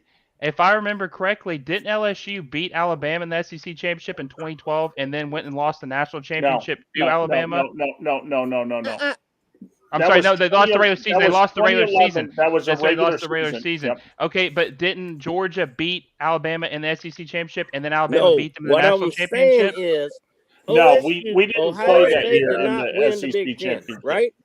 I thought in Had 2019 they Clemson- did. Wait, I missed what you you said, talk for Rooster. a Say it again. I'm sorry. Had Clemson not lost to South Carolina, Clemson would have took that spot. Ohio State would have never been there because Clemson would have got in as the ACC champ. Well, what about this though, Rooster? And here's a what if on this too. TCU lost the last game of the year. Would they have bumped Ohio State over TCU with only one loss and a better loss? I mean, I don't know, but I'm saying when you start doing the what ifs, yeah. How do you You figure can a do better a lot. loss? I mean, how do you figure a better loss? I mean, that's Kansas State. There- Kansas oh, State was oh, a top. Kansas State was a top 15 team. How do you figure it was a Because they better were loss? because they were 9-3, Joey. Well, listen to this. Who did Kansas State lose to, Joey? Oh, I know they lost to really Tulane, fucking which good. hurt. And who Which else? hurt. Yeah, I mean they had Really two good. losses. So TCU would have lost to a 2-loss team. and Ohio State would have only lost to an undefeated team. But that's So still technically- changing what Rooster was saying about. No, that's still changing. No, Tori, I'm not changing what Rooster said. I'm understanding what Rooster said. I acknowledge what Rooster said. Okay, The happiest fans in Ohio were South Carolina fans when we beat Clemson. Right. I'm telling No, you right I now, agree. because Ohio State was not going. They wouldn't put two Big Ten teams in there. They shouldn't have put two Big Tens, but that's just my opinion. It would have been ACC, but since Clemson lost to a crappy South Carolina team who only had 8 wins, that's why Ohio State got in the playoffs with their 16 5-stars. Yeah, I just think that, I just think that it's sad that people say that TCU didn't deserve to be there and they shouldn't have been there. They played for it. They went and never beat said a that, beat a though. big Listen, time beat a big time never Michigan said that, team, though, right? Joey. A great team that had won the Big All I Ten. said, Joey, we never all I said said that. as bad as TCU lost, it showed they didn't. But they wasn't a doesn't top really 2 matter. team. The thing about it is, It wasn't a look, top 2 team. and that's why I've been pointing out that this thing about Clemson and West Virginia in 2012, right? West Virginia blew them away. It wasn't that Clemson was that much bad. It was that West Virginia was that good that particular night. It wasn't that Clemson was that bad, right? Because Clemson was a great team, but West Virginia just had it going that night. That game was really close. That game was really close up until halfway through the second quarter, and we got a fumble recovery on the 1-yard line and ran it back for a touchdown, and it completely reversed that game. And we went on to win it big time. But I'm saying right now, if we played that game again, we'd probably lose that game to Clemson. What I'm saying is, it's just because a team gets blown out don't mean a damn thing. Because you play that game 10 times, there's going to be a lot closer games. And exactly. I don't know. An honest question, Joey. Let's do what you're saying. How many times does TCU win that game if they play 10 times? Honestly. Oh, I'm not saying they would win it at all. I don't think they would win a single game of it. But I'm saying that it would be a better played game. 9 out of those 10 times would be a better played game, and it would be a lot closer game than it was. Look, I have to give Joey credit here. Look, this is what I said earlier too, is guess what? TCU went into the game against Michigan. No one believed in them. TCU won the game against Michigan. They got a little overly confident. Hey, wait a minute. I believe in TCU. Hold on. The first season, they got a little overconfident. Georgia went against Ohio State, barely came out with a win. Well, Georgia went back to practice and went, that's not fucking happening again. And they came out with a vengeance, unlike TCU expected or anticipated. And TCU met the wrath of what Georgia unleashed. I mean, that's and just I'll go back to this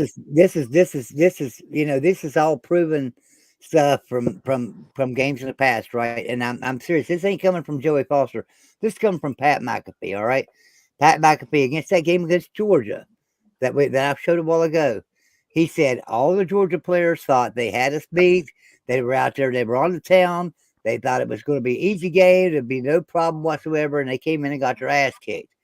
Then in Oklahoma in 2008, Oklahoma players were out on the town. They thought, we're playing West Virginia. This ain't going to be no problem. We're going to destroy them. It's going to be easy. And we beat them 48-17 or something like that. But Joey, let me ask you this. What I'm saying is a smaller team can beat your Blue Bloods in any game of game. Nope. And that can be a national championship game. That can be a national championship game. Joey, and this is where we agree. It could happen in a national championship game. It just hasn't. And just because it hasn't doesn't mean that I believe that it'll never happen. Why did Sonny Dykes a good coach? He's a good coach. Sonny Dykes a good coach. Why did Georgia beat TCU then? What was the difference? Why did they lose? Well, what was the difference with the two teams? I think the difference was a lot with what Ben said, that TCU came in a little overconfident and thought, hey, we just beat Michigan, this game is going to be, good, hard fought game, but we don't have to play as hard as we think we have to. So you don't think it was Georgia, on the other hand, after playing Ohio State and struggling, and then seeing TCU beat Michigan, after Georgia players sat there and watched TCU beat Michigan, and Michigan had just beat Ohio State, and they just struggled against Ohio State. Came in and said, "We got to play our ass off."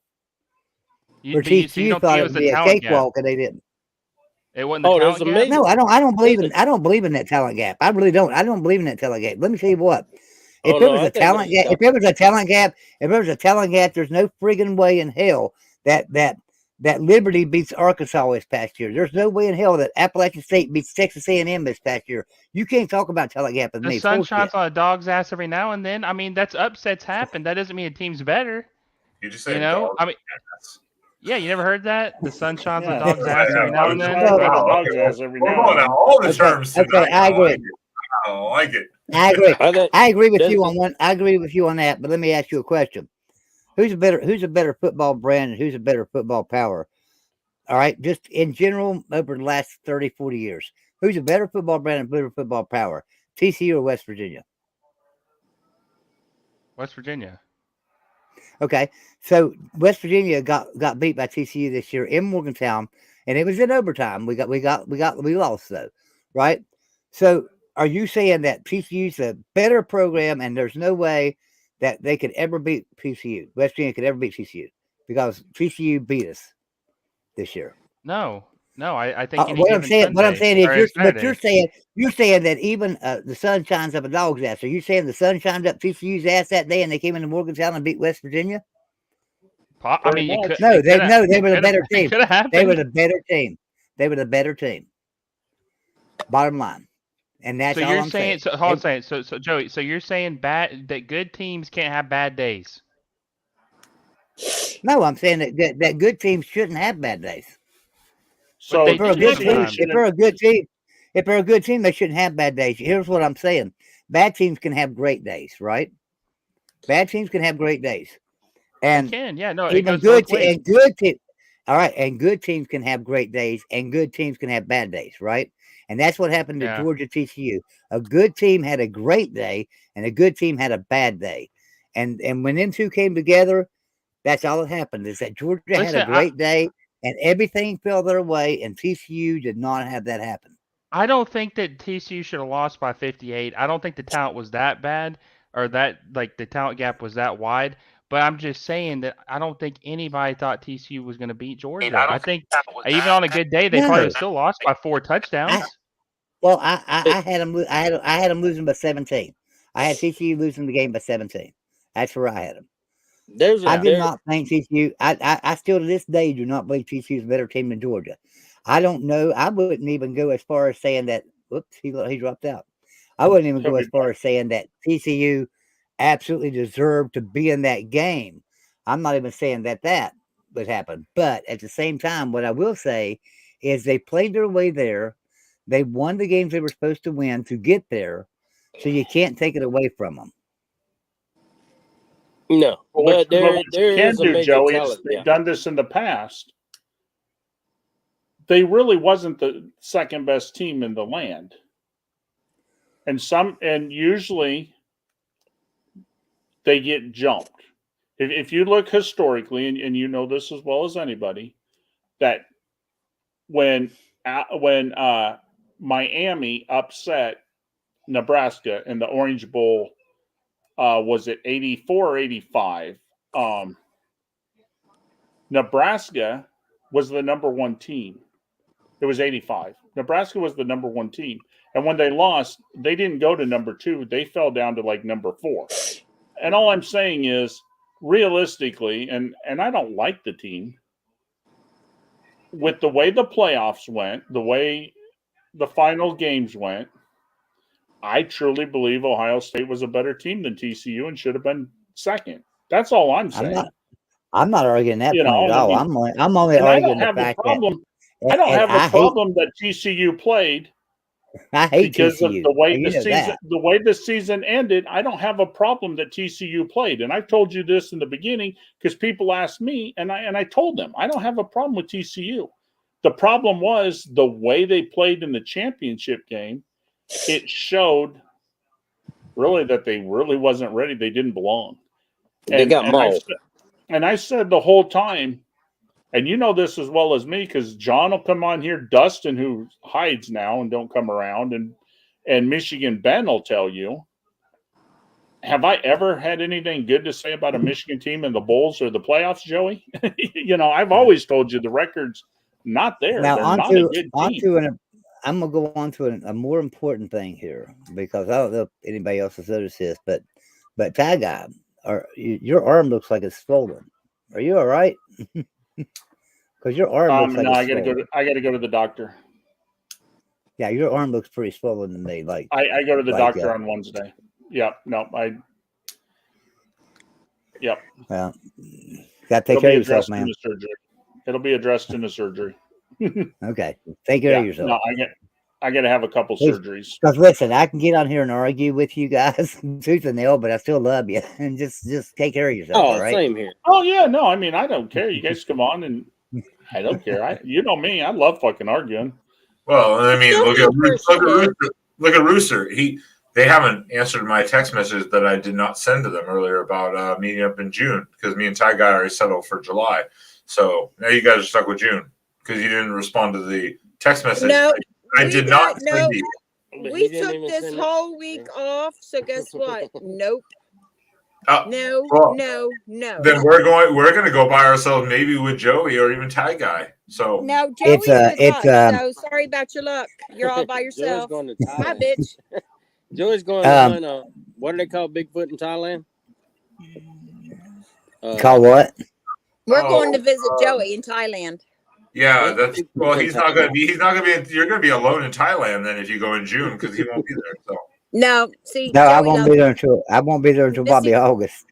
Yeah, so you're stuck with us in Florida. I want to be there. I want to be there. No, I want to be there wherever in Missy June. Vet and Mr. Joey's going to be. All right. You guys swing down and see me before you head over there?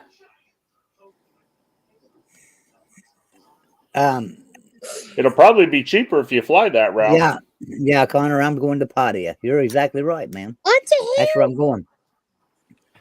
Joey, but somebody wanted to say hi to you. Who? She snuck up on me. Well, that's it's bait. dog. That's Little bait dog. for our skunk hunt. That's bait for our skunk hunt. Yeah. Oh, no. She would eat a Bait skunk cake. your ass. Try to eat a skunk cake. All right, listen. I seriously, I love all the banter and the talk and things. I really do. Just know I love all of you guys. All right, I really do. I'm going to go to bed, and I've had a really rough day. So I want y'all to know I spent my anniversary tonight with y'all. And that's what I was going to say. And you didn't let me finish. Shut the hell up, Tori. Let me finish. I'm sorry, seriously. I was going to say, I love all of you and stuff. But a special shout out from me to Mr. Rooster, who turned a big 5-0 yesterday. Still a young pup, but hey, we love him anyway. And then today they are celebrating. Today they're celebrating their 3rd anniversary. Congratulations, guys! Listen, don't do anything I wouldn't do tonight. Hey, Joey, one quick question. Okay, are you in for Wednesday? Yeah, because I only got one spot left. Okay. Do you want me to do Jeopardy? I've got Jeopardy made up. No, I already got the category. No, I already got the categories. Okay. They gave me categories tonight, so we'll do yours next week.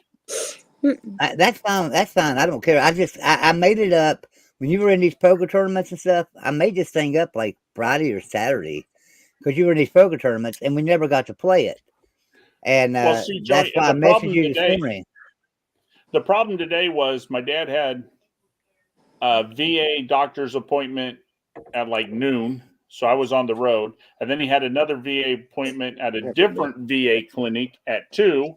And by the time we got out of there, we had another thing we had to go to, and then we went out to eat. And I saw your message, and I was driving, so I couldn't really text. And I'm like, well, hell, Joey's got it set, so I'm not worried, So I did my thing, and well, and see, when I never heard back from you, I was like, well, I'm afraid to do anything on this channel, so I'm not going to set nothing up. Right. I did start to go on like about 3 o'clock today and just set up a trivia game for tonight and start calling people, but I hadn't heard from you, so I was afraid I didn't want to step on your toes, so I didn't do it. Well, and I don't worry about you, Joey, because I know you know. And the only thing we got to change, though, there is one thing we got to change with my channel, and I don't care.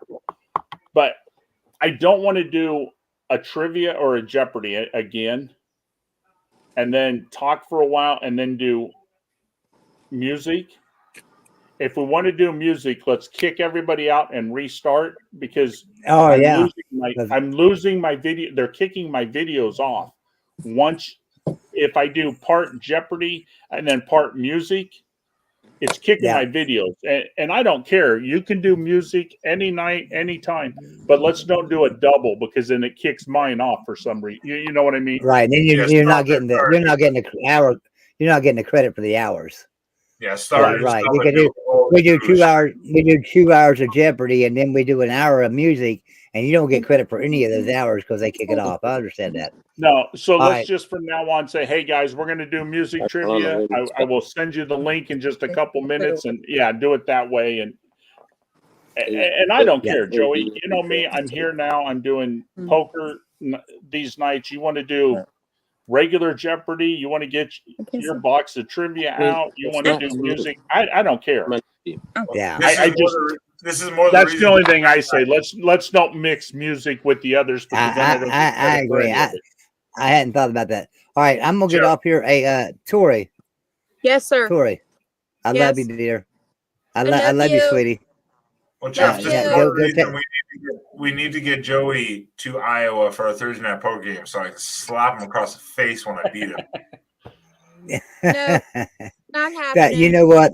Joey's a pretty good Texas Hold'em player, so I don't. You might want to reconsider that. I don't have a good poker face. I don't have a good poker face. I don't have a good poker face. I'll tell you. Wait a minute. I thought all girls had a good poker face. You're so freaking nasty. Oh, and hey, Rooster. He got up. Oh, well, Tori. Yes, I'm listening. Tell Rooster I love him, even if we argue. Hey, that's the fun part. I love arguing. So here's the thing about it. We argue, but that's what makes our marriage last long. I'm good at Texas Hold'em, not because I have a great poker face. I'm good at Texas Hold'em, not because I have a great poker face, but because I'll tell you what the hell I have. I don't give a shit, because at that time, once I got my cards, and the turns come out, hey, screw you, because we're gonna have the river, and at that point, I beat you already. Oh, that's the point. Rooster, can you mansplain to Tori what Joey just said? Yeah. Hey, tag guy. If we didn't argue, it wouldn't be fun. Exactly. That's right. If we all agree on the same thing, hey Ben, go to bed and shut up. Hey, now listen to me. I want to ask everybody a question. This is a good question here. Listen to me. I had a poker room approach me about a year ago when a Thai guy, I told you about it, and tell me that I could run a poker game in their room. And, we take in money or whatever, and like $20 per person, and then we could play the game. Everybody gets $1,000 in chips for $20 just to buy in or whatever. Because I brought that up to you to do on Golden Blue Dude channel. Right, and I was telling you that I had somebody approach me about that. Why don't I do that? Would y'all all be willing to come in and play, and let's all throw in $20 for $1,000 for the chips and just sit there and play and have fun? Yes. Give me until Friday, Joey, because the group I play with, they're called the Poke City Poker Tour, is what they named themselves. They play on a site that is free. Yeah. And they collect cash on the side. So what we do is we PayPal you the money. We make you in charge, or whoever in charge. We PayPal the money. The site holds the game. We play on it, and it'll tell you, and you can keep track. It'll keep weekly track, and it'll tell you who wins, who comes second, who comes third, and we can do a payout some way. And if you want to do, let me talk to these guys to see what this poker site is. You find out your poker site. We'll get with each other. I'll tell you what it is. Me finding that poker site again, but I can probably search back in my emails and find it. It was a year ago though that this poker company approached me about that. That would be fun. With a couple of buddy of mine's on. I'll play. I forgot what it was. But now listen, we couldn't do it live on YouTube. I'm not going to jail because because No, poker you games can't are go live. illegal. But we can do a StreamYard, and I'll be on a StreamYard call like this, but Right, just not go right. live. We could just not go Well, live. on We could have some fun though. on some of those Ty Guy, you don't even have to do like a StreamYard thing unless you just want to. Well, yeah, I just want to because I want to make Oh, fun okay. of you when I'm 'Cause I'm beating you. saying- You know what I mean? Yeah. Well, you I want to Yeah, talk we can- shit. You know what I mean? We'll get on StreamYard. We'll get on StreamYard where we can talk, but we'll put the game cable up or something so we can all see the game table Yep. and just sit and play. Yeah, Yeah. you just do That's good. StreamYard on one thing and then put your game table on like your phone or something. Right, right. All right. I love you guys. Y'all have a great Love night. you Okay. too, Miss Joy. I Love gotta go to you. bed too. I gotta get up. See at y'all. 6 a.m. See y'all tomorrow. Good night, Ben. I love you, brother. Good night. Good night. Ooh, deuces. Oh crap! What did I do? Hold on. You're lost. You're lost as usual, Tori. Shit. Okay. Shut up, Ben. So anyways, yeah, we're looking June to go. We had to discuss. Well, we had to discuss. We had international trip. Why We have isn't there sunny? concerts. We had Iowa trip for Jeff here, and we had that date was, as I talked with Jeff earlier. There's only one date available, so to say, to reserve this spot. So, they're gone. Yeah, fuck them. All right, so you're free tomorrow night, Ben? I definitely should be. I mean, yeah, I have to get up in the morning too. It's it's fucking 12:40 here now, so I should be. At least I know I will be Wednesday night for sure. Okay. That's for the we said. I'll send you the link tomorrow. Like I said, tomorrow's just trivia, but Wednesday we'll do Jeopardy and. Yeah, obviously I'm in the middle of there's a bunch of stuff already missing behind me, photos and stuff that are already getting packed up and starting to pack down the rest of all the other stuff little by little over the next, especially like 5-6 days to get ready for next week to move. So, yeah. Are you guys just taking a U-Haul? I'm taking a U-Haul. Okay. Yeah, I get to drive the whole 21-hour trip, 26-hour trip in total, probably. Well, and like I said, the only reason I asked if you were going down through 35 is I'm less than 10 miles off of. Yeah. If you're coming this way, you could spend the night here and save you a hotel room if you didn't want to do straight through. I looked at the map and if I literally put in right now into my GPS, the one I use, which is relatively, it goes off traffic reports and all that shit.